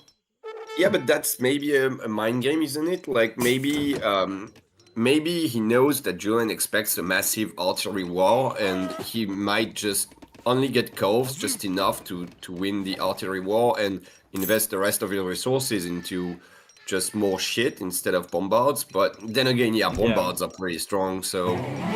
But it could be it could be a good mind game, maybe. Art combat, beautiful. He's gone for art combat over cav combat, by the way, which I think is the right call, actually, because it's the Corvs that matter the most, right? Yeah, and if I'm not mistaken, I think it means you need 1 more shot as friends to kill the Culverins. Yeah, so that's big, right? Because that means you need to invest like 50% more into Culverins. It's kind of a he's joke. got cav combat on the way. Yeah, it is a bit bullshit. He's got cav combat on the way, and after that he's probably going to go AA, which is going to give more art HP.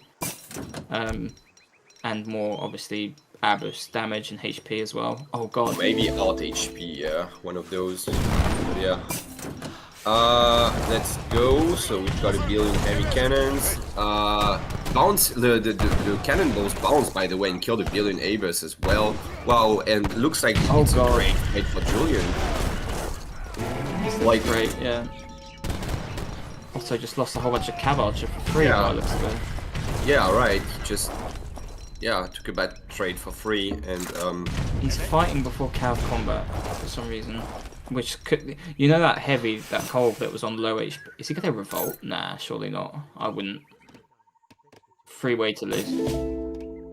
Yeah, maybe he wants to, just make fills again. But to be honest, I think army matters more here. TBH, NGL, IMO. Yeah. Doesn't look that great for Otto, but then again, yeah, go ahead.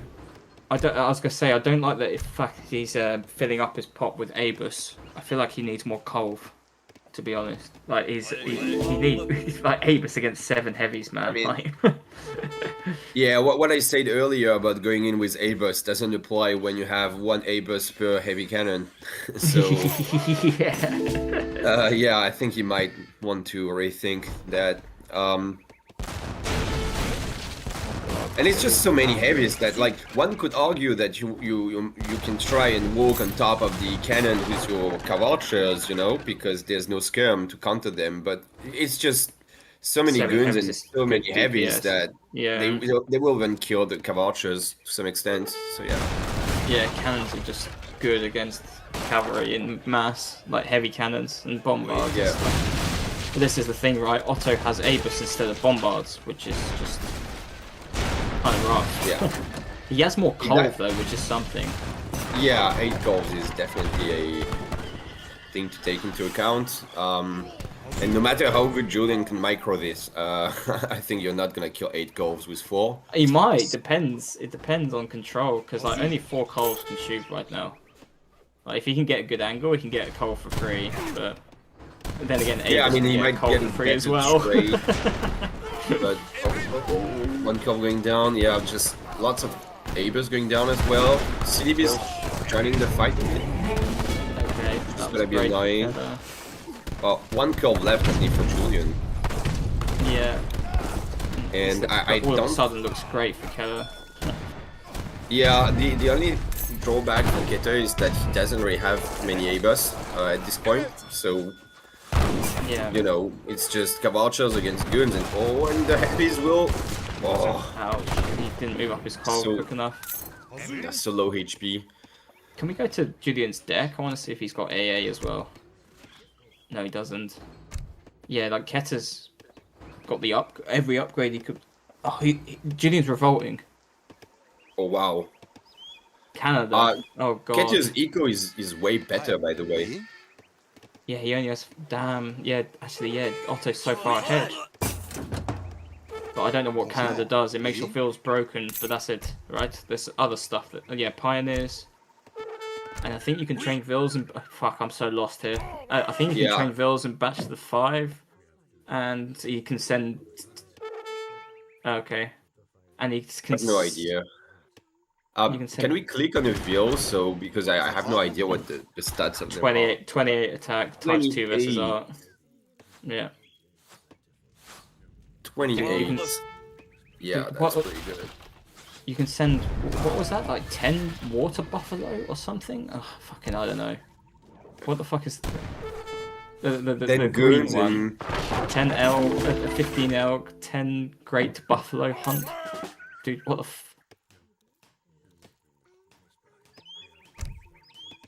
Okay.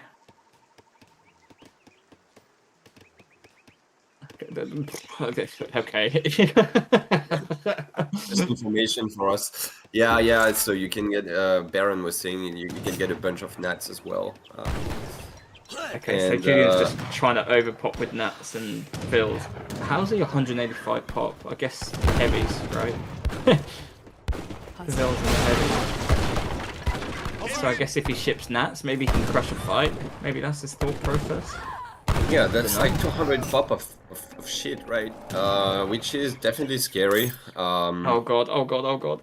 Okay. But That was scary.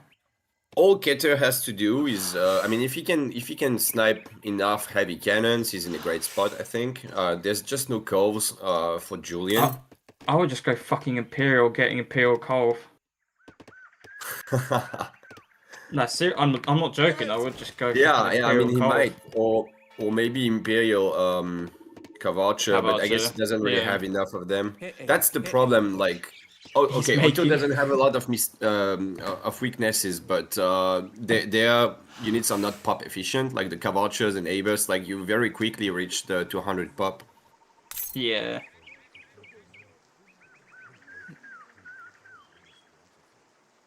That's a cool idea, actually. Dude, Ketis. I feel like Ketis is so far ahead. Adding the 2P as well to DPS goons, not a bad idea too. 20 range, 1.5 rate of fire, 23 damage. Like, it's a good unit, bro. Yeah. The Caribs just running out of the TP away from the 10 heavies. Dude, they must have been terrified. Imagine just being like given birth, come out of your fucking trading post, and there's 10 heavies like shooting at your home.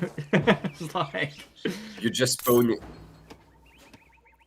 It's only it's archer units like Cav archers, like Azaps, Aena, like yeah, Seaton, you get.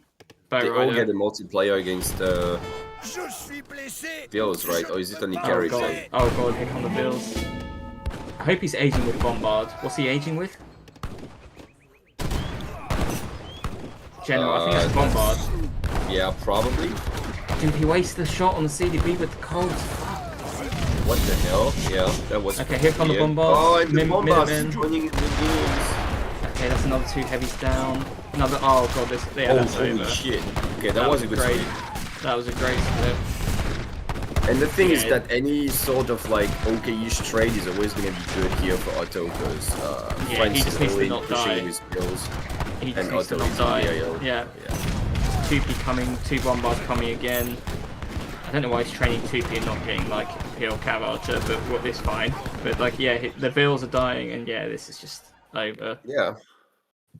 And the Yeah, thing is but- that the CDBs are not as scary as they could be some other times because like the Cavachos have the multiplayer against them and Abus also bypass the range resist, so they don't do that poorly against CDBs. So yeah, well played by Keter here, just holding while getting Imperial pretty easily here. Yeah, he didn't panic when he saw a revolt he didn't know, which I would have done. I would I'd have be like, resigned. I would Just have been resign. like, I don't what know the this shit. Fuck this game. Like, I would have been like, what the fuck do these cards do for the next 5 minutes whilst I try and figure out what I'm supposed to do against it? I Like, do I probably do I go would never Imperial? see that the CDBs have 28 attack as well, although the skin changes a bit, so maybe, but yeah. Dude, that was so random. Oh god. And But that was really controlled by Keter. That was like really, like no panicking, thought out good game plan, just sort of didn't overcommit to like Julian's FI and be like, oh shit, I've got to push and then died to heavies. He just sort of backed up, took his time, played methodically, and just did really well. Minus maybe like one bad fight, I think I remember, where he didn't take a very good trade, but that was kind of like the only mistake I could tell. Everything else was pretty solid indeed, and yeah, just staying a little bit longer in Fortress, greeting with the 3 TCs. At the end of the game, he was on on like 80 vills or something, and then just following to Industrial, and well played. Yeah, and I'll be right back again. Yeah, sure. And yeah, he was like shipping the right shipments. Like he knew exactly what to do. He just knew he had to stack techs on his Abus, on his Cav Archers, on his Colves, and just go AA, Art Combat, Cav Combat, get his units really good so he doesn't die to anything. And then he's just up in Eco, right? Because he's 3TC training for free. And then he also matches the factories as well with mercantilism too. Is that 3-2 or 4-2 now? 3-2. Okay, thank you, Mr. Baron. Fucking hell, this series is long. I could probably cast a couple. I'll see how long I can last, depending on how long these games are. But I think I'll cast like Mr. has a 5-1 in Keter, right? Yeah, dude, I gotta show Julian how it's done. Fucking hell. Yeah. So I did hear there's a potential for a show match at some point next month between two very top players. So we'll be looking at Who? that. Who? I'm excited. Who? Wait, let me DM you first before. Oh, okay. Yeah, because I didn't actually know.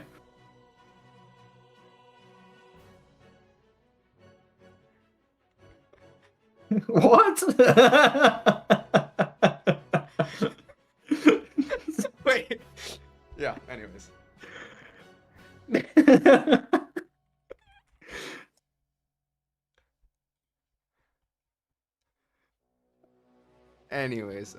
There's some funny business going on in the background. Okay. Apparently it's happening. What? Oh dear. Thanks for that.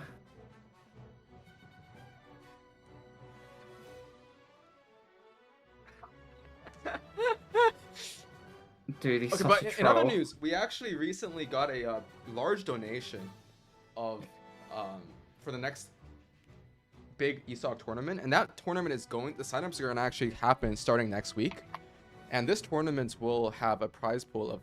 We're hoping to get 3,000. So the normal ones are 1,000. So we have like seasonal championships. This one will be a kind of like a grand championship or like quote unquote AOE3 global championship. It'll have a larger, a much larger prize pool, and hopefully a much larger number of signups. So if you guys are interested in that, there is going to be a donation link coming out as well. To further boost that prize pool and see if we can get one of the largest tournaments in DE history. So should be exciting. Okay, good stuff. Didn't know about that. Yeah. This is the announcement. Maybe we'll see a Hazard reappearance. Maybe we'll see a Kaiser Klein reappearance. Who knows? I literally don't have a computer right now. I mean, except my work computer, so I don't think that's gonna work out for me. You But could go play at a like a internet bar or whatever. Internet. Cafe. Yeah. yeah, of course. I mean, he would just get bashed by me anyway, so it doesn't really matter if he signs up or not. I'm gonna pull out our recall. Like, I don't even know. Like, to be honest, probably won like kind of the same amount. To be fair, but I will check it. God, bring up the trophy room. Come again? And you gotta bring up the trophy room on the Liquipedia page. Yeah. Stats So don't lie, cowboy. Stats don't lie. so that's 3-2 for Keter. Pretty, like you said, kind of a turning point, maybe. I mean, it's still a close score, but with Julian not being able to use France or Otto again, which he, by the way, lost with, which I think is mentally would maybe affect me if I lost with Otto and France, you know, like the strongest saves. He's lost with both, yeah, and Keter's won with both. That's the big deal. Yeah. And then Julian's also used USA and Italy, which are kind of two bullshit sibs as well. So it's like he's running out of broken sibs to use. Yeah, I mean, Keter's still got Italy, so I guess he's got Brits, but Brits is a bit more situational. So in some matchups, it's not really an option, but sometimes it can be very strong. So he still does have that. There's Spain, I guess, and Germany in the right matchup on the right map can be pretty good. So did he we'll see, I first guess. pick? Is this Florida? I think he first picked Germans on Florida here, and I think first pick. So it's who picks first? Is it alternating or is it like? Yeah, it's, so I think. Yeah, I was gonna say sure. Hang on. So Keter picked first game one, game two, right? Because he won game one. Yeah. So So he picks Yeah, first he here, and you picked said first here. Yeah. you said he picked Spain, Baron, or yeah. So he did pick Spain. Okay, he locked Spain, which I mean I think Spain is really strong, and it doesn't have too many bad matchups. But I don't know, like Florida is maybe not the best map for it, but I think it's okay. But it's Well, it's oh well, Spain. he's playing Germany. Yeah, so Keta first picked Germany and JulianK yeah, okay, picked my bad. Spain. Yeah. Okay. Yeah, no, I don't have anything to say against that. Obviously, Yeah. probably the hardest matchup for Germany. Maybe not the worst, but at least the hardest to play. Like, it's just nightmare to micro against rods. I can see why he picked Germany, like, because like German with TP start is a little bit different than how the matchup normally plays out. Yeah.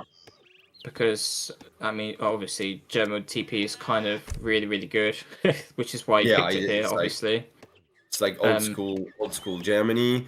You also like you have only one coin mine in base, but there's like a lot of coin on the map, and there's the back mine as well. There's two back mines. Like he's fine on coin. It's just more the fact that the unit compositions are pain in the ass for Germany. Like Germany has to do kind of fancy shit with like Black Riders or like Falconets or something, because it's the only way of dealing with the rod mass essentially. Or like cheese and an H2 push or something, but I wouldn't advise that.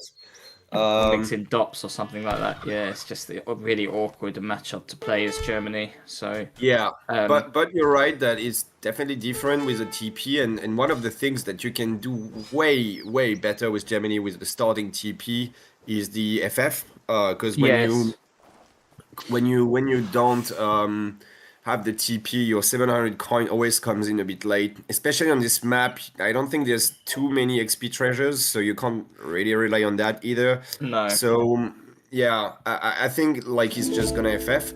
There's also another variation of the FF, by the way, which you can do only on this map. If you get hunting dogs and TP in H1, which is totally doable for Germany if you eat like one sheep or something. You get an idol at 17 with hunting dogs, TP, then you get only 75 wood in transition for your placer mines, and then you just gather everything, and you can be up at like 7 minutes while shipping 700 wood, and so which is just great, because obviously the main problem with the coin FF is that you struggle a lot for wood, especially as Germany, since you need a lot of mob space. So yeah, there's a lot of options for Germany, which is why he's gone for it. Which is why I think with the TP start, I think Germany is kind of fine here, honestly. Because just like that extra shipment, getting the infrastructure ready is just so good. It's the problem.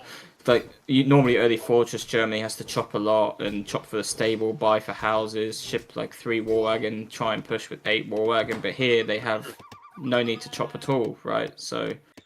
If you do that build, but looks like he's not doing it because he's getting Gangstar and chopping more wood, which is also fine, because I think he's gonna go double TP, and then he can go 1k wood first. I think he has time to go 1k wood first, to be honest, because he's just gonna have the 700 coin earlier, right? So I mean, it's not. I'm just a big fan of the no coin FF on this map, to be honest. But you know, I can't say that going for the coin FF is bad.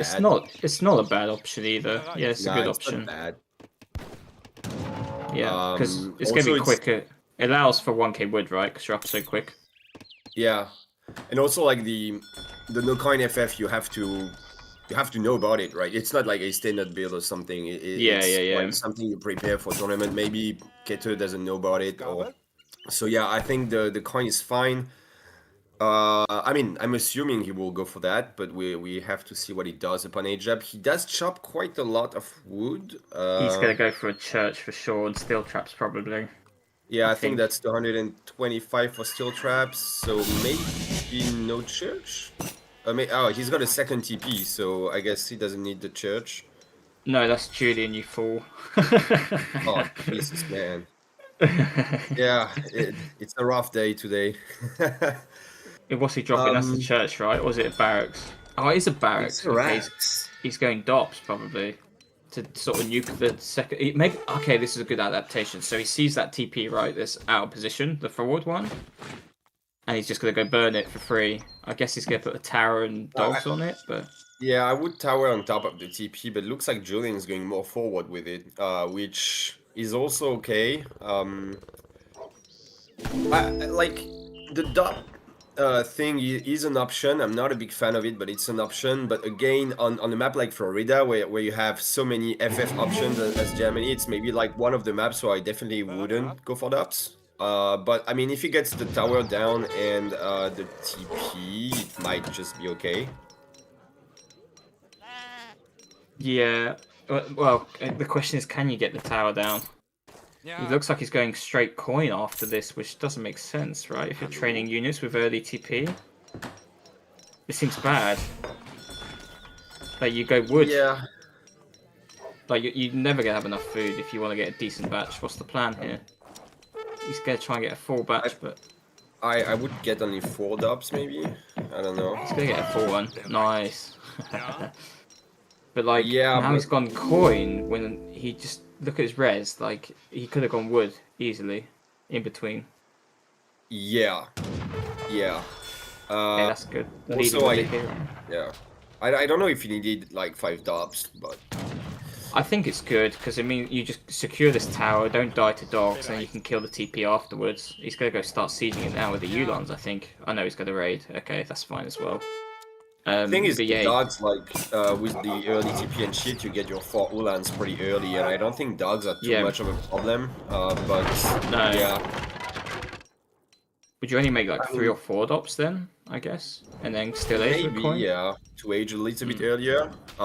Then again, dubs are still like gonna block the rods at any point in the game. Not for very Dop- long, but you know. Dops are just useful, right? And he's gonna kill this TP as well and just kill it quicker before like anything pops, right? Like 8 bow, 4 hus, or just better war dogs, you know. Yeah. Oh. He should just siege. I'm chasing with 1 dop. Pull back that dop and then re-engage. Come on, put it back. Bruh. Oh, just fight. Why does Germany not fight this? Just fight, yeah. I guess H3 dogs is afraid of, but just fight it and like your I mean, dots if you're aren't gonna not get a better gonna- trade. Yeah. Yeah, I mean, this is a bit hard to call, to be honest. I think Spain will clean up, but it's not necessarily a bad trade for Germany. Although He's trying to pull trip the dop. He's trying to pull trip the dops, but Oh. Yeah, but kind of faded. just at the fight end. it. Was a Just good fight try, it. but- Yeah, just get as much damage down. Like it's not a horrible trade. A lot of those rods are low. Come on, like it's not bad. Killed a few No, dogs it's as not. well. It's not terrible, but it has to feel a bit bad to like lose your dogs. Yeah. your units while Spain didn't train any unit in H2 and but now a couple Hus going down. The Ulans, I don't think. Oh no, the pathing, dude. Well, it's got Minutemen, so it's gonna be okay.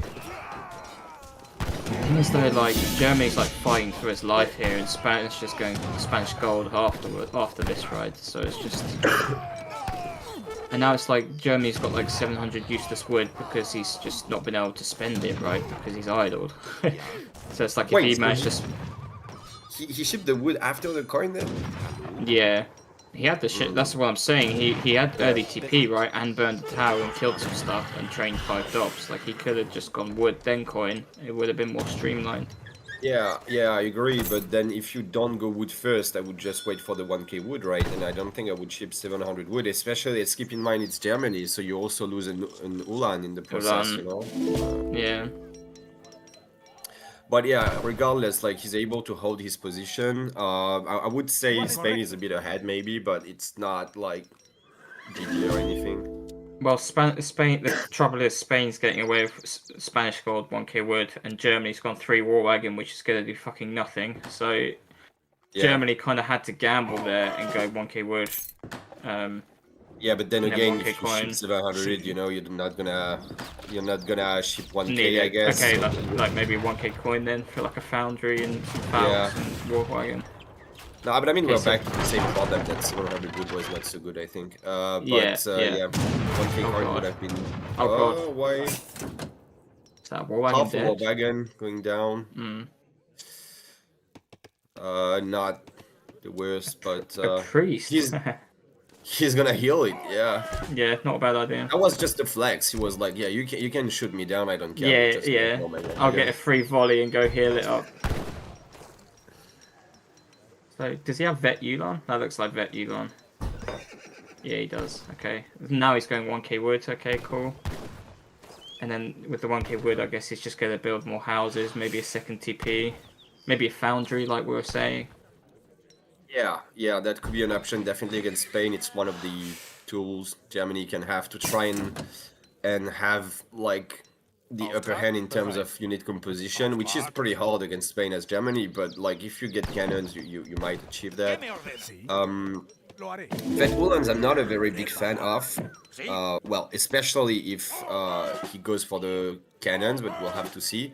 Because if you do that, obviously you want the 200 wood and coin for cannons. And thing is, like, you're never gonna really mass Uhlans against Spain. I think he's just gonna get so many free ones, right? With the early TP in the church, like I guess it's worth still getting, right? It is eventually. I'm just questioning whether doing it like almost the first thing in H3 is really your priority. I mean, I guess it wasn't the first thing, but I mean, since he shipped 1k wood, again, if he doesn't go cannons, then it's totally fine. But like, how's he gonna deal with this skirm rod mass? It's just so hard for German without Jaegers or cannons. Yeah. And Julian's gonna see this 1k wood on the floor, so he's not afraid of anything at the moment. And the war wagon approach is like kind of old school, but I think it's a bit outdated. And like now, like it used to work when Spain was doing the all-in, like pike, horse, whatever.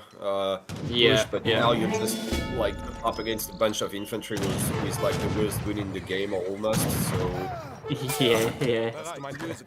He's going Ulans now, so okay, so going Ulans rather than the cannons. He's still got 700 wood off the 1k wood, by the way, so he hasn't really been able to spend it really. I think he was hoping to get more time. Thing is, going Ulan is actually okay against Spain precisely when you have cannons, because then you know it's it blocks the rods. Yeah, you block the rods and then just shoot the rods with the Falk, right? That's the only time to do Ulans. But and Ulan's DPS so much that with the cannons together, you can like delete melt rods pretty quickly. But again, without Oh. cannons, oh, nice pop though, and he might, no, he used Minuteman already, so okay, gonna micro pick up a rod, losing one Ulan, and I think Spain is gonna be able to get out of there pretty easily, in fact. There's just not enough skirm here for Germany, right, to sort of fully punish it. I feel like the rods could just said move this with the dogs and just run shot war wagon, right? Yeah, but to be fair, I have to say Ketur is doing a pretty good job of microing this, and he got a pretty decent trade, but now still losing 2 war wagons. Then again, I mean, you have to lose them. You have to fight with them, otherwise they're just useless here. So yeah, you kind of have to take pot shots with them. Yeah, otherwise. Oh, he's going for. Is he going for the Falk snipe? What's he doing? With the TP socket, I wouldn't try it. Yeah. I guess it would block the rods though. Dude, I don't. No. Are we releasing this against a sieve with a 6-speed? No. Dude, was it? No. Cav they literally have the same speed as war wagons, but the rest of the army is here and some settler wagons as well, so I just don't see Germany winning this fight, honestly. No, but, he's got Cav combat, but I feel like it should be like 8 Ulan or like 8 skirm. He already wants to buff his war wagons, but he's getting ranged cavalry caracol as well. Okay. And he makes 5 more, what? I don't know. I feel like we're not playing the same game. I mean, every time I've tried to mass war wagons against Spain, it just... Well, I never tried. Oh god, look at his army in settler wagons. He's setting himself up nicely. Like, the settler wagons get tanked, the rods are out of position. Yeah, but the Falks are going to be protected by the Nat socket, which is a bit annoying for Germany to deal with. I think you can snipe them, but does he care though? He's only got 10 skirm. Like, the settler wagon don't really die. Well, I guess the rods do kind of kill them, but like the rods aren't hitting war wagon now. But there's just not enough skirm to thin out these rods, I think. Yeah, the unit composition is not very balanced for Germany, and we are just witnessing what we expected, which is just rod killing everything. And, it's just not. There's no skirm mass, and Yeah, he's training more war wagon against Skirm Rod. I don't know. It just seems like a interesting call. I have to say I'm a bit surprised by Ketur's approach because I feel like, okay, you prepare a finals, you know you're gonna play Florida. Obviously, he picked Germany because he knows about the early TP and stuff. So it looks like he prepared to some extent, but then his strat, in my opinion, just made no sense, basically from start to finish. So I don't know if that was a bad prep or maybe he just improvised, but I wouldn't recommend this build. So yeah. I don't think he expected him to pick Spain probably because he seemed a bit like, oh fuck, I'll do this on the fly type thing. And yeah, I guess, but then again, if you prepare like the one counter to Germany is Spain, and we know that Julian can play every civ, so it was kind of to be expected in my opinion. So yeah, but then there's like you gotta remember there's like 9 maps, so you can't prep all of them, you know. But yeah, no, I know. It is like but I Just saying, like, you know, this matchup is hard enough that I wouldn't like if you're not prepared, I wouldn't like play this in a tournament. But maybe he wasn't expecting Spain. Yeah, I don't know. But I think if he did Falks or Jaegers, he would have been golden. Yeah, he could honestly. have done. Yeah. Honestly, he would. It's like I think it's such a good play against Spain. Spain don't really want to make Colv, and then if they do, like Ulans get more value. So the main risk of Falconets is again that they can just make a bunch of rods, but it doesn't always work. Like depends on the. But you might just get that move, you know. You can't really fully. Well, in some situations you can just set move rods, but like if you've got enough Ulan and War Wagon Skirm shooting the rods and cannons as well, it just kind of. They melt it doesn't sometimes. always work, and it's also a very risky move from Spain in a tournament. I don't know if I would gamble my game on like planning all the rods and the Falconets, but the problem with the Jaegers is that Spain gets their own Falconets, which bypass the range resist. But I think Falks is a pretty solid move from Germany. Yeah, I think so too. And then that also makes Spain like having to make a Colv, right? And I think making Spain having their really mobile army become very much less mobile is kind of really good for Germany in that sense as well. So definitely. It means you can like you can run Ulans around a bit more if they're going artillery as well, and you can just sit on your settler wagon with cannons. Yeah, and again, it makes your Ulans useful in a matchup where they're usually useless. So it's always exactly. You can you can actually ship your cav shipments, unlike in some Spain games where if you use less. And also, I will add that it's Florida, so obviously you're faster as Germany. You can grid more, so it's always good. It's always better if you want to go Falconets to because it's not very safe on some maps where you have not enough coin and maybe they're gonna be faster than you and stuff. But here you can afford it, I think. Yeah, with 2 back mines, definitely. And also, like, I wouldn't make more than 10 War Wagon, right? You kind of just want them to kill Lancer and snipe Falk and DPS rods, so you don't really want any more than 10. And then the rest is just, like, Skirm, and then Ulan Falk. Like, 3 Ulan plus Ulan from shipments plus Falk.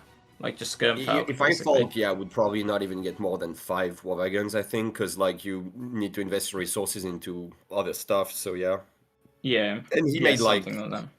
I think, if I'm not mistaken, in H3, Germany trained literally only War Wagons this game, or maybe some Skirms as well. I think he just Skirm, honestly. I don't really understand the mono War Wagon comp against Spain, but Yeah, oh well. Yeah, 4 War Wagon versus Skirm Rod, 2 racks with Spanish gold. Yeah. Rip. So now I think, however, Julian's gonna have to pick first. So we got the picks already. So Julian is Brit and Keturboy is Italy. So they've got the reverse of the Grand Chaco game. Okay, interesting. Yeah, and I think Julian knows this matchup more from the Brit side than Keter does. So I think this might be where Julian takes the lead. And this is a small map as well. Like, it's a lot of Huns, so it's harder to contain Italy, but there's a small map, which means, like, the big Masterclass ride click with 150 pop of units is going to hit the timing much earlier because it doesn't have to move as much, right? So you just have it mid-map, click the TC, boom, done. But like Italy's gonna have to stay H3 a bit more, and I think Brit likes that more than the H4. So we're gonna have to see the approach that Keta does. Yeah. Definitely a good Brit maps anyway. Yeah. Pretty good. Yeah, like what do you counter pick Brit on this map? Like maybe Russia, but like Brit with loads of hunts probably beats Russia, especially with like longbows in these chokes and stuff. So exactly, yeah, it's a choky map and lots of hunts, so not so great for Russia. But yeah, it's one of the best bets. I would have said India because livestock and India does well traditionally against Brits, but probably not anymore. And the matchup's hard for both, to be honest. It's not one-sided. I say it's slightly Brit favoured, but maybe with like yaks and stuff, it's probably India. Like it's not miles different, to be honest. But like on a choke map like this, where you can put like longbows behind cliffs, like it's gonna be also a pain in the ass. So yeah, like longbows kind of kill your sea jelly, right? So you could probably go like Musk longbow Falk, and then just kill sea jelly with like longbow. Yeah. And what does India do? So, but yeah, this matchup is kind of close as well. It's really, really hard to play from both sides. Like Italy's just a very, very hard civ in general. And then Brit has to do like the right, correct.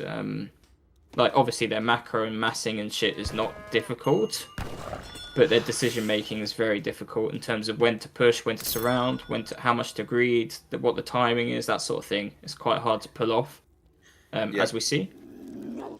So I think Julian knows the timing better than Keter and Boss, so we're gonna have to see how well he pulls it off. So looks like he's doing the H1 steel traps build as usual. Oh, the wheel is stuck. Oh, he's delayed. That's gonna tilt him. That would tilt me. Shit game. Yeah. I don't know if it showed as idle as well. Oh my god, this would tilt the hell out of me. Fucking blunderbuss as well. Oh my god. Because like basically I don't know if you know, but blunderbuss adds like a minimum range to the Veil's shooting. Already. So like you know now Veils can shoot a hunt right next to it. Like they can be like, touching it. That. And then with blunderbuss, they kind of have to move away from the animal to shoot, and it's just super annoying. And obviously, That's Italy, bug, right? I guess so. Yeah, like the devs forgot to patch it. Yeah, I think it just adds range to everything, but that's not intended. I don't see a reason why. Yeah. Yeah, add like a minimum range as well. Yeah, so with Italy, you get blunderbuss because it's a Vil, right? So it's such an annoying bug to deal with early game with Italy. Yeah, makes sense. It's also always a bit harder to herd with blunderbuss because you kill most animals, you kill them faster. Maybe not those, but I think they changed that actually. It doesn't affect the animals anymore. Oh, okay. Yeah. Yeah. Makes sense. Well, yeah. Yeah, it doesn't look like it. You're right. Yeah. Yeah. So I think you don't one-shot stuff with blunderbuss anymore. But I could be wrong. But I thought they changed that. No, you're right. It's only 2 times against animals after it, looks like, instead of 4. Yeah. Yeah, it was annoying with France and blunderbuss. You know? yeah. Would just trying to herd. Yeah. Yeah. Against some Victor 3 herding. So, yeah. And we do see a VC, okay. Hills. Okay, I thought he would VC. So he's doing the same approach. He's going to do the same approach as what Keter and Boss did, but with VC instead of 3 Vil, which I think makes so much more sense, to be honest, because it's more tempo. Yeah. Because normally I don't like VC because of the nerf, but like you obviously get the manas much earlier, right? And then you switch to food and coin much earlier, and then you also like get a bigger mass much earlier. So it all just it's more tempo based. And against Italy, it's like you get less eco eventually because you're down 3 Vils, especially in this type of game where you will anyway build your 20 manuals like they did. So you will be down 3 Vils, but the tempo matters indeed, yeah. Against Italy, especially because it's like if they get to, as you saw, if they get to H4 untouched, it's kind of almost GG unless they get a big fight. Trying to TC fire the Explorer. I think it will go down. Just barely. Yeah. Maybe not enough bills in the TC. Nah, he's got it. does. He's got 10. Yeah. I think that's worth it, to be honest. No real effort from Julian to try and escape. Maybe it wasn't Yeah. Maybe just just not caring. maybe he just valued the TC fire. Oh shit. Okay, so he's playing. So he ships 700 wood. Okay, this is why he wanted to. This is why he wanted to kill the hero. So he didn't want to show Julian he's playing H2. Okay. So he's gonna do the. So basically, it's 700 wood into the cav batch. But I think, yeah, Julian sees the Tower Wagon now, so he's gonna pull the wheels back, and I think he's gonna play in base. I don't like this tower though, because it kind of indicates what he's doing. If he did the tower and then went FF, that would have been great. But yeah, I mean, I guess the tower's forced all these manners home instead of all over the map. Like normally, yeah, but Brits... he's already secured like 1 mana on each native post, by the way. I think, which is a nice place so you get the line of sight. The line of sight, yeah. Look, he's already 200 pop manners with 700 wood instead of like the other guys weren't even 200 pop with 600 wood. So he's already on 37 vil at 6 minutes. So it's just really, really good. So the cav card, I think Julian's going to be happy with this, to be honest. Like he's fully in base, he's got max manners, he's just going to double pump musk now, and he's going to ship like after spice trade, just ship longbow or 6 musk himself. Oh, loses a villager, but like he has 36 more, so it's not a big deal. And now he's just... This is great by Keter, by the way. So he made 5 musk. He's wandering around with the explorer and 1 musk to sort of find any stray vills, snare with the hero and kill with the musk, and then the other 4 raiding as well. But yeah, now Julian's double Rex in a stable. And yeah, these musk might get caught out actually. Yeah, he's gonna kill like one of them. Actually, could have been worse. I thought he'd try and cut them up. Okay, here comes Cav. Julian sees it.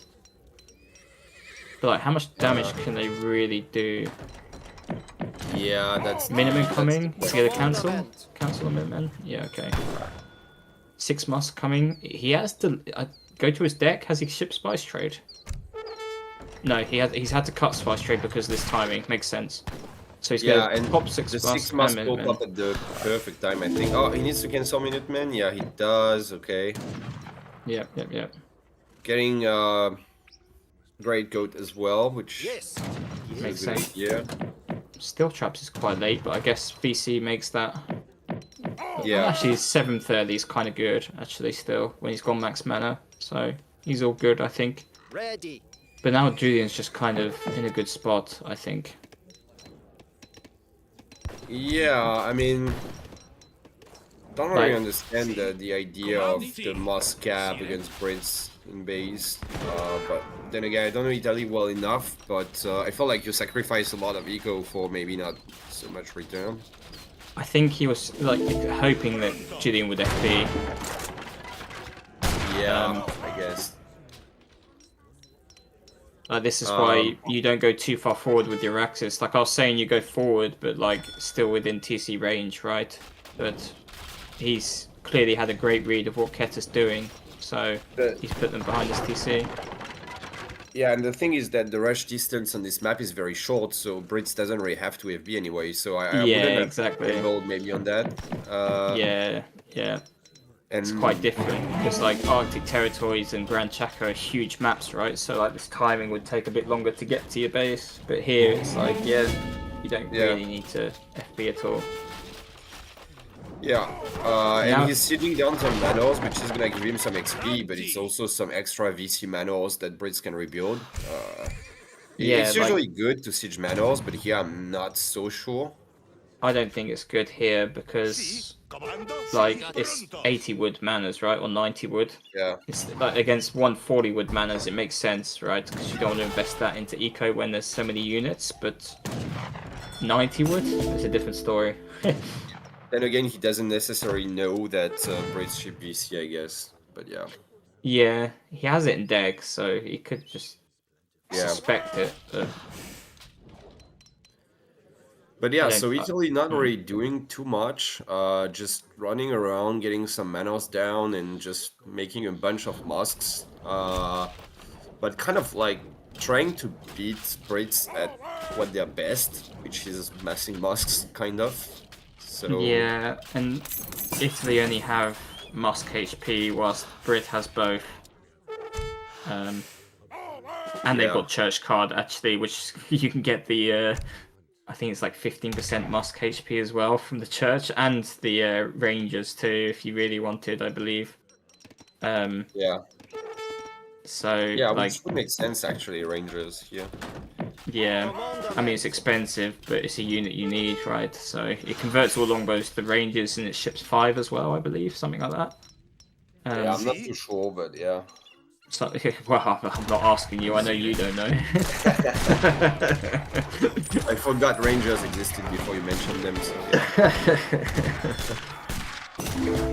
yeah. Yeah, So this is some just- mosques getting cleaned up. Yeah, and these must manage to escape on the right. It looks like Ket is trying to age, so.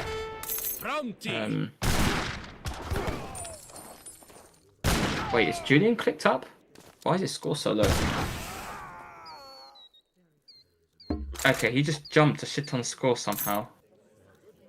I don't know what Yeah, happened maybe there. he popped a badge or something. Oh, he popped a Huss and mask batch. Yeah, there was like 15 units just came out. Okay, fair enough. Yeah, that would be why. Yeah, he was like on And a I guess Italy 11,000 just has score. Italy just has a pretty strong score as well, usually. So Yeah, Italy overscore because of all the buildings. Right, Yeah. they're 3 buildings, but they're not fully as useful as, you know. They're like Yeah, brick yeah. manners, right? Like, yeah. But yeah, he's aging. He shipped the fast stage card, I think. So he will Can be we up check pretty his deck? quickly. yeah, he But, did ship it. Okay. That's always the issue with shipping this. Like, if you ship this after coin, then you just don't have a shipment upon age up. And obviously here, Falconets are a game changer. So if he doesn't get them, it might be a little bit tricky to defend. He is going to get more musk from the age up though. Like he gets 9 instead of 6, which could be quite useful here. And he can take Yeah. vet earlier. He's got quite a still lot of has- musk. There's some top left as well. Yeah, he does have a good mass, and he also can call Minutemen. But is he gonna do the same stuff again and fight while aging?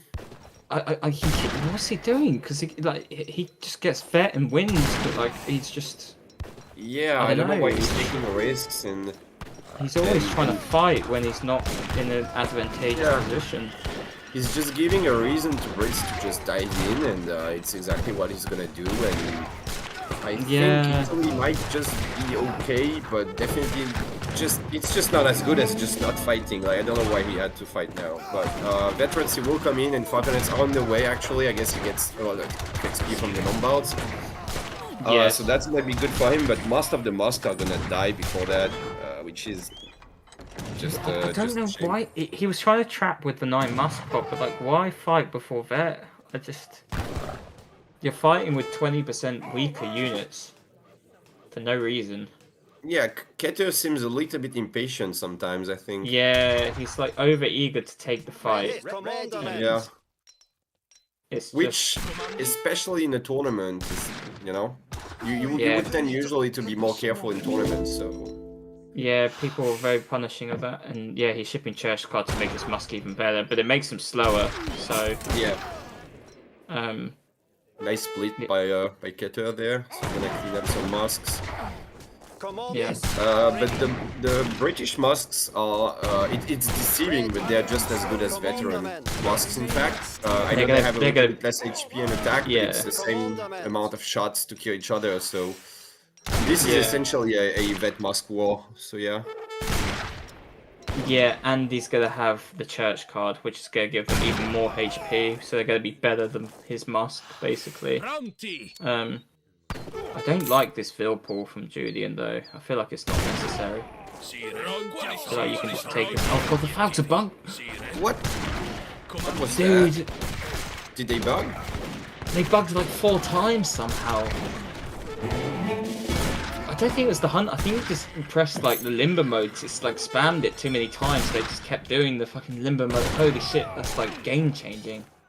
Yeah, I think it was a mix of a bug and maybe some mistake as well. But no yeah, that is. Way. Oh, that's so sad. Yeah, I mean, I think Brits was probably a bit ahead, but it was definitely not over or anything. And now it's looking rough for Italy. And there's just 20 enough, marks, but just enough plus left to snare a little bit. Oh well, they're gonna go down. yeah. Oh god, these vills are idle. They're so huge at this point in the game. And yeah, these masks are like better than the Italian ones. That's crazy. Yeah. Look at them. Fucking 203 HP. 26 attack. Yeah. It's very spray though nice from Keller, spray. but it's Doesn't matter, I think, but yeah. no, that's so rough, bro. I think he's tweaking.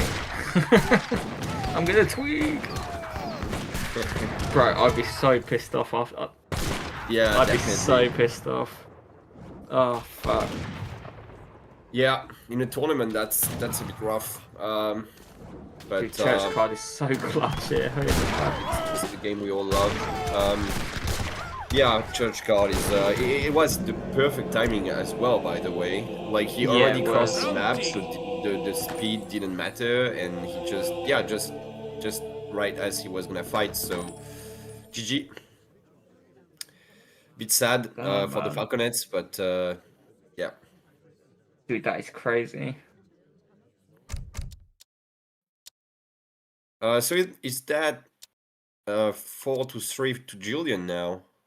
Yeah, holy shit. Dude, I want to keep casting, but it's getting late, bro. Yeah, but it might be the last one, to be fair. Oh, fuck it, I'll keep going. Yeah, let's go.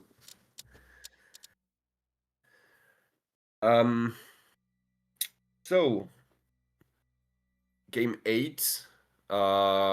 They don't have that many. I mean, I guess they must play a lot of civs, so they do have some civs left, but not just any civ. So I'm curious to see what they'll play. To be fair, I don't know the map, so not sure what they're gonna pick.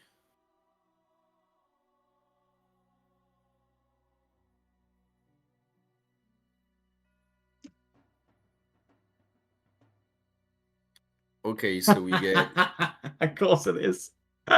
we get Hero against Sue. So Hero I was for actually Julian. I was actually playing this matchup against Julian, and I was Hero, and I was just doing this build that he just couldn't beat. So I think he's just gonna try and imitate that. Which is gonna be quite So funny. Julian is counter picking again, yeah. So yeah, I guess that's his plan then. What kind of build is it? It's just fast stage, but you go like faster. Is it Mongolia? I think it's Mongolia, right? Yeah, so but yeah, so normally like this was like the Lakota only map. Like we couldn't find a single civ that would beat Lakota on this map. But then I just thought, what if I try this Hero build? And it kind of just forces Lakota to not get stage. And then you just sort of play late H2 Hero with triple infantry upgrades, because obviously the longer the game goes in H2, the better it is for Hero, right? Yeah. Because you just scale better with the 5 vil and the 3 infantry techs, or the cards Basically, rather. I think they removed the cav attack, right, for Lakota? No, they've got cav attack. They removed cav HP, I believe. Oh, cav HP, yeah. So yeah, their late Yeah. H2 is not as good. Yeah, exactly. So both of them start TP. The reason why Lakota's picked here so often is because you get a coin crate, like another coin crate. So you basically buy wood twice, and then you can get an early TP. It's like Germany on Florida, basically. Yeah, makes sense. And then Hero just can't really use the coin until early H2 for hunting dogs, basically. So basically what Lakota do is they take an early TP, they fast stage, and they ship wood first to get stage, essentially, versus most civs. But then against Hero, fast stage, they can't stage. They have to use that wood to sort of mass. Yeah. And then all of a sudden, Lakota's not as scary as they normally are. But makes then, sense. but then it kind of depends on Lakota to time push Eero rather than the other way around. But then I think Lakota should break the war huts basically, but it makes it a lot harder to it's up to Lakota to make something happen, and that's always a bad feeling rather than the other way around. So Eero has all the time in the world to sort of just set up for the timing that's going to come, and with the Mongo scout you can scout how many units he has and what composition he's doing without being punished for scouting. So you can usually get a general idea what unit composition to make, because it's kind of like a coin flip. If you make too many Aena, you get wrecked by cav shipments. If you make too many Tommy, you get wrecked by all the infantry. So it's kind of like you got to get the right composition down. And obviously Seaton aren't the best against Toma, so usually Toma heavy is quite good against Lakota. So we're gonna have to see. Yeah, but I then think it's gonna depend on how well they position, especially I think Eero,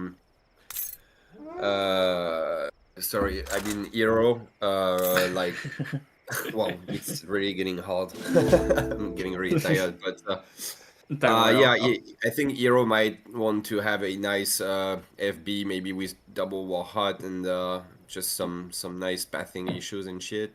Although I guess Lakota is gonna go for mostly Setons anyway, but yeah, I think so.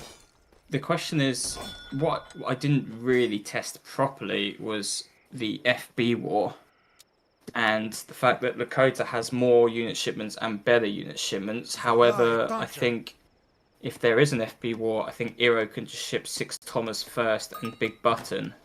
Yeah, I think Eero is a bit faster, yeah. And then you can have like 11 Toma, and then obviously he pops Seaton so you can go back, and then you re-aggress with 4 Kanye, and then he just kind of crumbles because you could like crack shot the clubs, and 5 Seaton don't really kill 11 11 Toma rather, and then you also have the Kanye too. So yeah. But maybe Keta has a build in mind, so he's going wood first. I think he fast stage 700 wood. So they boss fast staged here, and yeah. Can we see what Julian's shipping? 5 interesting. Okay. I think wood is a lot better. Yeah, mid-map Warheart is the way for sure. But I think he should go 600 wood first, because it allows for the market, allows for a stable, and it allows for housing, because Eero has issues with housing early on, especially if they fast stage, right, and don't have crates or don't ship crates. So, but Julian's just a greedy player overall. He is a greedy he's boy. For the 5 kills. By mid-map Warhut, I mean like you can have the more aggressive Warhut in the bottom, you know, where your clear intent is just to rush the other player, and this like actual mid-map Warhut means he might want to control Stagecoach maybe, or at least just be able to siege down the TP easily. It's to make sure Lakota doesn't Stagecoach, basically, because if he's got Warheart down the bottom, you can just stage the top, and Eero can't really siege it. And then if you rush the base, you're fighting under a TP and Warheart and TC fire, so you just lose. So you kind of want to contest the middle to stop either one of you Stagecoaching. It just makes sense. It comes with a drawback. It's that if Sue at some point, not now because he started Warhut, but at some point wants to raid, it's gonna be much easier to raid. Crossing the bottom. Eero tend to like leave 3 Thomas at home when they do this sort of idea, I think. Yeah. Otherwise you get fucked by 4-axe. So we'll see if he does that, or maybe Sue is not gonna raid at all.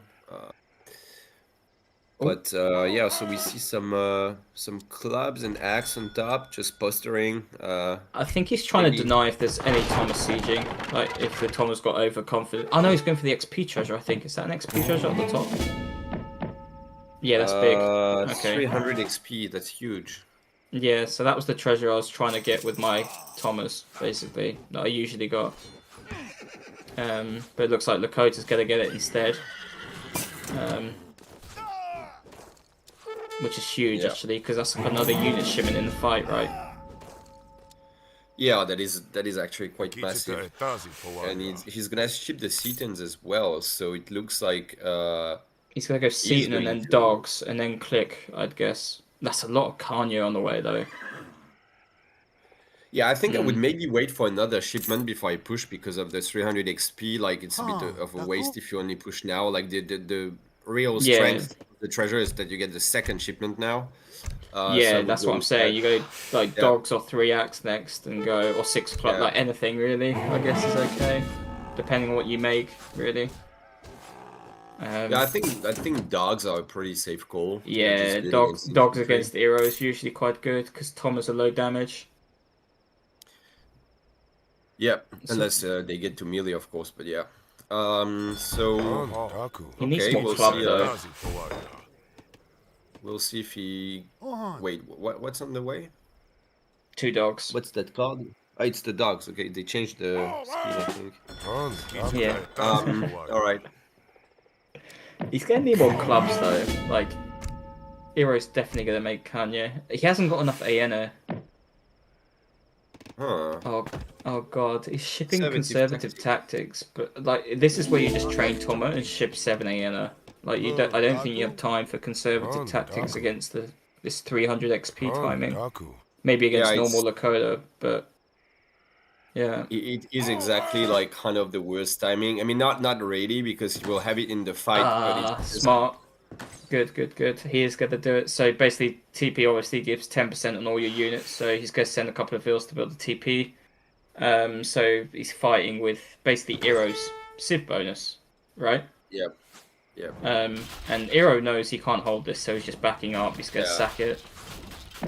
And yeah, that TP goes down. HP Aura's buffed. Yeah, Julian's just going to back off. We build his Warheart. Probably train a few more Kanye. And he's shipping 3-axe, is it? Yeah, 3-axe. And then, okay, Julian's doing big buttons, so he's still got infantry coming, even though the Warheart's dead. He's rebuilding it. Can we go to Hero's point of view? What's he shipped? He doesn't have anything. So he's got conservative tactics in, but no Seviana. Okay. And Ketur knows he's on a timer, because he shipped unit shipments and Julian's shipped upgrade. And he's just going to ship more upgrades. I don't know if he actually realized that there's conservative tactics in, but... No, I don't think he'd expect it at this point, really. But, I mean, 1 upgrade isn't enough from what I've realized. I think Hero need all 3 to sort of just secure the win. So Ketur's got more time than he thinks. But this is quite dangerous, like right under TC, I guess. There's no Minutemen or anything. It is a lot of Kanye. But he does get the 3-axe as well, so that's a lot of cap from Sue as well. And I think I would favor... Oh god, the Kanye are just melting. Yeah, the clubs should go cover mode now. And they do, nice. Good micro by both of them, pretty much. Yeah, they're both microing very well. It's such a hard matchup to micro from both sides. Dogs are just doing so much tanking and axe. Seton are just shooting. The billion Setons is gonna just win regardless, I think. Although a little bit more cap, but there's just enough clubs, I think. And there is just enough clubs, and 6 clubs are coming. Oh god, there's 19 vills attack dancing. I don't think Julian's attack dancing at all, which is why these Lakota's like doing really well here. But like Julian's reinforcements are going to be better. We get some good drag box micro as well from Ketur, just always positioning his clubs and he should focus the war chief here. Oh, he is. Okay, cool. And then finally going down. And the thing is that I think like this is not like game winning, but almost I think for Lakota. Like he's there's ahead, just enough like, seconds left alive. There's like 20 vills not gathering for Dakota, so like if a big Kanye batch comes in time, it's not enough. Sad. I think he was on berries or TC fire, so it's like TC fire as the attack dance, and the attack dance is just better. So it's just now it's like an army reset, but like Lakota has more maps, so it's just I don't think Lakota should be this aggressive. Come on, Ketur, just go back. think he's got clubs in base and they're coming now. But There's yeah, like it's- 11. He should have waited for these 11 clubs to come. Now he's gonna just. It's so risky. Like a 7 AN could come, another Kanya batch. Like it's just so risky to do what he's doing right now. Yeah, he should turn back and fight now. He though, should I turn think. fight now. Yeah. He's waiting a bit too much. I think he could have baited that. But yeah, I mean, not so much happening at the end of the day. Just I think couple units Dakota going can. down. I think Dakota can just go for stage now. Yeah, Like, I don't see a he's reason why not. He's shipping wood now, so he just goes stage and contains Eero, and then Eero is just kind of only has one upgrade on his infantry. Yeah, then again, the risk of 9 going points. stage is that this is also the point where you might be able to start containing Hero here. But if you invest into stage, you might not be able to. And because I think he's expanding on huts in the bottom right now, so he could just be containing that. I mean, but yeah. Oh yeah, there. Oh, yeah, that's just okay. units. Nah, He's yeah, going there you there go, now, the units though. are coming. Yeah. So yeah, that's exactly. Like it's a tough choice, right? Do you grid stagecoach, secure the map, and play slow, or do you try to just like Finish it kill like right yeah, away? yeah. He's getting stay. I think this is the right call actually. It allows him to get a stable up. It means like Julian has to make enough Thomas to not die to like Cav. Like he can set up Great Hunter as well. He can ship 700 coin for like a big Cav batch. Like he's set really because he's got. I mean, there's not many hunts left on the map even. They're all top half of the map, but that's where Keta's army is. So, Yeah. like Eero's got like one more at the bottom, but like I'd rather have the top side of the map, and he's just gonna get treasures and TPs. So I'm happy with Lakota's position here, to be honest. Like it's gonna be I like mean, it's even. definitely- It's gonna be like super even, right? And then Lakota's gonna ship like 900 food from Great Hunter, and then all of a sudden he can make a huge batch or click up or something stupid like that. So it's gonna be really hard for him. Yeah, he's got stage in. Third TP comes down. TP's on coin. I don't know if he's gonna make axe. TP's on coin. I think. Does he have a stable? He He does. Okay, he that does. makes sense. Yeah, he wants axe. He needs axe to be honest against Eero. Thomas is a low damage mask, so. I kind of want to grab the force TP maybe first, and with TP's on wood, but I guess. I like this, to be honest. Like, I think he doesn't want to overgreed here, and like he just wants to get a good Cav mass out and punish this Ayana Kanya composition. Yeah, I mean he needs to defend the TP line. That's his top Oh, he's priority doing right Bow now. Rider, bro. All right. No. I don't know. I mean, there's a lot it's of not- Kanya to be fair. So. It's not a bad unit, but like, I don't know. I feel like Axe would be better because they synergize with the clubs better. But Yeah, and I think he's got enough clubs to get away with just adding axe. yeah, and Rider. like you need like 10, 15 Axe before you add Bow Rider here. I think like Bow Rider's a good call for like late H2, but you need Axe first. I think. Yeah. And obviously he wants to fight under TP, so The good thing that I could see happening with the Bow Riders is if Eero commits to fighting and slams the Cav in before he knows there's Bow Riders in the back, could be pretty good for him. yeah. But yeah, Yeah, not yeah. so much like it's a very tense game, but we had only one big fight and maybe a second one now. Looks like they're gonna Go at it, yeah. He's trying to fight under the TP, which is smart. Attack dance, 12 vills, 14 vills on it. Both This are is so attack hard to dancing micro right now. against as Eero, by the way. It's hard to micro Like- with both Civs, to be honest. Yeah. Eero I especially, think it's yeah. a bit easier for Lakota to just set move his clubs and. Said move the But Bow yeah, Rider. the Bow Yeah, Riders this are gonna is... be. Oh god. Yeah. Yeah, actually, yeah, Bow Rider's not a bad call. I think I agree with you. I would have preferred Axe 2, but I can't say it's gonna be bad. I mean, Bow Rider isn't and- bad either. Like, either unit's fine, but yeah, it looks like Dakota's gonna clean up.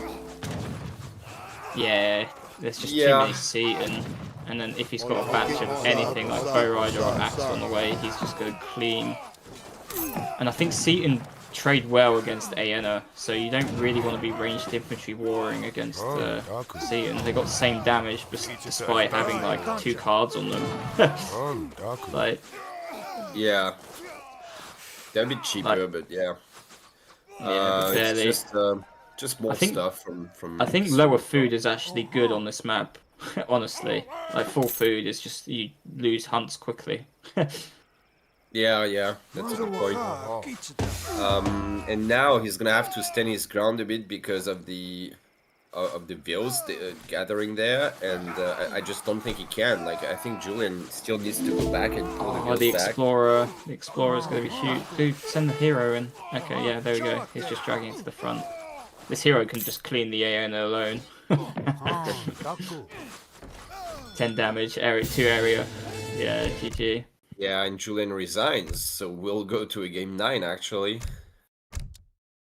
4-4. Damn. Close match. Jeez. Literally the final game. So now that's Julian, like he counterpicked with Hero, right? So now he picks first, or? Yes. Loser of game 1 picks first on the deciding map, and the deciding map is... I don't know. I don't know either. It is Dakota. Okay. So... which one's Dakota again? The 40p map with Cree and the Cheyenne. The one with 2 cliffs in the middle. Oh, okay. Do you know? Okay. It's yeah, like I know, it's like 1 stagecoach, but it upgrades 2 lines. If that makes sense. Yeah, it's Mendocino, right? Yeah, that one. Yeah. Yeah. I still don't master the new map names. I forgot you still live in the past, like 10 years ago, bro. Yeah. Come on, man, get with the times. I'm still saying Hero and Sue and Mendocino, yeah. Fucking dinosaur. So yeah, pretty standard map then. Could see a variety of picks, I think. Might be the time to pull in Germany. I think Keter might wait. It depends on what Julian will pick, but I think there's going to be like a Spain German or like a Spain Euro or German Euro, something like that. Maybe Julian will pick. Well, actually, no. I think Julian will pick Lakota here. Okay, yeah, makes sense. Yeah, I wouldn't risk picking Germany into Spain on the final map, probably. So we'll see, I guess. I'll be right back again. Alrighty.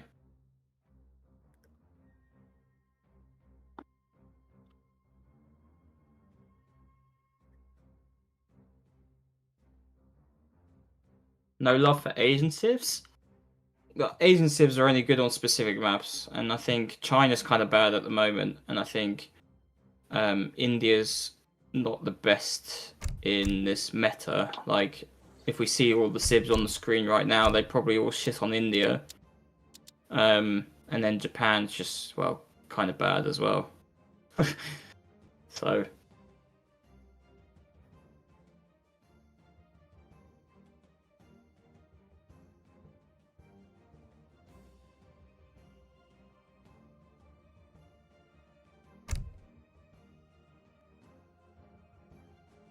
Yeah, Keter's still got Spain.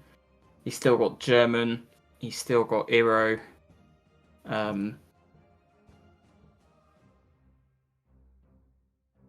What else?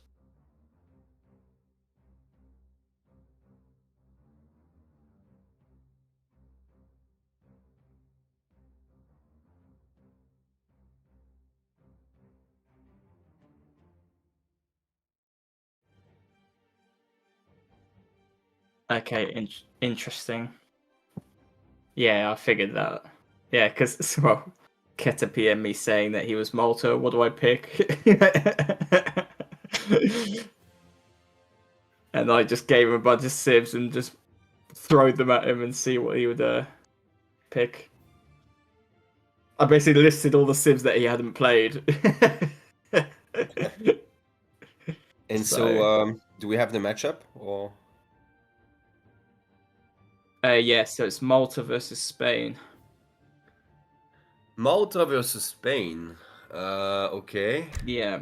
That Yeah. sounds pretty good for Spain, doesn't it?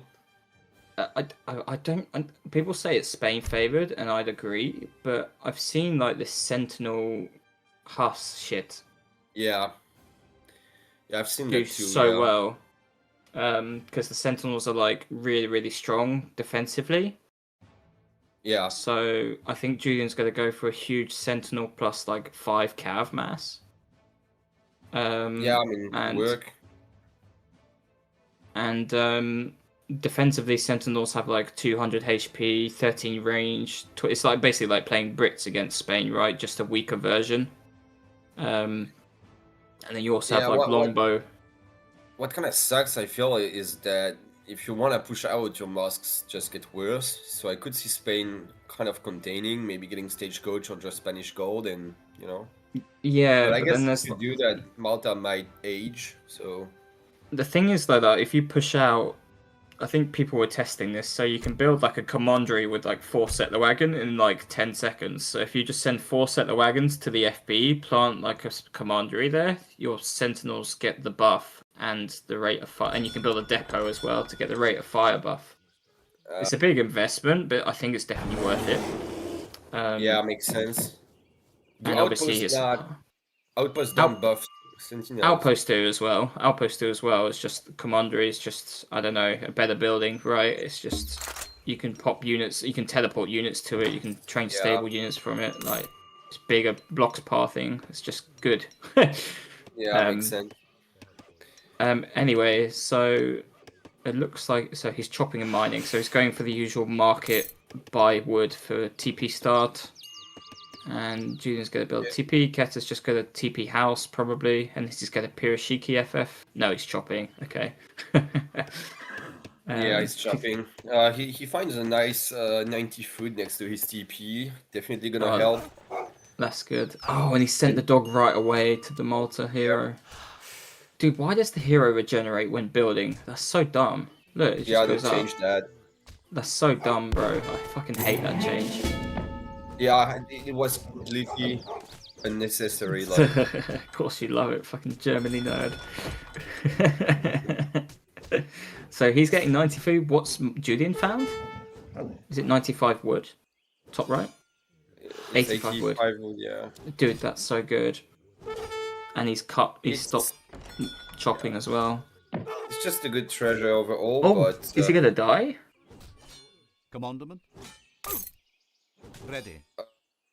I think he's barely gonna get it. Ready. I think he's gonna die. No, he's gonna die. After. Oh shit. Oh, that's so huge though. That's like instant capitalism for Spain. Can we switch POVs to Spain? See if he's sending cap already? Yeah, damn, that's it instantly. Yeah, it's ridiculous. He's sending captors and second shipment on the way. Yeah, he's shipping captors and faster than Germany shipped 2 settler wagon. Yeah. Crazy. Yeah, that's pretty good. What treasure's that? Is that food as well? Jesus Christ, this is like the dream start. This is that was genius sending the dog there. It's gonna get a 15A job despite building a TP, I think. I think I would go for 15 now. Yeah, no, it's idle this 15. Yeah, 100%. Yeah, almost idle. It's gonna be pretty good. I was just wondering because I saw Malta was stacking like 15 wood. I think he overgathered a bit. No, Raphael's in the that chat. was for hunting. He was waiting for the treasure to get hunting dogs, but I'm not even sure it's worth it because he got it so late. Yeah, he did, but then he didn't have to chop the extra like 30, 40 wood or whatever it was, so I think it was okay. Yeah, I think it's okay. Gangsta and idling now is a bit... I don't know, I'm not like... It looks like Spain had a great start and Malta just really not so much. Like, was not the worst start, like he got a nice treasure, but... Well, his explorer died and he's idling quite a bit.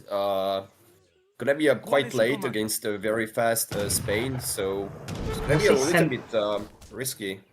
What's he sending to pick up the heroes at Ville? Yeah, that's rough. It's a lot of idle time, especially when you're chopping for German tongue. The Dude, that's Explorer so just rough. dying just out of range of the TP was quite sad, yeah. Yeah, that's huge. That's because he's chopping for 450 wood right now, and he needs wood for a house, and he needs my food for a God. Ville. Oh, Dude, he's bro. gonna die again. So all that for nothing. I mean, he might not die, to be fair. The dog is a bit low HP. Oh, and the animal's just blocking everything. That was so nice for Julian, that animal block. Dog's gonna age up too. Damn. Oh, just... Okay, so I think that Explorer is dead, in fact. Malta is not gonna be up until, like, another 10 or 15 seconds. Dude, Kess is gonna be so happy. Oh. Ah, the dog dies, so... I think he's gonna just save the Explorer just barely. Yeah, he is. Oh, yeah. Kind of lucky again, like just like when he barely got the treasure. So pretty good for him. He's gonna scout the rats as well, so very valuable H2. here. Yeah, okay. Yeah, because Spain is playing H2 apparently, and I think he's gonna be very happy to not have lost his Explorer just before seeing the racks. Yeah, that's good info. That's very good info. But then, like, is this what Malta really is afraid of, though? That you just make better masks defensively? Dude, where's this hero going? Fucking AoE 3. I was. Yeah. Dude, the pathing in this game, I swear to God, is just so bad. I just don't understand how it got worse. It's just a shame for such a modern game to have such a terrible pathing, but I mean it's not exactly modern. I guess they reused the engine, but yeah. Yeah, so I agree with you. I don't think it's too scary what Spain's trying to do. The only thing is that he was up much quicker. But I still feel like Malta should have several options to defend against this. Yeah, Malta should be fine versus this, but not with this horrendous start where he's lost his hero twice and it's just, you know, Spain got instant capitalism and shipment curve is insane, so... Yep. And so he was building a depot in his base, right? Was he? Yeah. Oh yeah, so that improves the rate of fire of the TC, the Commandery, and the Sentinels. Kind of nice. Kind of retarded, to be honest. It is kind of dumb as fuck, I agree. But and you can delete it. I mean, it's the main point of the building, right? You can also... Like, it's really scary to push into that. This guy loses hero again, my god. Yeah, dude, that's... normally the Malta hero doesn't fucking die, but now it's just fucking getting melted by everything. British tongue, oh god. I guess it's okay. Was he shipped already? Has he shipped Wignacourt yet? Oh no. Okay. Okay, so he's reacting quite actively. And yeah, Spain is just taking. Yeah, no, Julian's overcommitted to this, fuck. Yeah. This is looking rough for Julian already, like 2 Falcons is going to come, he's just double pumping mask, he's aging with the scout probably, or maybe even the bows. No, yeah, and I don't see Julian hitting any kind of scary enough timing to take down that front base. So, yeah, I think he's going to have to hope to get a good fight in base. No, I think he's just got to nuke the FB. Smash the Falks, you know. Oh, this is what he's trying to do. He's trying to put the Commandery on the tower. So his Sentinels are better. This is a good timing, though. Like, Spain's up. Okay, he's gonna... Nah! Is he gonna try and siege? Nah, no way. Okay, yeah, he's... Nah. He might. Nah, there's no way. Just builds too fast, right? Builds, yeah. Yeah. So yeah, at least he's gonna get the tower down and securing that forward position, but Spain's gonna be up in like 30 seconds and get Falconets, so... Yeah, or Lancers, but probably Falcons, yeah. Definitely Falcons. You can buy both, he's got 2 shipments. Yeah, I think when you have, for once, you're Spain and you don't naked FF and you have musketeers. Like I don't see a reason not to get Falks. Yeah, definitely. He might lose have to both reveal the Rexes. barracks to get better masks though. I feel like boss might go down before he does. Julian's doing like a really good sort of way to get back in the game. Look at these sentinels, 200 HP, 26 attack, faster rate of fire. Broken faster as good unit. as the masks in the painted decent game after 3 cards. Like Yeah. For 100 res. Fucking broken unit. yeah. And Ketur again gonna fight before aging. I mean before taking the masks and getting faster reds. Come on. Dude, he keeps doing this and it tilts the fuck out of me. I don't understand how such a good player can make the most classical mistake that everyone is told not to It's the do. same mistake over and over, bro. He needs to learn. He would literally be up like 5-3 if he didn't do this fucking mistake. Yeah, I think so. I mean, in this game here, he just lost a few husks for no reason, which, of course, He wanted to save the unfortunate, but not barracks, them but losing. he wanted to save the barracks, but there was no way he was going to save it. So Yeah, you have to acknowledge that and just rebuild. You should have rebuilt the barracks earlier and just got that mask. oh, is he going to save the hero? Killing that hero is big. But yeah, now that he gets falconets, it's gonna be another story, right? And I'm not sure how Malta intends to take on Oh that. god. Oh god, he's going to lose the kennel. He's going to lose the dog kennel. Is he? Dude, no way he got out of that. Okay, the longbow. Yeah. Finally going down. To be honest, yeah, I think I would. I don't often do that, but I think this might be a time where you add a stable as Spain, maybe just get some lancers. But I don't know, the sentinels are just so good. I think you want skirm, right? You Yeah, I want some guess. skirm. Like rely on the 9 lancer shipments, the 2 shipments, and just. Yeah. I think yeah. I think Malta's got this, right? Yeah, fuck, he's got this. I think. Oh, the falconet's getting. She could Yeah, have one-shot it, right? Yeah. only one Falco alive, and I mean he could even ignore it at this point. The Lancers are hitting the Huss though. The Huss are in such a great position, and this Falcon's gonna go down to 1 Hussar. Dude, this is so good for Malta. Dude, no way. From this start, and Malta's cleaning.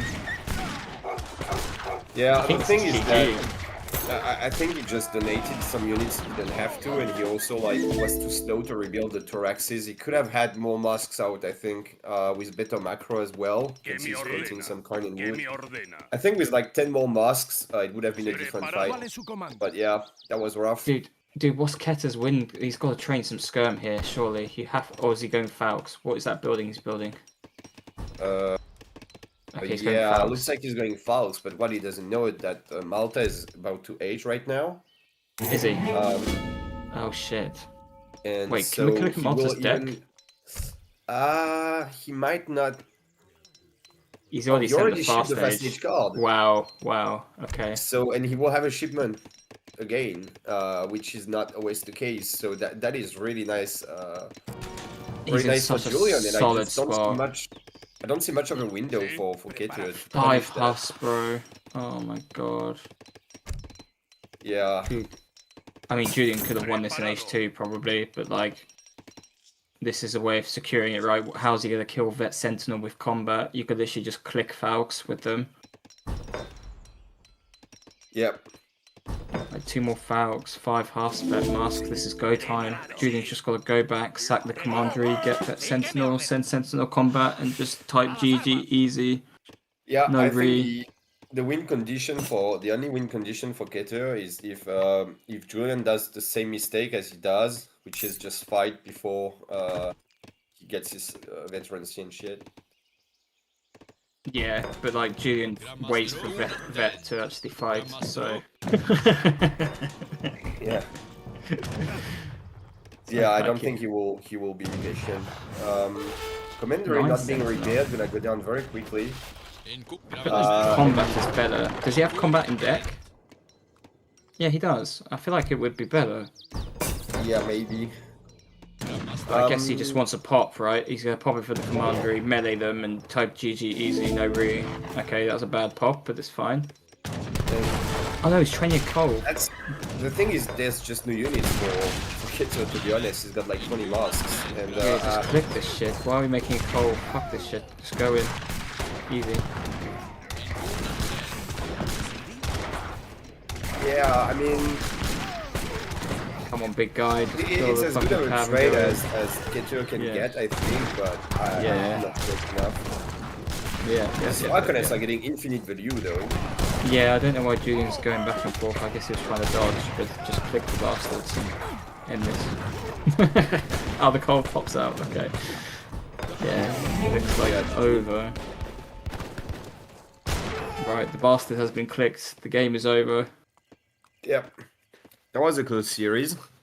Fucking hell, bro. I feel like Keto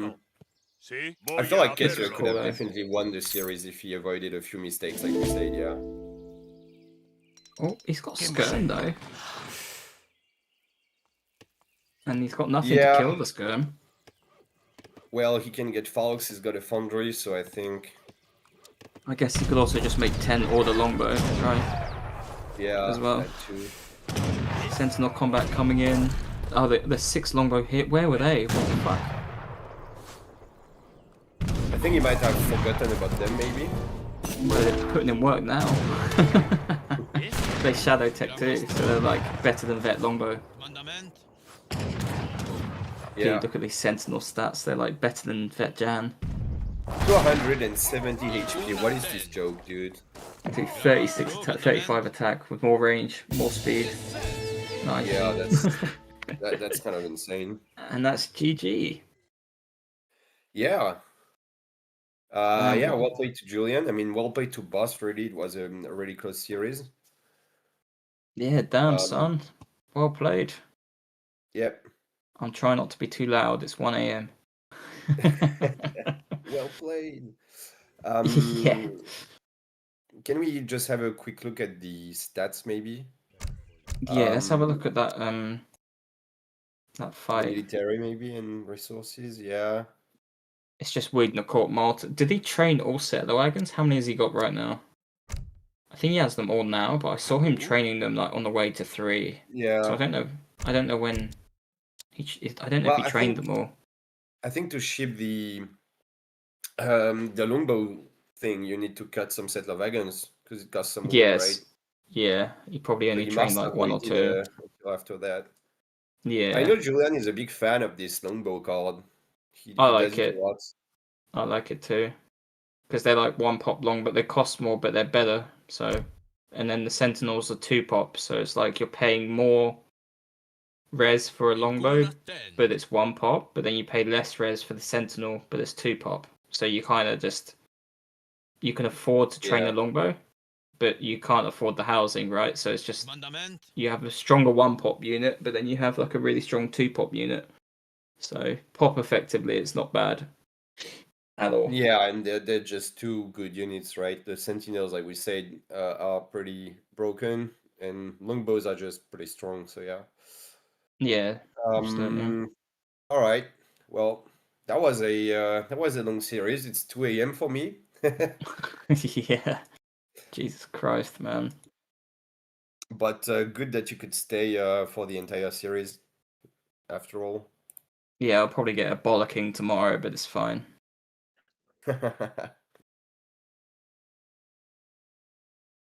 Oh, fuck's sake, not this guy. I was hoping Ket would join. Oh. That breaks my heart, and you know it. Damn, there's so many questions. Did you expect it to go this far? Is my first one.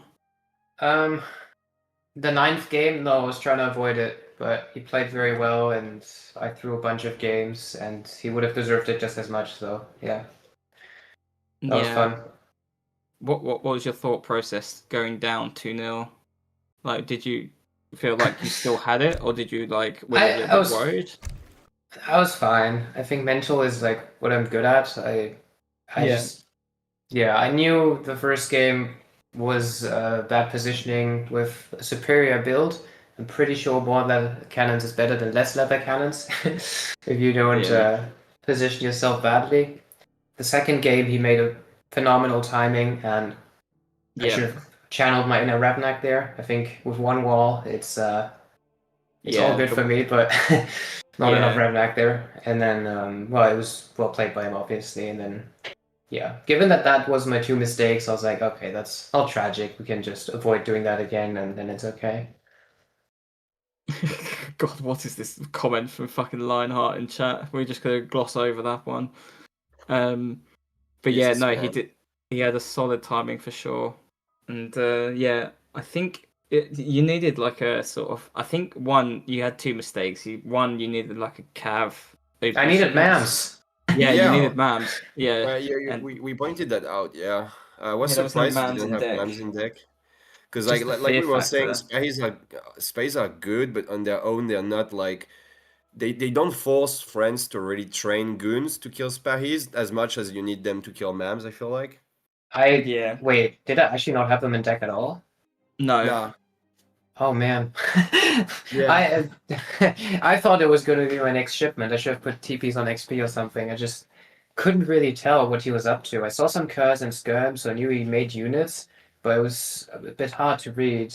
And Did you think he was going industrial? Did you think he was going industrial? Because I saw you poke for a bit to get info. Yes. I thought there's a chance he would, because I would do that, which I did. It didn't work the other game, but I would try to go industrial. And so I thought, oh, maybe he does it too. But yeah, turns out I'm guessing he had fully upgraded skirms and curse, so not even a big chance. Yeah, like he just blind countered. Yeah, it was a bit of a blind counter. Yeah, he didn't see much either, did he? Yeah. And again, so like he wasn't ready to handle mams. I think if you had them, yeah. No, I would have won with them. I didn't even know I didn't have them in deck. I'll just blame that. That's it. It's not that I thought I had time for the next shipment. It's just that I didn't have them in deck. For sure, yeah. I think, because usually like Jans want to go forward, but if you don't have mams, they go backwards, so you lose. It's a little bit unfortunate, but it's just textbook Otto. It happens when I think we're evenly matched, so it's like the small things. He donated back in the Brit Italy with Falx, which it made me laugh, so I was close to pausing because it was so funny to watch, but I can't really just I was like, do I just let him get away because it's so bad? But I was like, I can't do that. It's a tournament, so I just killed him. Yeah, it's a tournament. You're not gonna fucking No.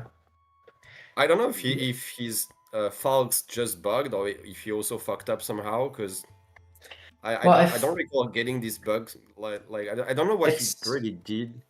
It's when you spam click it. It's when you try to pull trick them before the first second of the animation is done, I think. So if he pull tricks them too quickly because he's so eager to get out of there, they just do that. So he like unpacks them, pull tricks, which makes them repack, and then it's a bad loop. Yeah, that was sad. Okay. Yeah, a little bit. I said I'm sorry for that one. It's unfortunate. That bug sucks dick, but unfortunate. Anyway, I threw a couple back, so I'm nice, really. Yeah.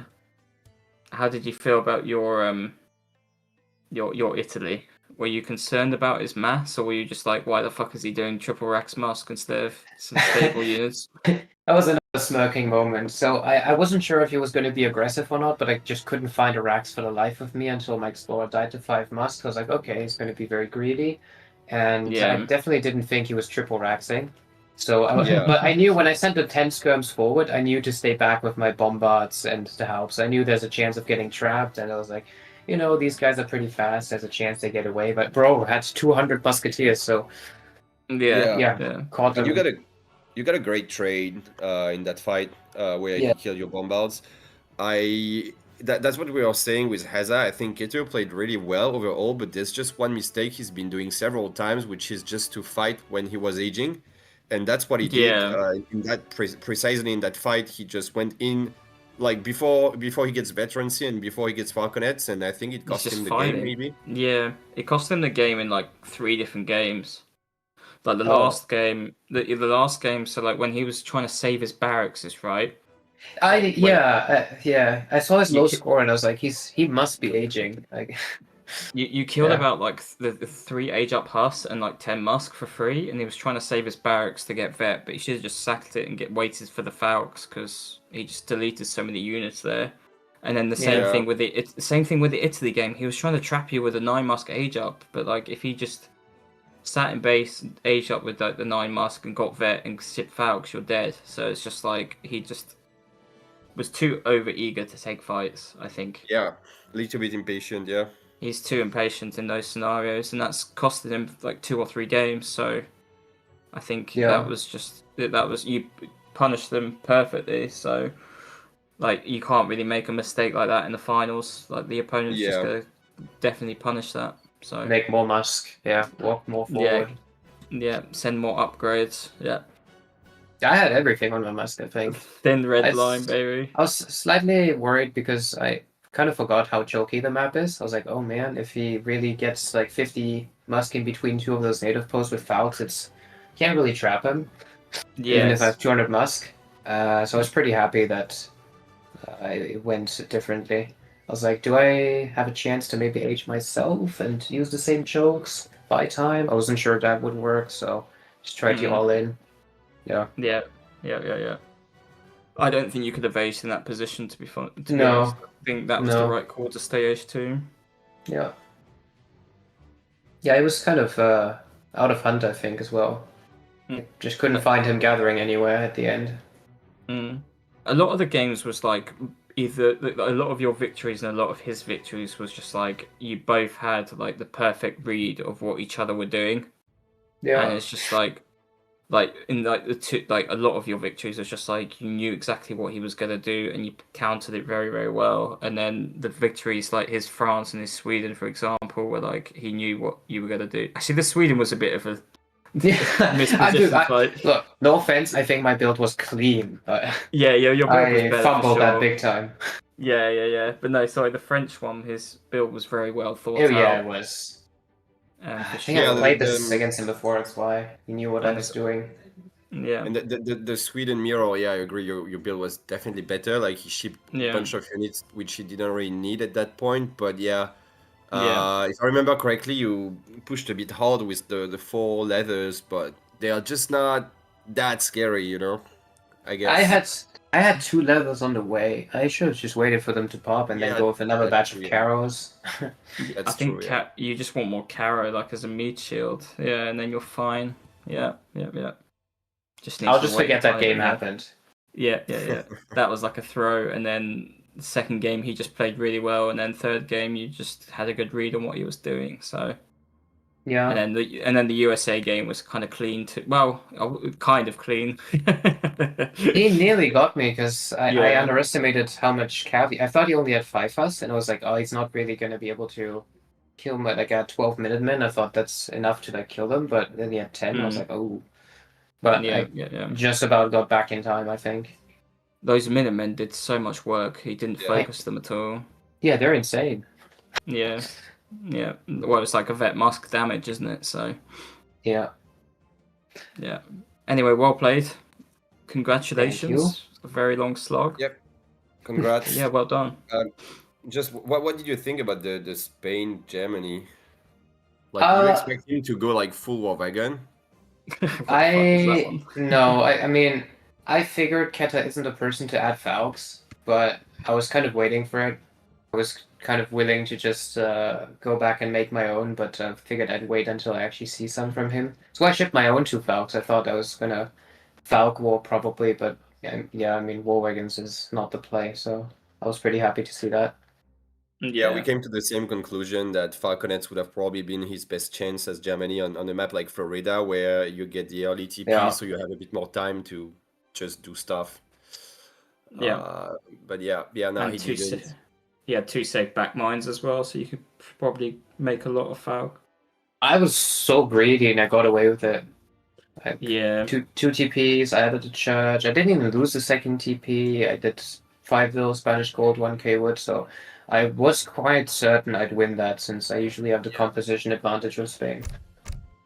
Yeah, Yeah. it's like you can't just get behind as I mean, how should I say that? The matchup is hard enough that you can't just Yeah.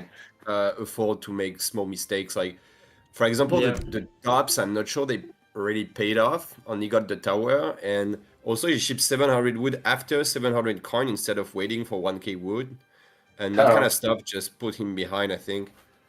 I think you could have shipped wood after set the wagon, to be honest, but and then go coin Yeah, well, after. But yeah, that. Keto. Oh, hi. Yo. Hi, well played. GG's. How's it feel to get bashed, bro? Crazy good. Nah, well played, bro. Close series. Couple of Yeah. throws in there. Really close series, yeah. It wouldn't be a best of 9 finals without a few throws. We did say No. to each other we wanted to make it a close series if the next time we'd play, so that worked at least. And it's always close between me and Julian. I think it was 4-3 the last show match as well. We did. Yeah, it might be. Yeah, Yeah, we it was played 2 of 4-3. them. Yeah. I think I won 1-4-3. You won 1-4-2. Yeah. Yes. Could have been 4-3 too, but Yeah. it's nice games. Fun playing you, man. Yep. Yeah, they were good.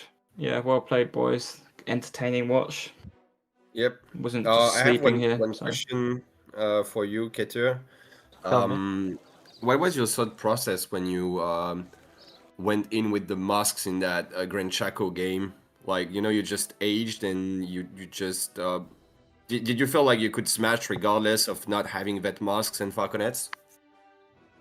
Like, I know you guys are thinking, yeah, he didn't wait the age up and shit. I knew that I could just wait for vet and wait, but I was like, he's already pushing me, and does vet really change anything? I thought I could crush that. And I just went for it, because if I wait for vet, he's just gonna win a lot of time. He might like get a better reinforcements.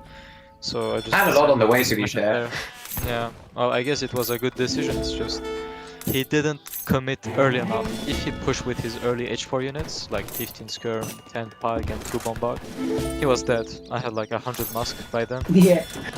Yeah. I figured you're doing that. We're chilling at a native post, I think, at the time. He was just sacking the 10 scabs. Yeah. Okay, yeah, makes sense.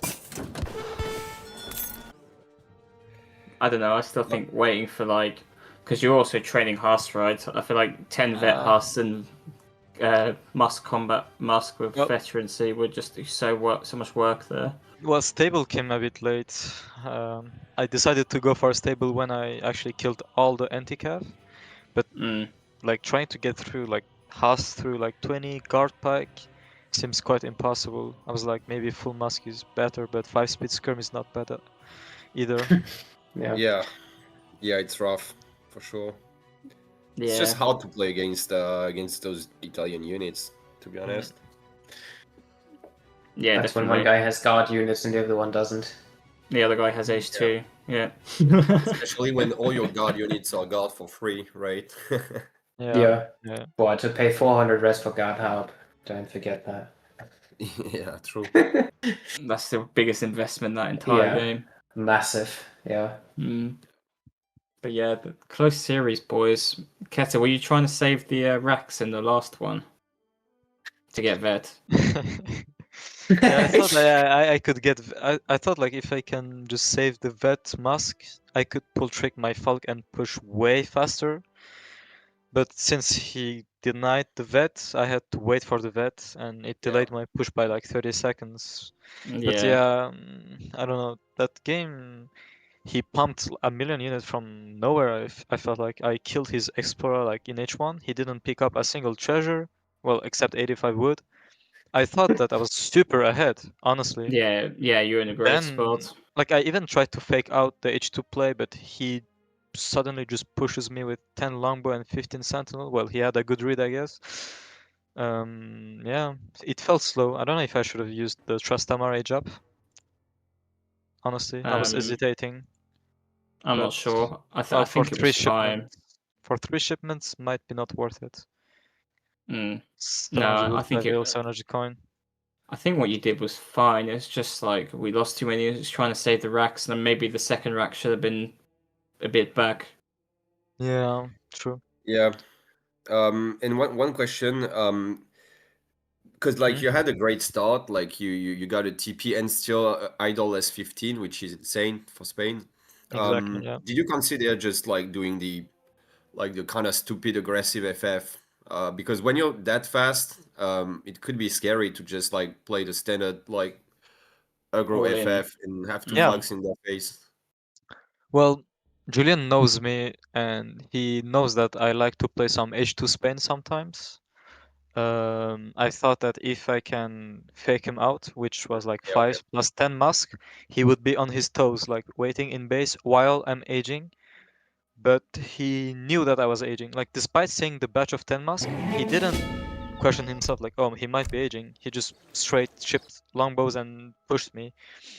So Yeah, that push was literally perfect. But then, like, yeah, thinking the about perfect it, timing. Yeah. how like what would you make in H2 that would kill 15 Sentinel under a commandery with 10 longbow behind? It's like, you Well, know, I thought he could He's- be scared of like a 7-rod pop on the tower, maybe. maybe. But like even so, I feel like he's gonna trade well with Sentinels in that position. Like, yeah. Mhm. Julian, did you think he was aging, or did you just? I saw it. I saw his score drop. I saw him to go down to 90 points, so okay. I knew he was aging. Okay. Mm. But usually I just go forward with longbows anyway because they're so good. Like The commandery. I know on I the can back at least is so poke him. good. Yeah. Also the commander buff. Yeah. This is the first time I ever put down a depot to buff my musk, but it's crazy. Like Yeah. they shoot yeah, so much broken. faster. Mm. Yeah. Nah, Sentinels Yeah, are it's super kind of- broken against Spain, honestly. Like, Yeah. I think Yeah, but- I think at some point you got to mix in skirm like super early H3 after your vet tech probably. To actually answer Kaiser like about the aggressive FF, that's the thing. Like he just starts Sentinel. I think he just denies my tower no matter what. I just don't think I can even protect that tower with my dogs and Explorer and like 7 rods. That's the thing. Okay. Even with the 15 age up, you think? Yeah, I don't know. It might be like It- insanely close timing, but It's Yeah. close. I've yeah. played the first time I ever did musk with Malta. The idea was to counter these sort of FFs. So you try to do like a similar thing that Brit does. We come with a lot of musk and longbow. You have less musk than Brit, but you have stronger musk and like a crazy tanky hero. So it's I think it's scary for Spain. Like they have to be very, very good Falc shots to actually win that engagement. I think Spain have got to kind of slow push it, right? You can't really push under commandery. You got to Yeah. keep your distance. You got to have skirms in the mix. I think you just got to play it really, really slow. I think Yeah. and not overcommit. Otherwise, you're just There's, gonna have like 5 hus pop in your face and 40 musk. There's this point in time when Malta can literally decide whether they want to do another 10 batch of Sentinels and 5 Hus or just click up. And Yeah. it's kind of difficult for Spain to know which one's going to happen, because if they go forward, it's going to be the batch and they might get fucked. If they don't, Malta might just age and have insane units. So Yeah. it's tricky. Yeah. Do you guys think it's Malta favored then, or like even No. or close? It's close. I think it's still Spain favored slightly. Mm. Yeah, I would agree. But it's easy to fuck up against, like we said, just Yeah. unit spotting and shit. And Do you think Germany would have been a better choice than Spain? I had already used it. Oh yeah, shit. I thought he was going to mirror or Spain. I don't think anything else is viable. Nah, I had other choices. I was either gonna I Eero thought you were gonna go Eero. Really? or Port, Eero, Spain. I was debating on 3 of that, but I was like, Spain is just a more solid pick than those 2. I think the So other just- two get wrecked by longbows. No, well, Eero I think loses to longbows. Port, I think Port Port would be funny. loses. I feel like Port would lose to Malta, no? Just like Well, I think so, but 3 organ early push with like half organ could be quite good. With 6 cast age up, maybe. Yeah. But then Malta can do this Sentinel Hus Tiger mode and smash once again. yeah. yeah, with longbow as well, and then longbow follow up. Right, you just go longbow Hus and some Sentinel. Yeah. Yeah, I like After it the- for Malta. I feel like Eero would have been your best shot actually. Just fast A 600 would take TP line and then just A Yeah, and that was the Kanye. plan. That was the plan. But I thought Spain had more Spain chance would than be- Eero. Yeah, I think Spain's probably better. I'm not sure. I've never played Eero Malta, but I feel like it would be good. The principles are there anyway. Like you can pressure, you can contain, you can take TPs. Yeah, I remember playing when I used to play Malta a lot. Was just a bad matchup, I think. What for against Malta. Eero? Yeah. Yeah. Dude, but that's because you make crossbows. Yeah. Yeah, I mean, of course, I decided not to mix other units, which made it especially hard against Kanya Aena. But I mean, regardless of that, it felt just like Eero had all the answers to what Malta could do. But that was before the Sentinels, like Okay, blading yeah. Sentinels and shit. So I don't know. Yeah, I it's not to can push. see, I can see Sentinel shitting on Eero actually, to be honest. Yeah, could be. The commandery wagon just built so fast. Like it seems like Yeah. the perfect bait to just put it stupidly aggressive, so the other person wants to siege it and waste like 1 or 2 volleys trying to siege it, even though it won't go down. And then there's longbows shooting and stuff. Like Keturboy kind of pulled back at the right time, but I've seen other people in this tournament like lose so many more units trying to deny the wagon going up. I think I Yeah. could have killed it. Honestly, if I fully committed all my musk, but I would have lost. You would have lost more. eight- Yeah. You would have lost so for many. what? Yeah, Yeah, it was you not would've- worth it. Yeah, you would have lost too much, I think. Yeah, I think it's kind of stupid that it builds so fast. I mean, I get it. It's because of the H1 card. I guess they had to make it build fast, otherwise Malta would be very slow. But it sucks that it also affects the next wagon, kind of. Yeah. I don't even know what Yeah. you're talking about, but yeah. Well, the first commandery wagon from the settler wagons. Yeah. If that was They building had to slow, make they it would build lose it fast. in half the matchups. Oh, I see. So they buffed the wagon build. Okay, got you. And I think that also affects the second one, but it's kind of dumb, yeah. Okay, I see. Also with the 5 speed on it, right? I don't know why they had to change that, by the way. Yeah. Wagons need more buffs. Yeah. Yeah, you they don't get XP from killing them either. Yeah, they double their HP and you don't get XP from killing them. I don't know why they buff them so much, but yeah. Anyway, right. Just the Yep. Do we want to call it there and raid some? Thanks for casting, boys. GG's. Yeah, no GG. worries. Yeah. Thanks for the Podcast. games. Well played, Congrats. boys. Thanks for the entertainment. See you.